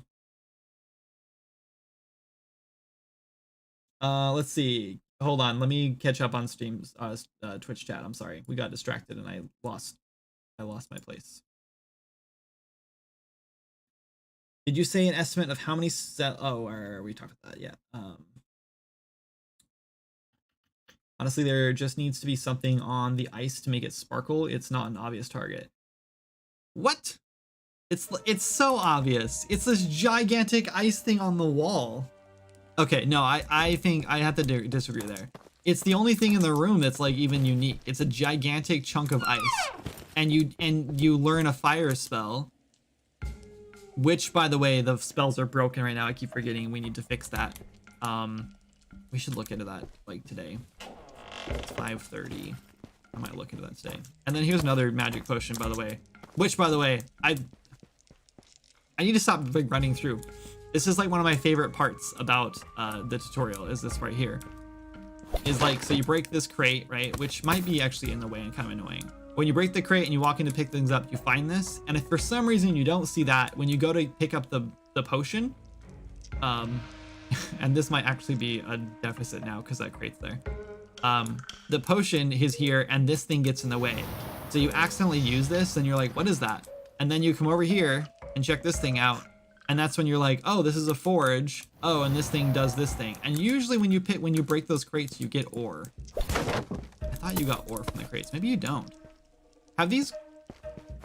Diana, I think we broke the tutorial crates. Diana, I think the tutorial crates got broken when we redid the loot tables because they're supposed to drop different items. These guys they're just dropping like, oh, there's nails. Okay, maybe we just need to we need to turn up the nails or something.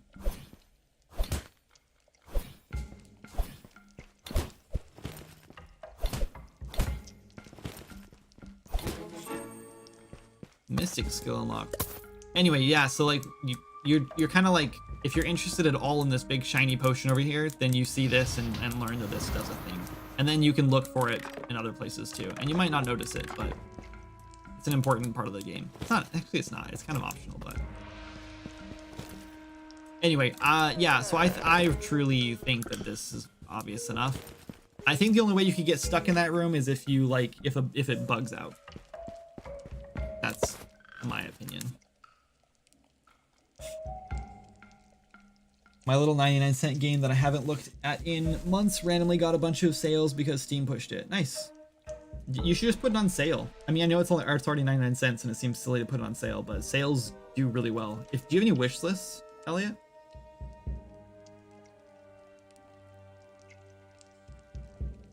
If only the ice would melt. Yeah.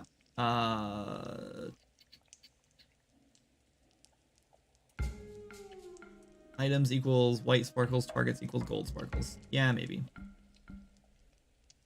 There's just not that many targets in the game, so it wouldn't be very consistent with the rest of the game. Because, first of all, I also don't like that, right? So personally, I actually didn't even like the sparkles on the items you pick up, and they didn't used to sparkle until recently, when I finally decided to just cave because it was too hard to tell which, like, when you, like, people would miss items all the time that just fell on the ground. But I prefer having the more visceral experience where you're like seeing an item on the ground and you're picking it up because it's an item on the ground, and like, I don't know, it just feels more immersive to me than having like this sparkly magic item. Like I don't really like games very much when like an item drops on the ground and it like floats up in the air and like spins around in circles and stuff. It just feels really cartoony and like arcadey, and I don't like that in games usually. So I was trying to avoid that, and the sparkles kind of give it that feeling, but it's better, I guess. So yeah, and also there's a lot of secrets in the game where like there's like buttons that are like stuck in stone walls, and there's like things like that are like, oh, what's this weird like random rock sticking out of the wall? Let's go look at it. And then you look at it and you're like, oh, it's a button, and you press it and a secret door opens, right? That kind of stuff's all over in the game. And so if we make all those little interactable objects sparkle, we ruin all those secrets. And if we only make some of them sparkle, then we ruin consistency. Because then people will only look at things that are sparkling from then on, and they won't be interacting with or like looking or investigating other things that might not sparkle, and then they'll never see the secrets. So I think consistency is more important than forcing players to see the thing we want them to see in the tutorial. So that's my opinion. And maybe the tutorial could have some camera movement where we look at things, but I also want to respect players' like intelligence and assume that they can figure things out on their own. So that's, I don't know. Anyway, yeah, so sorry, you linked your stuff. I will check it out. I'm not gonna look at it too much on stream, but oh, this looks awesome. Yeah, your image here looks fantastic. All right, I'll show it on stream. This right here, your like thumbnail here looks super good. I think that's actually really good. And this game looks really good.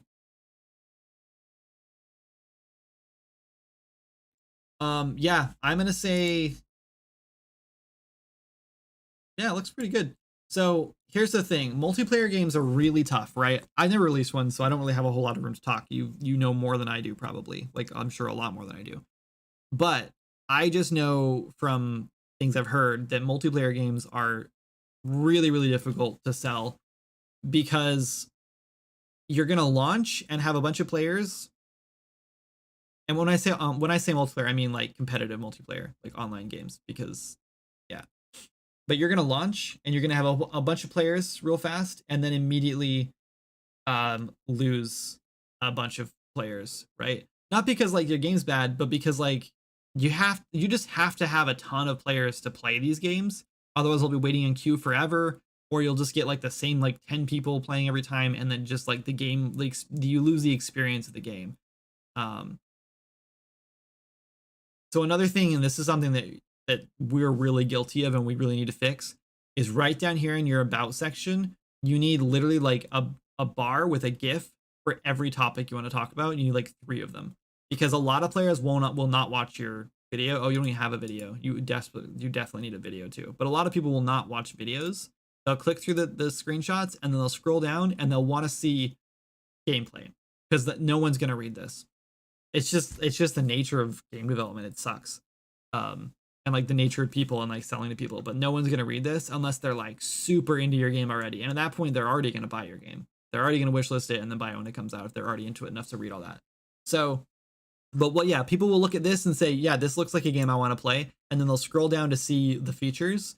And in these features, you need to put like whatever your selling points are in the game, right? And then a GIF that demonstrates that right above it, right below it, or whatever. And then people will see those GIFs and be like, "Oh, this looks awesome," and then that's when they'll wishlist. Because without a video that plays, like videos do autoplay, but people will skip past them because it takes too long for them to get into the action to see if they want to buy this game, and so they'll just click through the screenshots, and since they can't see anything moving, they want to make sure the game actually feels good to play, and so they'll scroll down and see that. This is all hearsay. I don't know, because our game, like our look at ours. Ours kind of sucks too, to be honest. We do have a video that auto plays, and it does show off like a lot of green, which people seem to be like attracted to. And a lot in a big open world. So you're immediately like, oh, this is a big open world. It looks cool. But then people immediately start clicking through all of our screenshots, and we try to make sure our screenshots are really diverse too, mostly because it's like the nature of the game, right? We want players to see all the different places they can go, all the different things they can do. And we have a ton of screenshots too. We probably don't need this many, but anyway. And then we have mixed reviews right now, so I mean, like, what am I talking about? Our game sucks. So then you scroll down, and we have all this junk too, which kind of sucks. I mean, this, I guess it's not junk, it's like news and announcements, and it does show that we're active, which is good. And then we have like reviews and stuff. But right here about this game, we need a GIF for every single one of these sections, and that's like, we're trying to work on this right now. And this roadmap probably shouldn't be here. It just doesn't look good, and I don't think it like sells the game at all. If anything, we'll put it down below, so when you read more, then you can find the roadmap. And the one cool GIF we have on here, which is way too big, we need to like cut all this off, right? Is awesome, but yeah, it's hidden behind here, so no one even sees it. So yeah, we need work too. So don't get me wrong. I'm not trying to say I know what I'm doing. That's my feedback for you. Anyway, I'm trying to catch up to chat. Who is streaming? What are you talking about?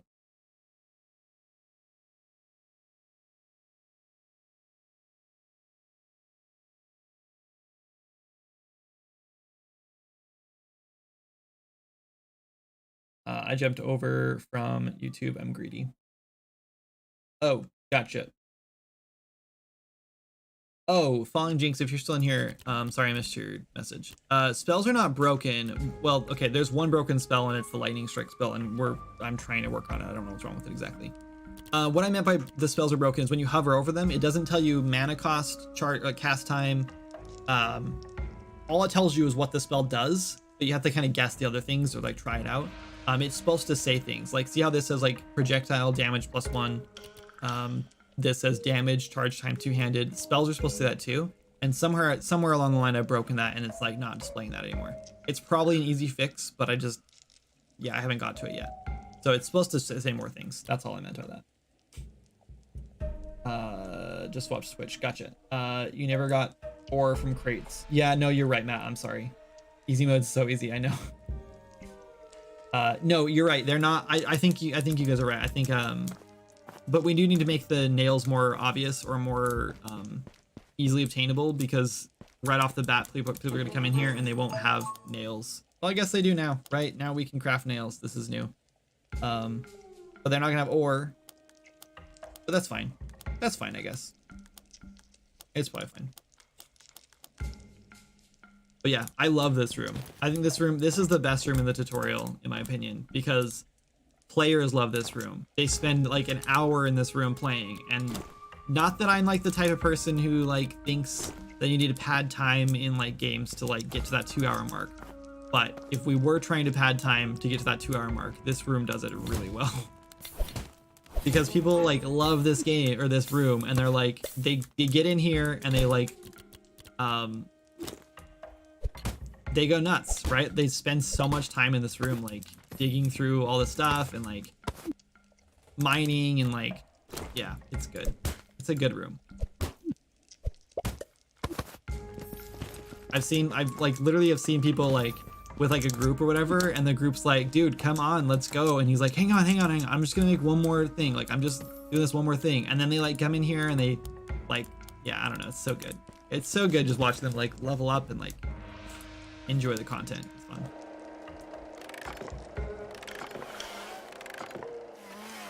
And it's not like, it's like pretty quick to unlock like your first couple things. Wait, what? I just put 2 in there. What is this doing? Is this broken? Is this broken? How did this get broken?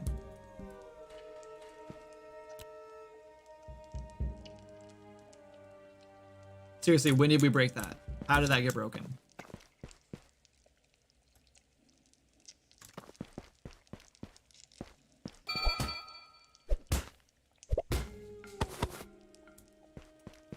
I love the room-wide jump puzzle. Yeah, same. I think it's fun too.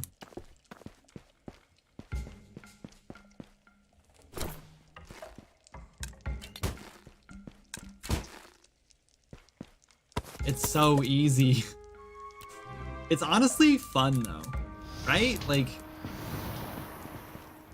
it works as long as you put enough in. It's just if you don't put enough in, it just starts going anyway. We'll have to fix that. That's another fun bug. Anyway, do I have enough stuff to like make something new?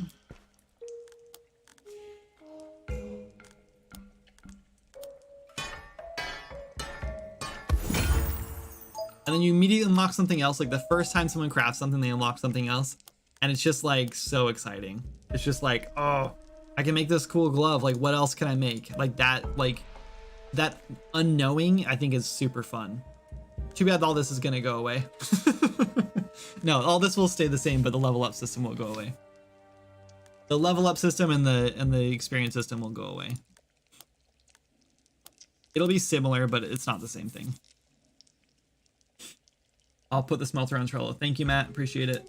I don't think I've ever tried adding less than 3 ores at once. Yeah, I'm guessing that people do it in here a lot because you don't really know that it takes that many.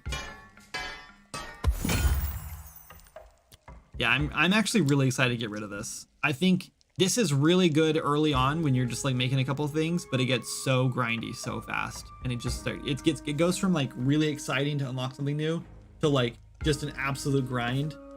Especially when like the next thing you unlock is like one item and it's like not something you wanted, and you're just like, why am I playing this game at the point? It's annoying. And also the shield thing is dumb because like I don't need a shield. I already have a shield. So anyway, but yeah, I don't know. I think our tutorial is really solid right now, and we're not really getting any complaints other than like the one guy who couldn't figure it out, which you know, it is what it is. Wait, what? 4, 4, 5, 4, iron arrows, 5, 5, 5, 5, 4, plus 2, plus 1. Am I just getting unlucky? I mean, I guess I was consistently hitting 5 and the first one was consistently hitting 4, so I guess it's there, but feels bad.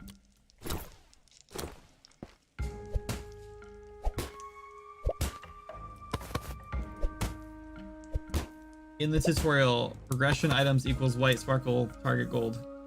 No, I already talked about this. I already brought this up. I don't like it. I don't like it because it's not consistent with the rest of the game.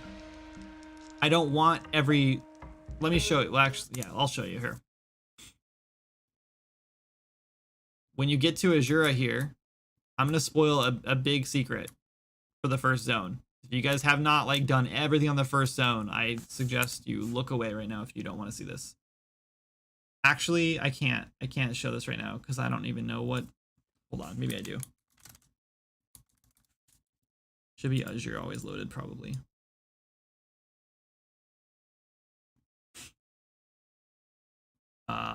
Maybe not. Yeah, it is.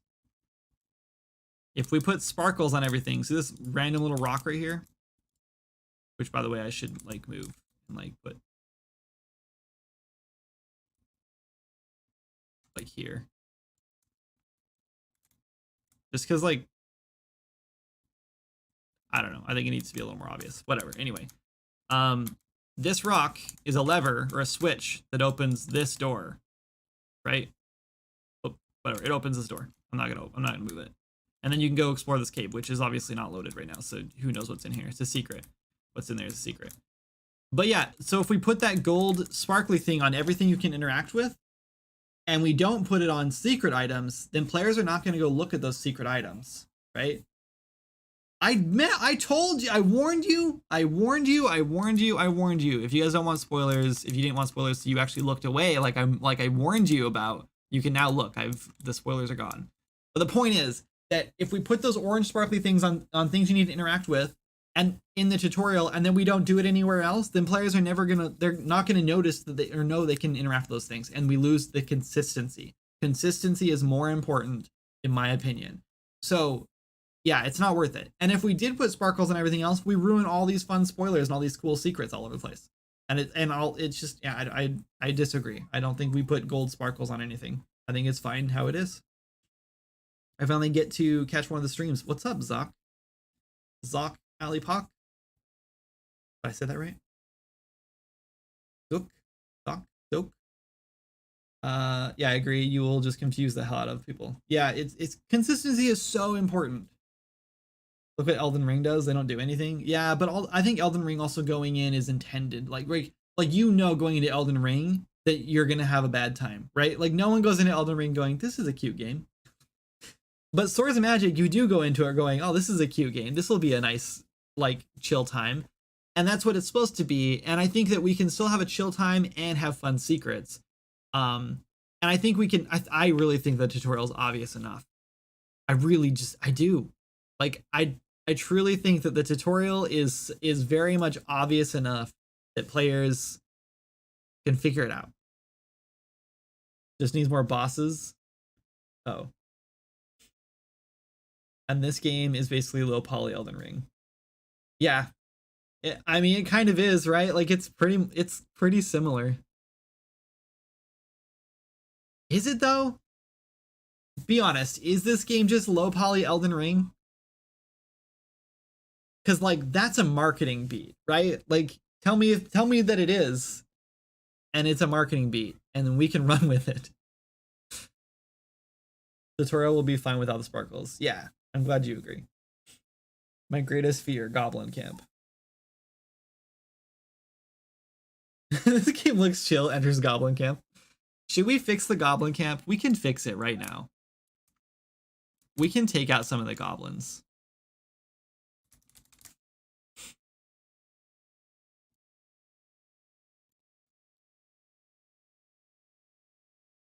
Nope, maybe not. Goblin puzzle. Really? I think it's Azura large props. Actually, it's gonna be Azura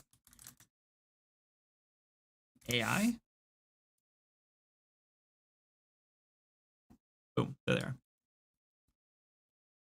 Okay, so first of all, actually, let me backtrack, because we actually did get confirmation that the goblins in hardcore mode are doing 46 damage. So they normally do, I don't know. So we could do a couple of things. One, we could just remove half the goblins, which would be a good idea.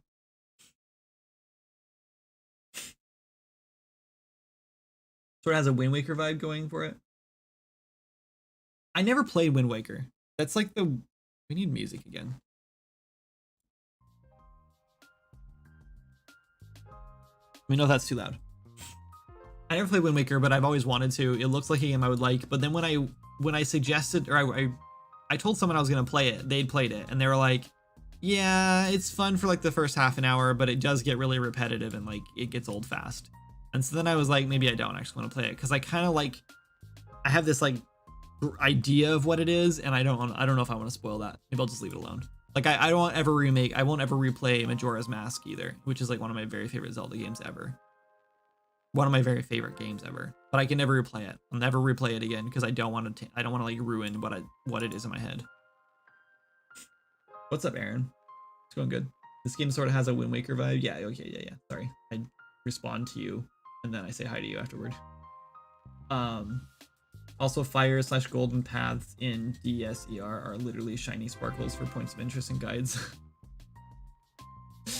Yeah, that's actually a good point. But it doesn't show you. It only shows you the main storyline stuff, and we have that. We already do have that. You press M on the map, it shows you a circle where someone's like marked your map to show you where to go. So you can already do that. It's not like the game is totally like hands off. Those characters aren't always loaded, are they? These ones?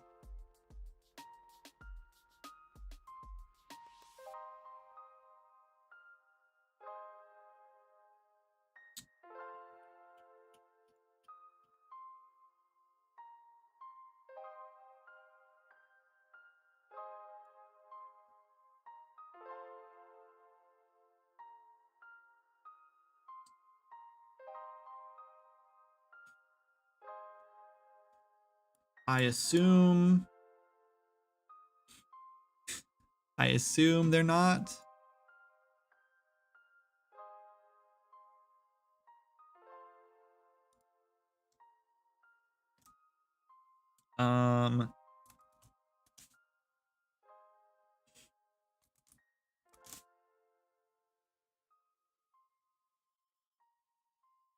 BP AI generic cares if we're fishing. Why would this AI be fishing?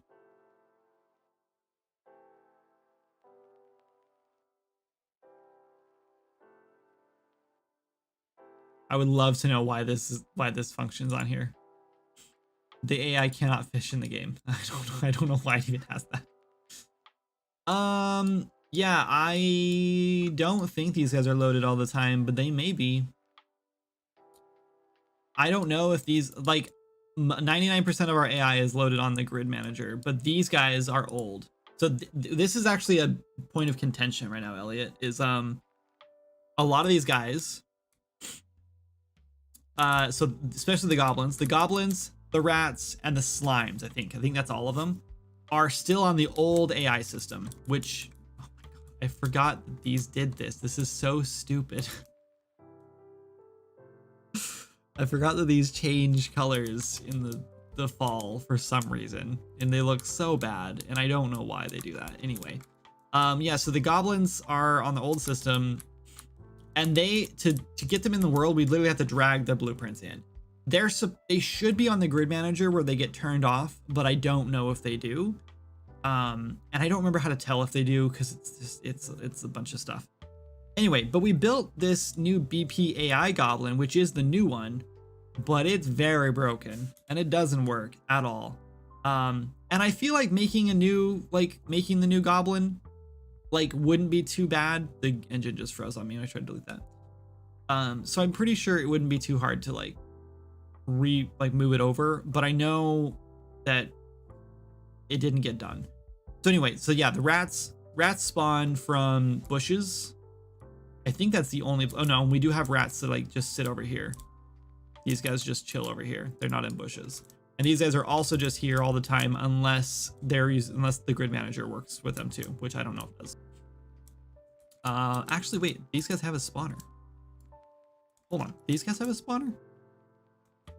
No, okay, so no, these guys spawn then. They just have an old spawner.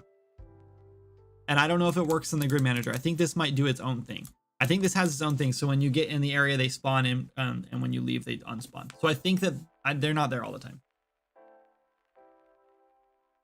I can show you how the grid system works in general, but I can't show you all the inner workings because I don't even know. So grid manager.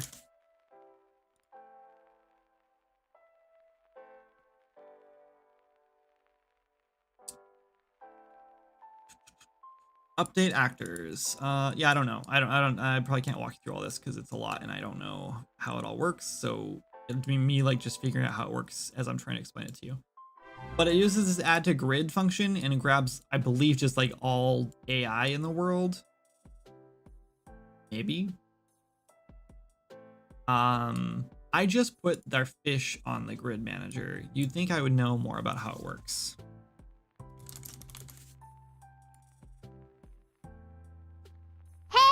They don't have a component, so I don't know exactly how they work, but don't worry about this. This is fine. This is how I do all my blueprints. Why does this look so bad?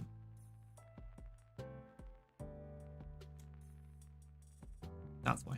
Hey, listen! What's up, Demoness? What? You got a donation? Oh, snap, Golfer, you just donate $50? Oh my god, thank you so much. Hey, that's for our bear sound effects. I just remember we put that up there. That's awesome.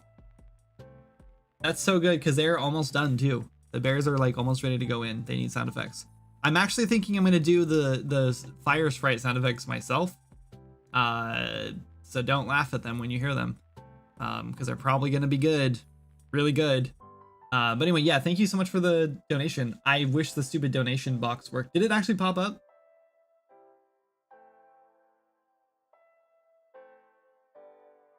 Go get your man, Jenna.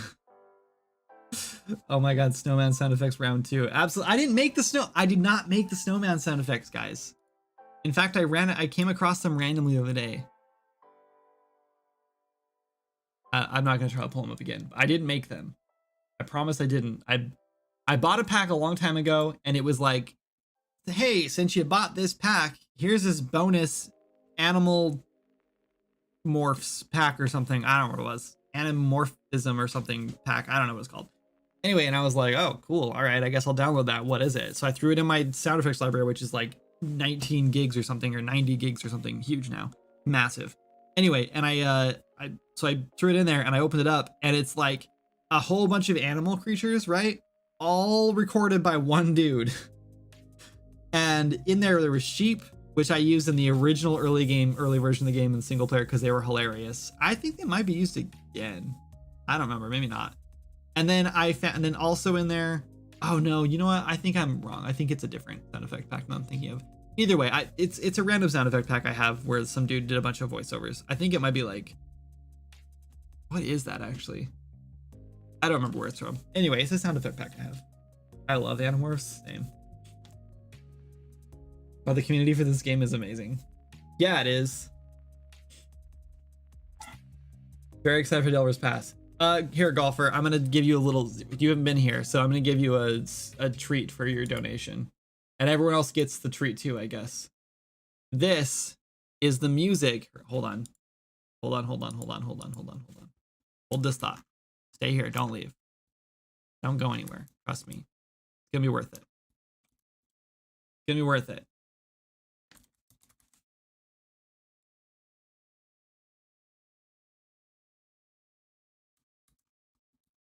Okay, we're gonna set right here. Okay, ready?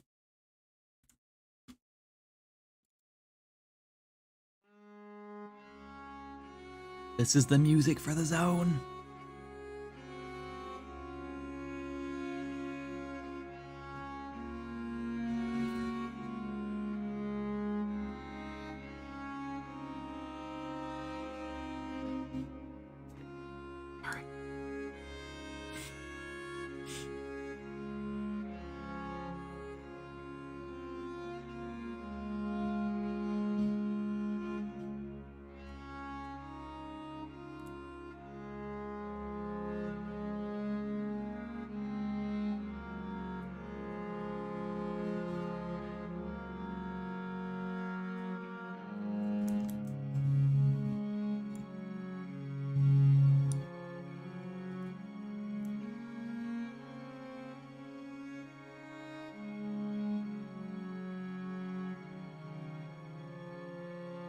See my front porch rocking chair vibes. Can't wait to get this thing spinning. I don't know why it didn't spin the other day when we set it up. Oh!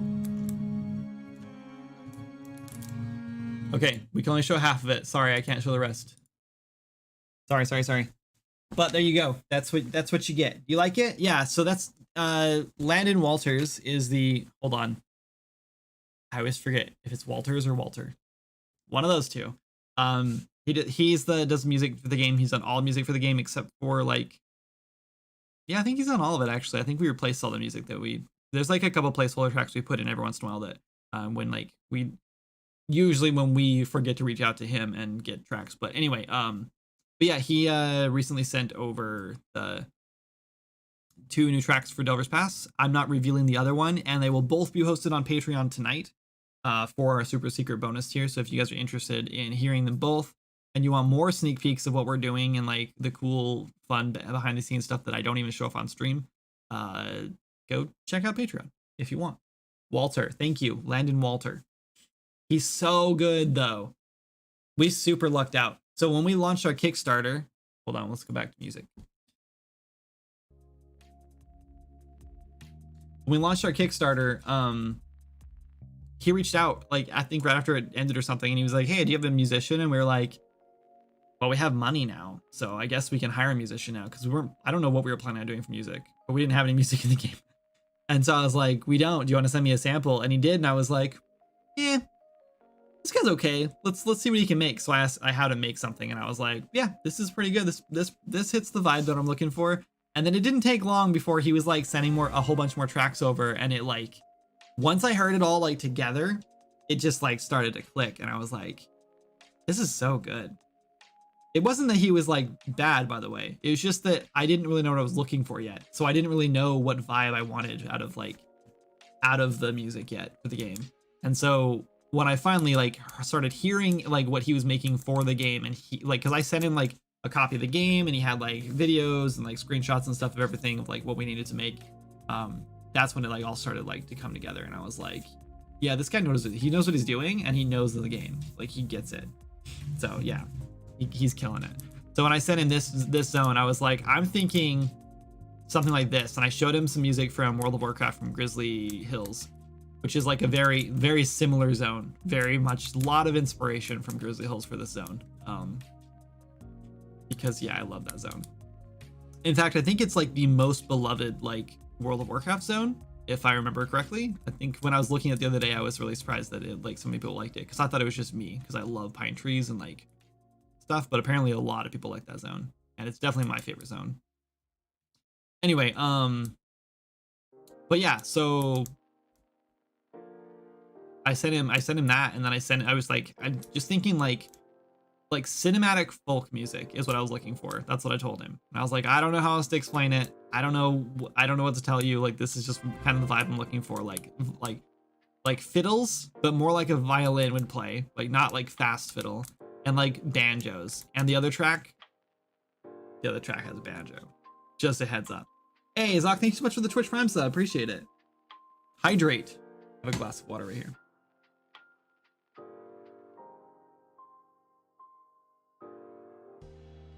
I super hydrated. Thank you.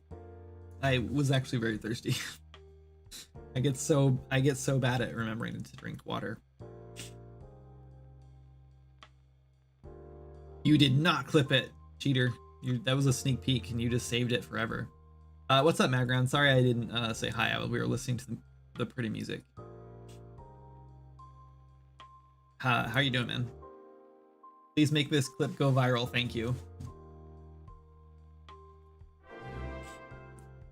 Matt, you should, if you're going to be hanging out in chat, I'm going to give you an unofficial job right now.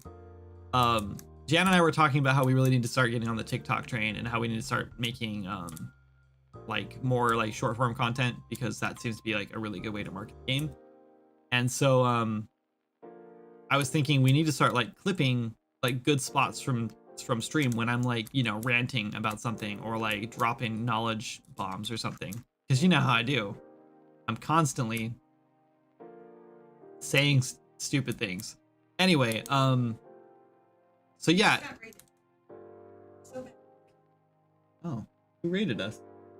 Prismatica just rated. Oh my god, what is going on today? That's like 3 raids of like the best like game dev YouTubers, the best game dev Twitch streamers on Twitch. You guys are amazing. Thank you so much for the raid, man. I appreciate it. What were you working on? How was your stream? Welcome in, everybody. I'm just flying around looking at the new zone that we're working on recently. This is it. We were actually working on Steam achievements today, but I got distracted and we haven't done anything in like an hour, so this is what we're doing now, is just flying around checking stuff out.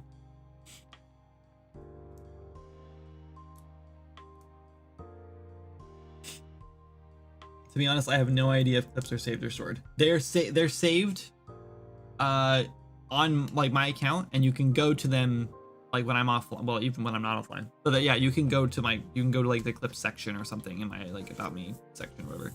And then I can actually go grab them, download them, and then upload them to YouTube, which is like the point, right? Like I need to like go crop them or whatever, and probably edit them down a little bit or whatever, maybe. But yeah, so like if you are like, that would be good on YouTube, and you think about it and you want to do it, then like clip it for me, anybody, and then I will go look through them all and put them on YouTube.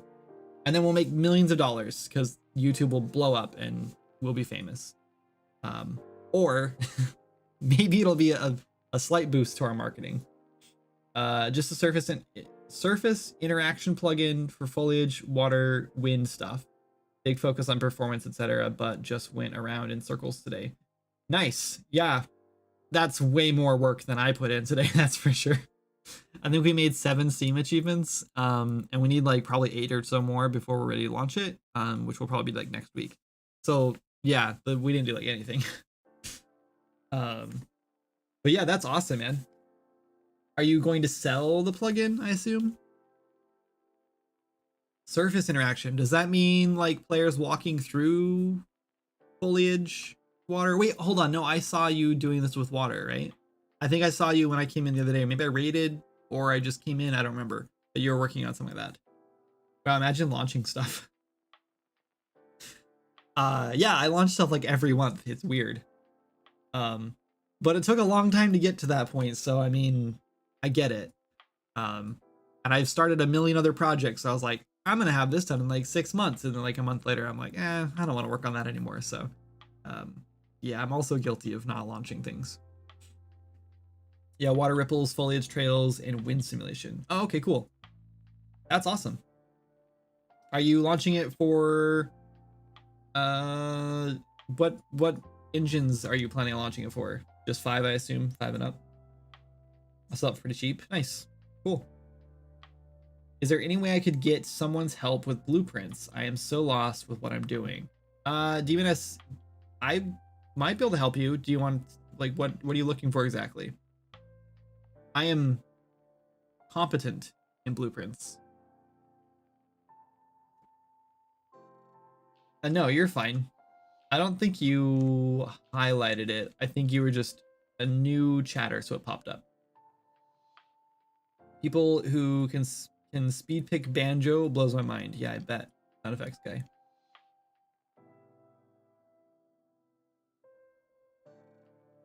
Anyway. Just 5.3 since it uses some new Niagara functions. Okay, cool. Cool. Out of my range then, obviously. Nobody uses 4 anymore, Kindred. Yeah, if you're in my Discord, Demoness, which I think someone just linked. Yeah, boss just linked for you. You can post it in there. There's a game dev section in there, and you can totally post in there. And I can go take a look and help you after stream if I can't help you on stream. Yeah, I don't know. I would like to switch to 5, but I don't know. I literally, it was like a few months ago, I feel like, or it was probably 6 months ago, that I finally set up my source build for UE4 so I could do dedicated servers. Before that, I was relying on Encanta Games to do it for me. And then I know he was sick of doing it for me because I kept asking him all the time. And I'd have to be like, hey, next week I need to do a build. Are you gonna be available? And he'd be like, no, I'm gonna be out of town. You should ask me sooner. And I'm like, yeah, I should have. So finally we sat down and he helped me set up the source build for it so I could do it myself. And I'm finally doing it myself. And then if we switch to UE5, I'll have to do it again. And I'm just like, that's annoying. We can do it. It's just annoying. I don't know. UE5 is awesome. And I love UE5. Don't get me wrong. I would never start a new project in UE4. Like, no way. I wouldn't even, I don't know. Yeah, all my other projects that I play with are in 5.3, obviously. But I don't want to deal with cutting down on our dependency chain length. And I'm also scared because that's what was causing problems when I switched last time, is dependency chain length. But I'm afraid that we'll fix that and then immediately get thrown with oh yeah, also this is a problem too, and you need to fix this thing too, and this thing and this thing.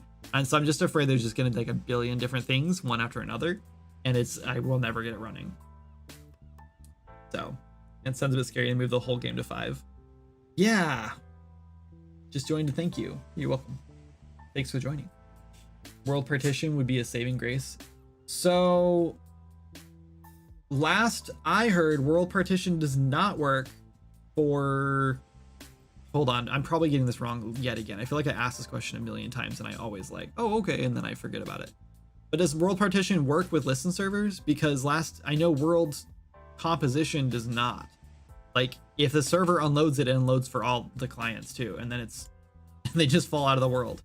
So last I checked, it doesn't work. I still use the old math nodes. I like the old math nodes. Can you turn the old math nodes back on? I hate the new dynamic math node thing. I think it's annoying. It's annoying because I have to drag out the node and then sometimes I have to go and change it to int or float or whatever, manually. It's so annoying to me. I just want to type in float plus float and hit enter. It's in settings somewhere. That's so good. Thank you. I will be changing that next time I'm in UE5, because I hate that. How could you hate? It's annoying. It's fine when it auto works, but it's the times when you have to stop and change it manually that drive me nuts. World partition doesn't fully work with nav mesh either, which is a deal breaker. Yep, that won't work for me then. Ain't gonna happen. You guys are animals. Gonna break the habit of vec times f. Yeah, yep. I'm so lost in this conversation. You guys are in a game dev stream. I don't know what to tell you. This is what we do. Anyway, what do we do? What should we work on? Let's do something fun because I'm probably gonna end here in like 30 minutes to have dinner. So let's do something fun before we leave. Should we work on some level design? Should we work on this next area? I'm a little nervous to work on it in here, but I think it'll be okay. Because this isn't Tyrwin, but I can work in here. I just have to be careful, make sure I'm still in the right levels. And I can do terrain editing. It's fine. The way you slowly introduce better and more convenient parkour for rewards is amazing. Yeah, I hope it gets. I hope it doesn't let you down later, because like the parkour does definitely slow down in farmlands because it's a very flat, boring area. But then it does come back in Windless Woods. There's a couple places in Windless Woods where it gets better. But yeah, Azura has a lot of cool places for parkour. There's a whole world partition navigation mesh system. Oh. Okay. We'll have to take a look. Just half typing the node and hitting enter. Bingo.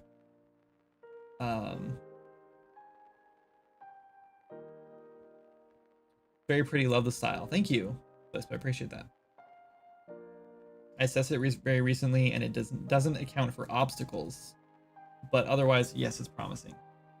Yeah. Oh, like are you talking about like nav modifiers, or do you just mean like just meshes in the world?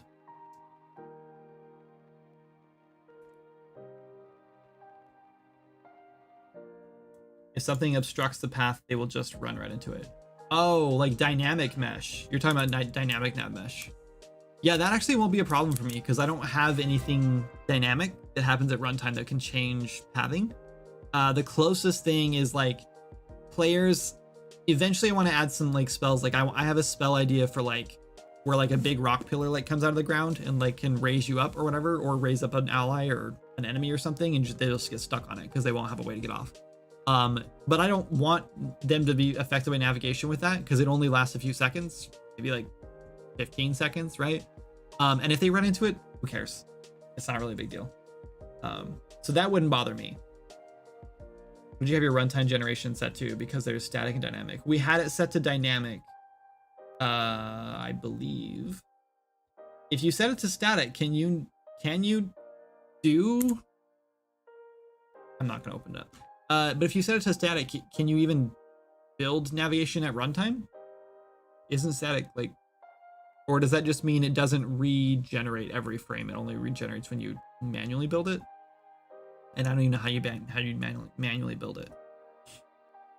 But yeah, dynamic broke everything. Well, it didn't break everything. It worked. It was like we were like at 5 frames per second. Like it just like tanked everything. It tanked our frames so bad. Static is not built at runtime. Right. Oh, I see. You were not asking me. Sorry. Well, we did do that recently, so I thought that's why you're asking. Exact same system works fine outside of world partition. Interesting.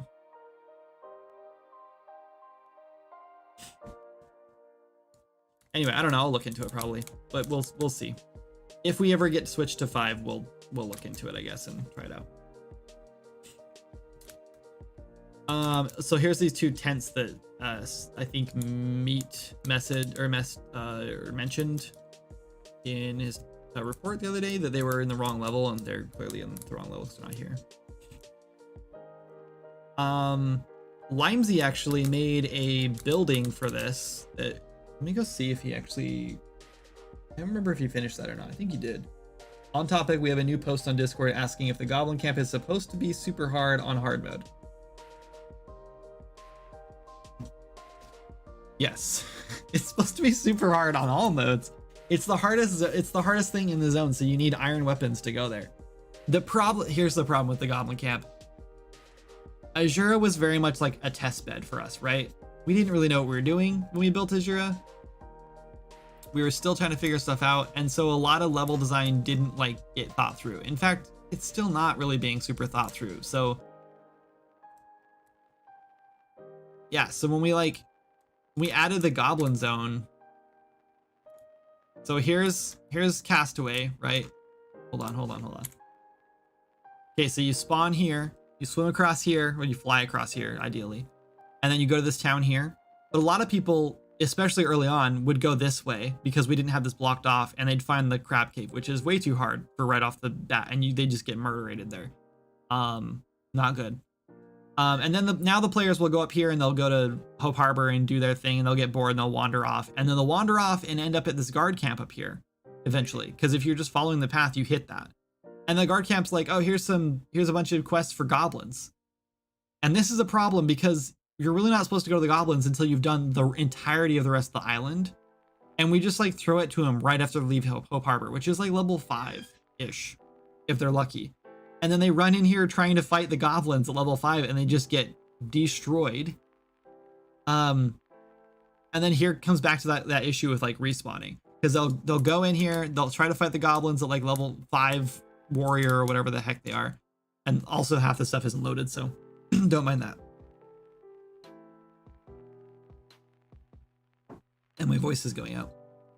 Anyway, so they go in here and they fight a bunch of the goblins, they die, they fly back here and respawn over here at this anchor shrine. And then they're like, let's try again. I've already just died. What else could happen? They go back down and try again, and they die again. They just do it like 5 times, and then they get really frustrated. And they're like, this area is way too hard, and then they give a bad review. So like, yeah, the level design in general for this area, bad. It's bad. Like the goblins, if we're gonna do a goblin camp, really it should have been like over here or over here, and we should have made Ramshackle over here. Maybe not. Ramshackle's probably in a good spot. But the goblins should have been like clear over here or like at the top of the mountain or something, somewhere away from where they're at, where like you start the game. So that way you're not tempted to go in there until you're ready. Like it should just be like further away from things. But either way, you already know the players would have just found their way in there anyway and still got mad. Their jumps are insane if you get like 2 to 3 on you. They must have they just have relatively low HP. We can drop their HP more to make them more like glass cannons, but high enough for early game, it's a hassle. Yeah, it's kind of annoying.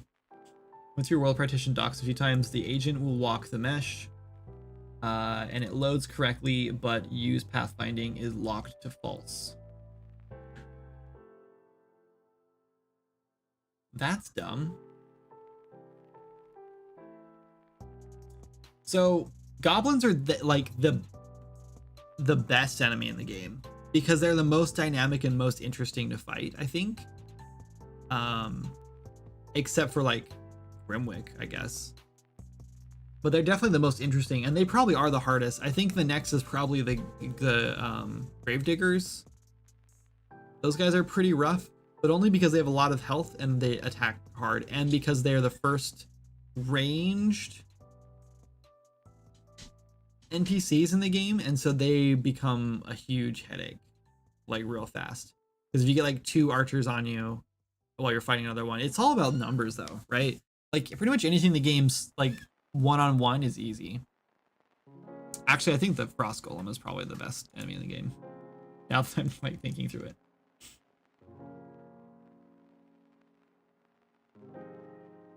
All right, well, let's tweak goblins then. What do we do? How do we tweak them?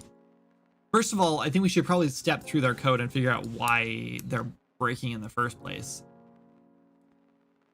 Which I'm not excited to do, but we can do it. What if we just spawn right here and let this goblin hit us, and we go to, let's search, hold on. Let's find damage difficulty. Damage component, that's hitting them. Common mechanics might be here. Let's go to the beginning. Apply damage. I think this is when you take damage. Yes, incoming player damage. Okay, so let's go here and toggle a breakpoint, and let's go press play, and let's see what damage is coming in. Oh, well, it doesn't matter because this isn't gonna be modified because we're breaking before the modifications. So this is just gonna be raw damage coming straight from the goblin to see how much damage it does. We're gonna investigate. They're fighting goblins on hard mode with the tutorial staff. Yes, that would be a problem. Yeah, they might want to consider not doing that.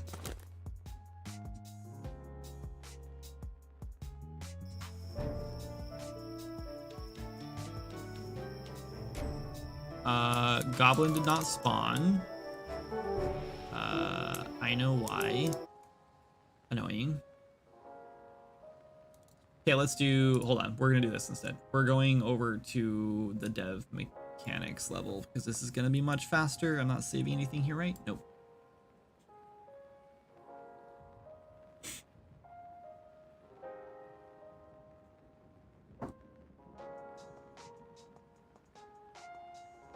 Yeah, I know, sorry. My bad. Okay. Goblin. We need to get the right one. BP goblin. This guy right here. Okay, one goblin to rule them all. Press play. Alright. I'm dodging that attack because I want to get the... Which attack is it? This one, right? That's the attack that does a lot of damage. I mean, these ones obviously do a lot of damage too. But it's the big one right here. Okay, boom. Got hit. Step over. Damage. 24.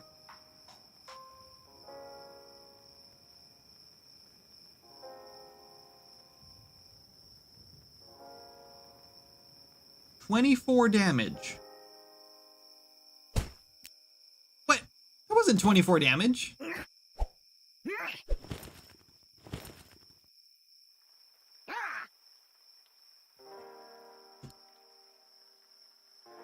$21. Okay, let's step through and figure out how that's changing.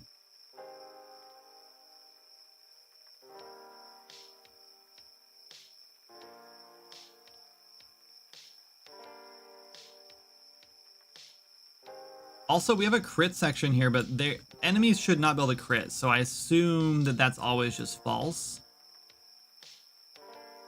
I'm pretty sure this is only working when players are taking damage. Okay, we did physical damage. Okay. Local damage. What am I looking for? Local resource type, which is going to be none, so we're just doing regular local damage. Great. Step over. It's guarded. Nope. Skip that. Hey, listen. Important part. What? It got mitigated? I know I'm in easy mode, but even mitigated, it should only be 50%, so I should have still taken 16 damage. Or 12 damage. When in doubt, spam. I know I'm on easy. I know. But that doesn't matter. Actually, where that 24 is at, well, it doesn't matter.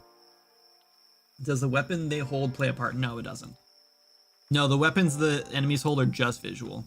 In fact, you can actually give I can give an NPC a sword and then give them a bow attack, and they'll just use the bow like a sword, or they'll use the sword like a bow. Blech! They'll use the sword like a bow and shoot arrows from it anyway. So it doesn't matter at all. Hey, Honeydean, thanks so much for the sub. 25 months? That's so long. 2+ years. That's crazy. Thank you so much. Appreciate it. You're awesome. All right, skip over this. Okay, so this is where we're actually modifying the damage. So we're going in at 21. We're going out at 4.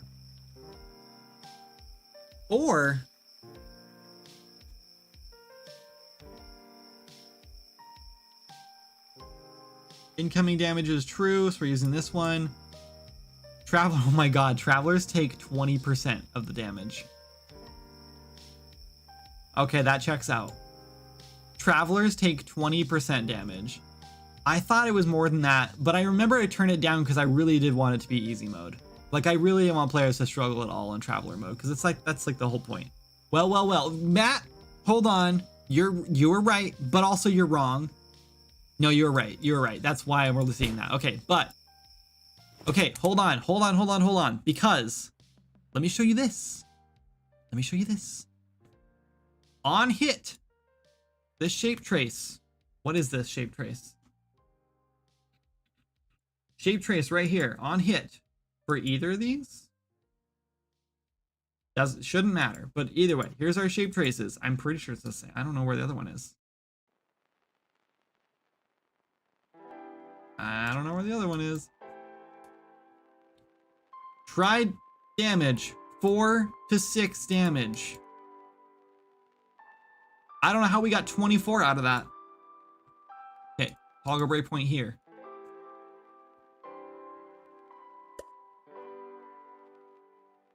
I'm not trying with a forgotten character, but I mean I can, but like 80% on top of 24 damage still shouldn't be 46 damage.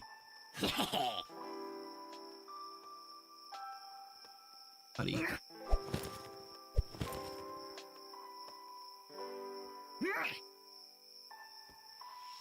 Oh, so are we not hitting that?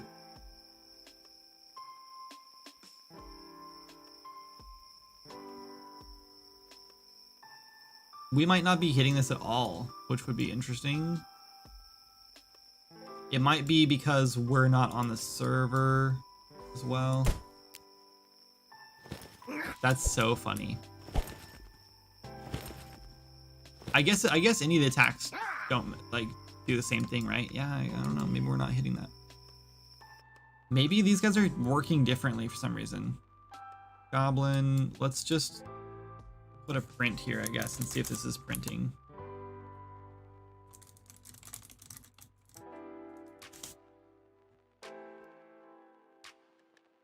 $20 seconds, bright red. Just want to make sure it's doing something. Because even if the server should still print this, actually we should test this on the server, not local, just in case. And it might, honestly, that might be his left hand that's triggering that. Let's turn this off. That might be why that's broken. Oh no, it's calling it. Sorry, it's calling on the server. It's just not breaking on it.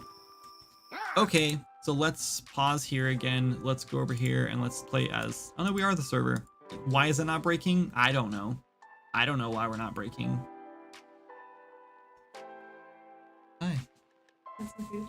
I do. Are you dinner ready? I'm starving. Hi. How's he feeling? Is he happy? Yeah. We're eating bananas, apples, pears mixture. That's it's dinner. Delicious. I tried it. I'm so excited for dinner. Bananas, apples, and pears. Oh my. Oh. When you say hi, look how big he looks when he's on my lap like this in front of me. Because he's just closer to the camera. So big. Was he? What was his head shape? Her head size? Like 96 percentile. 96 percentile. You got a big head, buddy.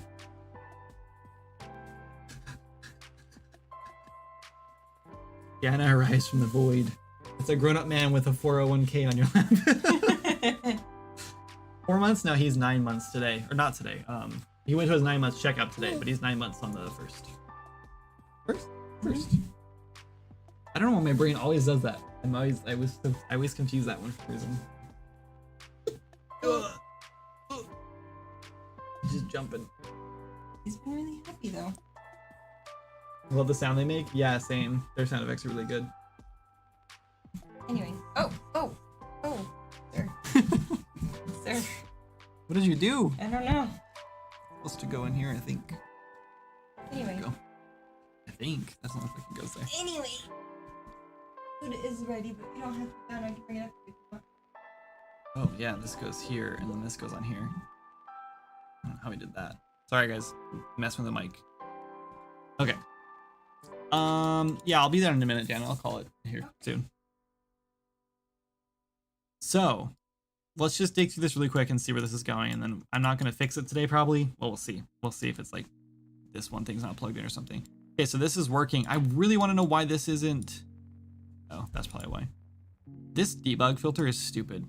Like I like it, but it's like, why don't we like if there's one goblin in the whole world right now, why is it not just default to that?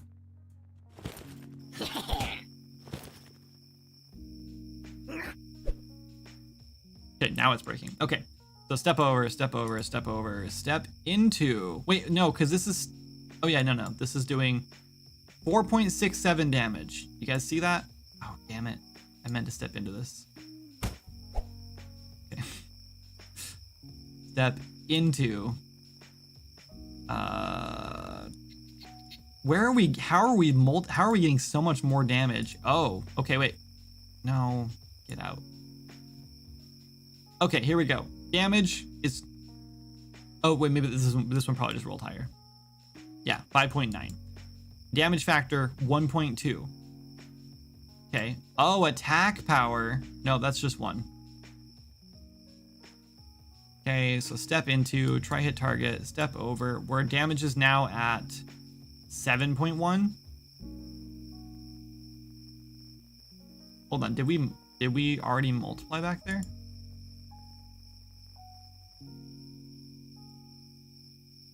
I don't know where we just were.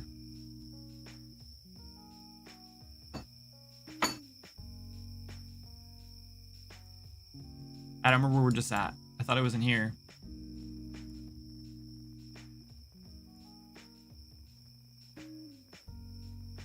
Oh, right. Okay. Nope, that makes sense. Okay. Sorry, I'm confused. Okay, so we're now supposed to be doing 7 damage. I would love to know where we're like multiplying this by 3. Okay, so step into init apply damage AI. Step over, step over. You know what's really funny? This must have been broken forever ago. Okay, I'm putting a breakpoint here because I bet this is where it is. So step over. 7 damage still. Okay, never mind. Not there. That's all fine. So we're applying 7 damage.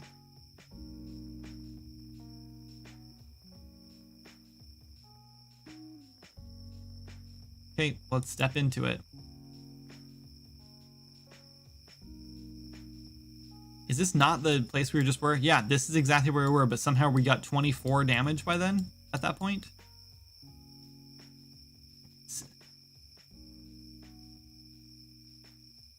Is it a different attack that's happening? Okay, hold on.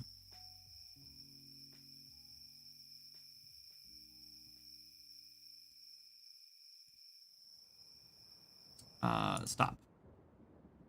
Okay, are all the attacks equal? Maybe they're not.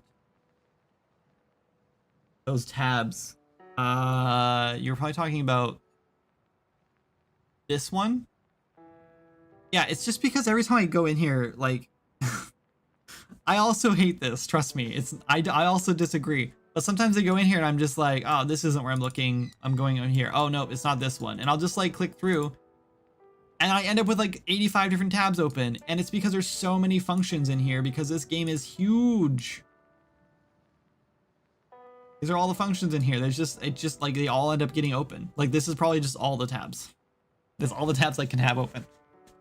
Anyway, where were we? Just looking. Right. So this was hitting for that attack. I wonder if those attacks are fine.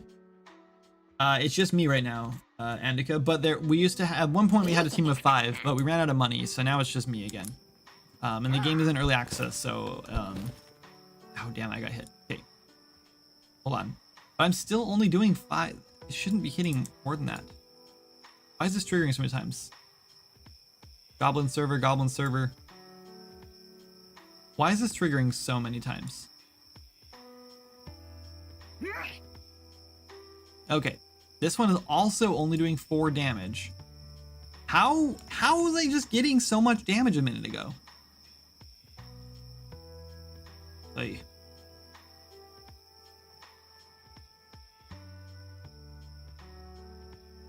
two.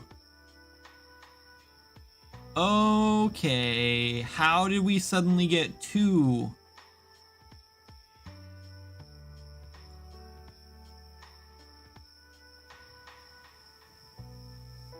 Even still, even multiplying 7 or 8 damage by 2 still does not get us 24. Project is Tony.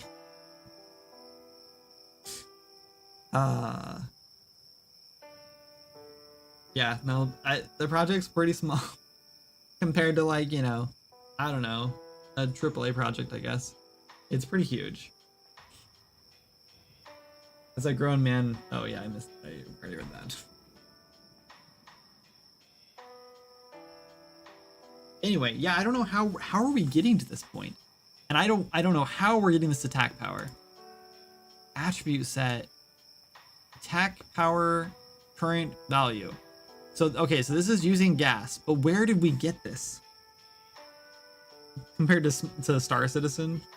I don't know. Last time I played Star Citizen, the AI didn't know how to, like, animate. They just walked around T-pose. Actually, I think they all just stood still. So, I mean, I would wager that our project might even be bigger than Star Citizen's. At the point that I played it last, anyway.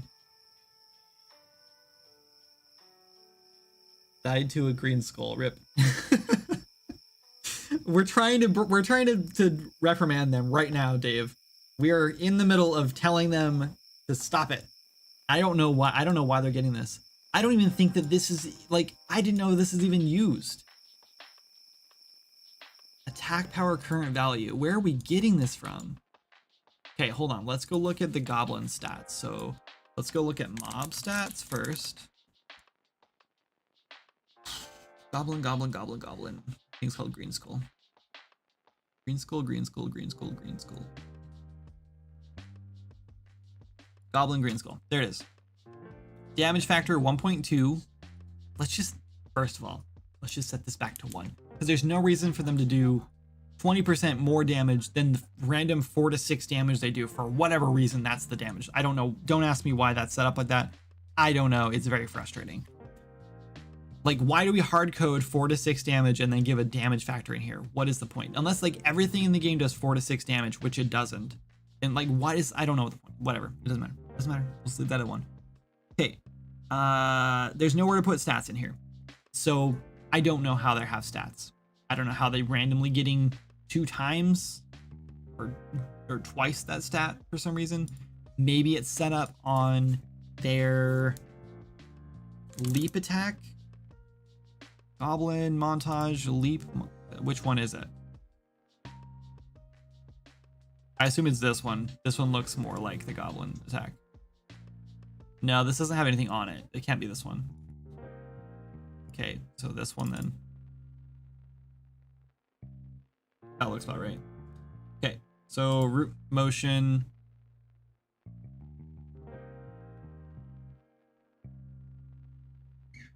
I see nothing on here that could modify damage. This one, right hand trace, notify, event, nothing. Nothing on here that modify damage, so it's not these.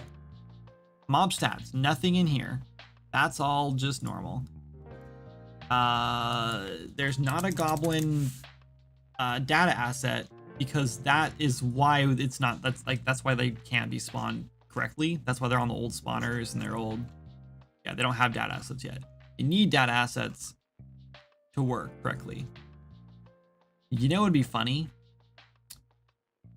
because I set up the new goblins, the BP AI goblin, and there's like a fighter and a king, and there's like the mage and a ranger and a tank and all this stuff for all these different goblins.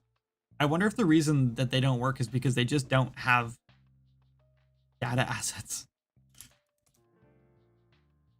Because they don't. There's no data assets. And I feel like that's something we would have made, and we probably wouldn't have deleted them in the middle of like working on them. So when I tried to like set them up a long time ago and I was like, I can't get these working, that might be why, because they just didn't have data assets. Anyway, it's possible to do it alone and buy the asset if needed. Yes, but I also do I do 3D modeling, I do 2D art, I don't do music, but we do have a musician, and I pay him pretty well whenever he makes music for us. And I don't have to get music made, right? Like, we can wait on music until we're ready for it. And then as far as like programming goes, I can also program, so I can make the whole game myself. Then it's just a matter of like time, right? So typically, if you know how to do everything, like I kind of do, like I'm not the best at everything, but I can do everything, then it's a matter of like, well, how much money am I willing to give away for time, because I don't have enough time, right? So for a while I had more money than time. And so I gave away my money and I got people's time, and then they used their time to build my game for me or with me. And now I have no money and I have no time.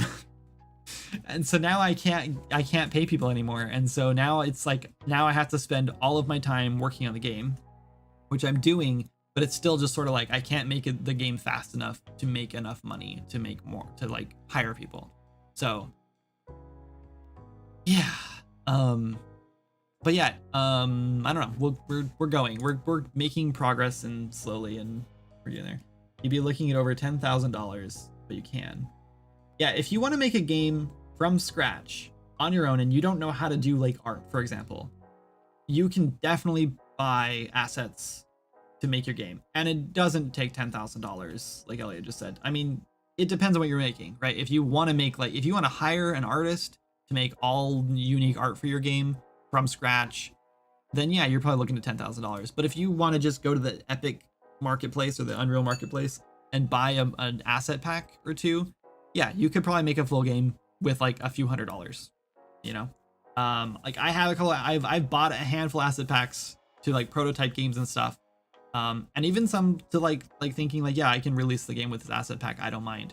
And I bet you that some of those games I could probably launch for like under $500. It's just a matter of like how much time you have to put into it still. And also like the majority of games fail because the person making them just don't finish it, right?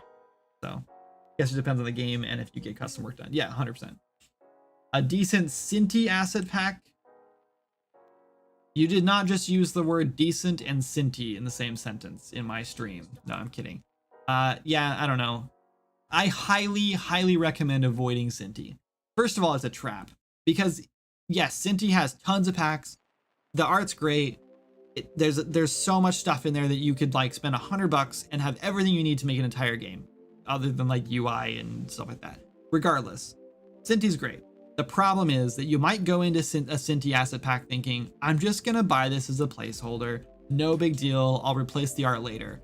But then like 150 hours of development later, and you're 150 hours, that's a joke. 10,000 hours later, and you're still using Cinti, and you don't have the time or the money or the energy to go learn 3D modeling or whatever to replace those assets, and you launch your game with Cinti and it looks just like every other game out there. And then you make 20, 50, 70, $150,000. It doesn't matter because no one cares if you lose your game with Cinti, and they're gonna buy it anyway and you'll make more money than we did. So it doesn't matter.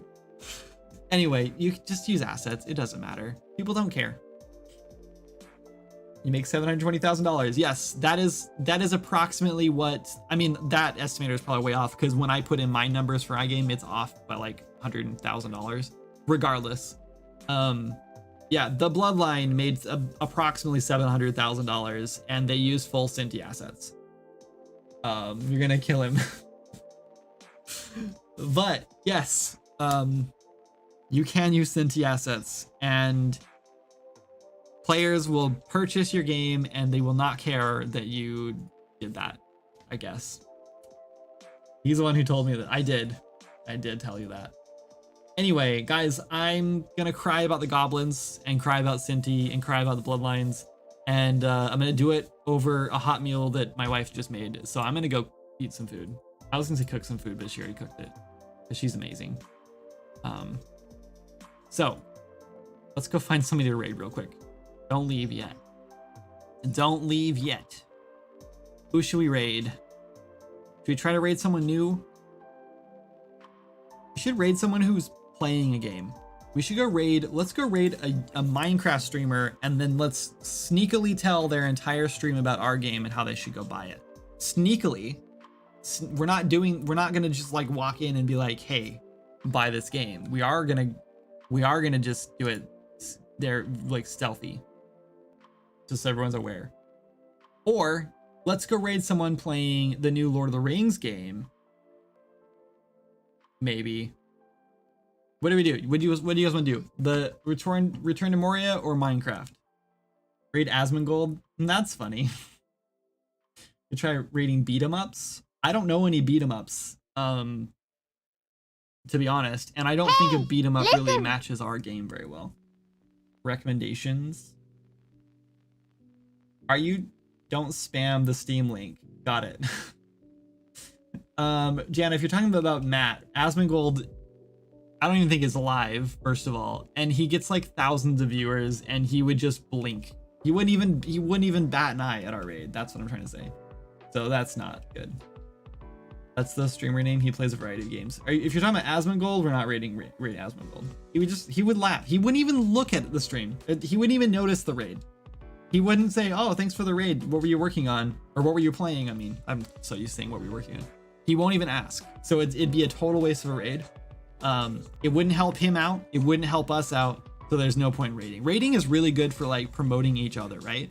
And so you raid somewhere around the same level as you, and you double their viewership, and you guys discover someone new, and then they ask about what we're doing, and then their audience discovers someone new. So it's like this. It's a really cool, like, what's the word I'm thinking for? It's a cool relationship. It's a symbiotic relationship.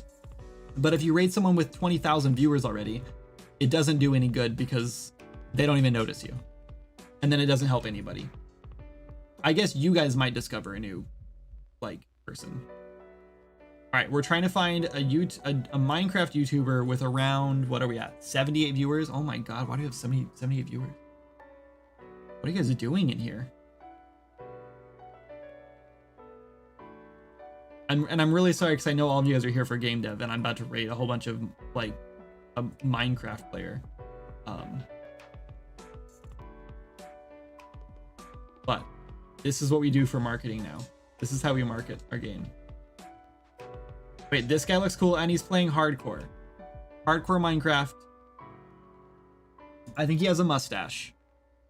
Hey, listen. Join stream. Pause. He has a mustache. This is the one.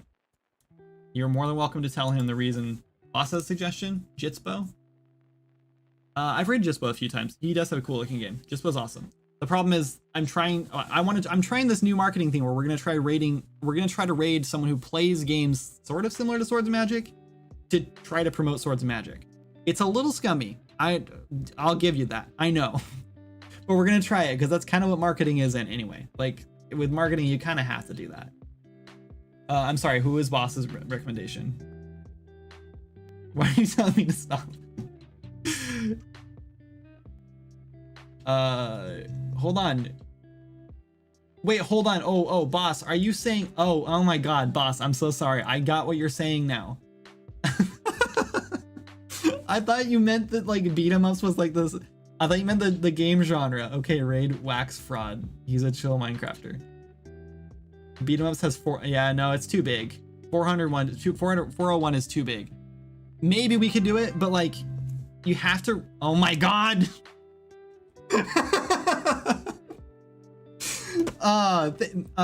Made in. Hold on. Wait, no, Madeline Patience. Madeline Patience. Thank you so much for the raid.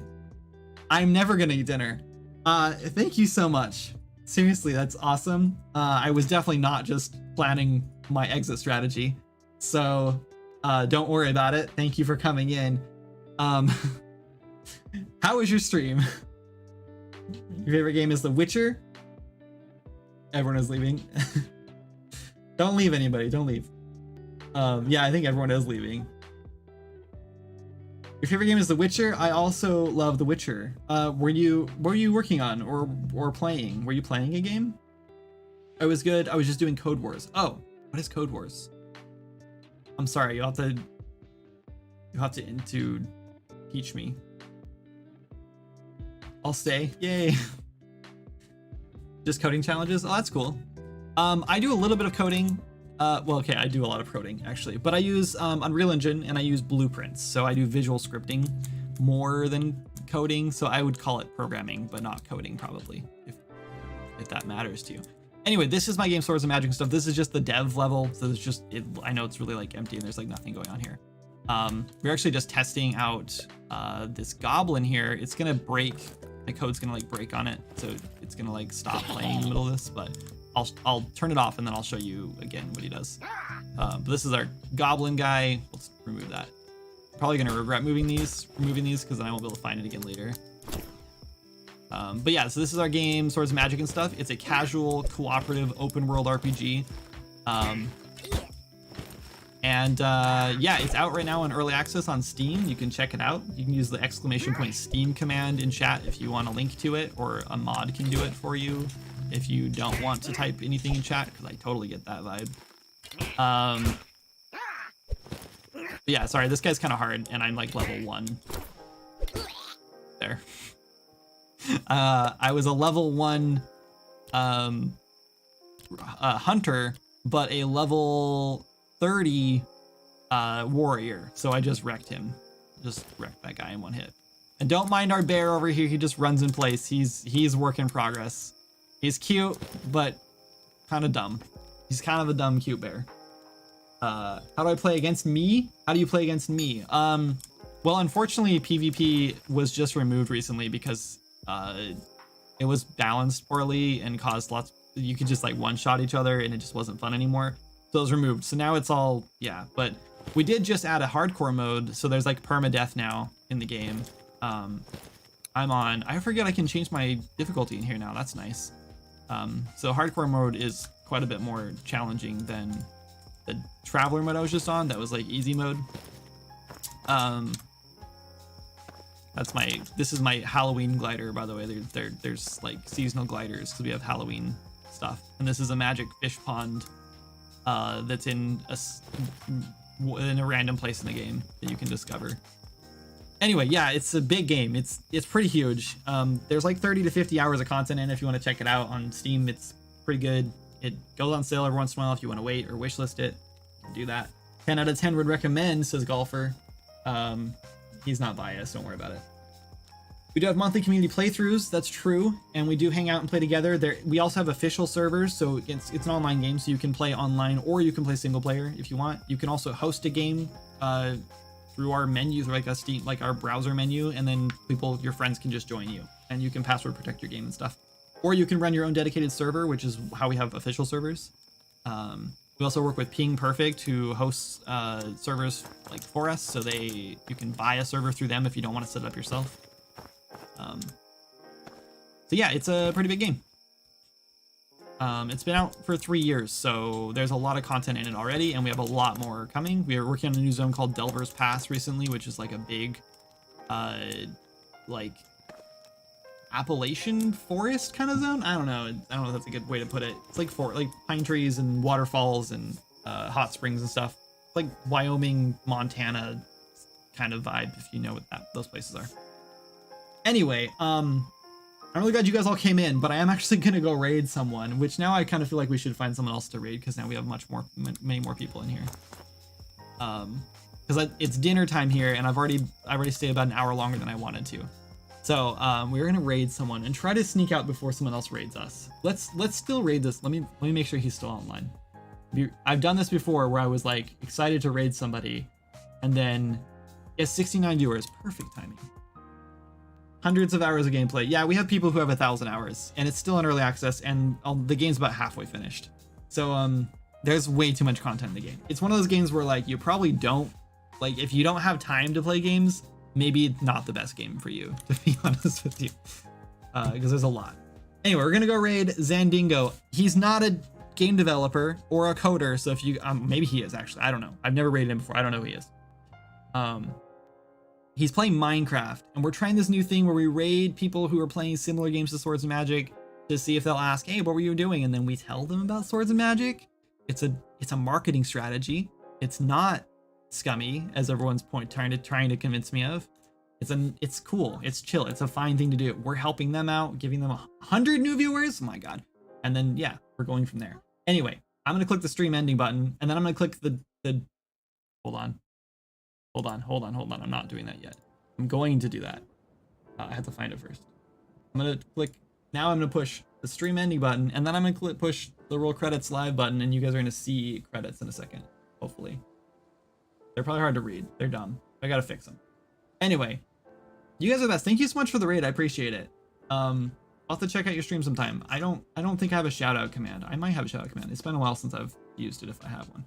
But we'll have to check out the stream. And oh my god, look at all these people today. Anyway, all right, you guys, thanks for hanging out. Appreciate it. Have a great night, and I'll catch you guys on Thursday. Yep. See ya.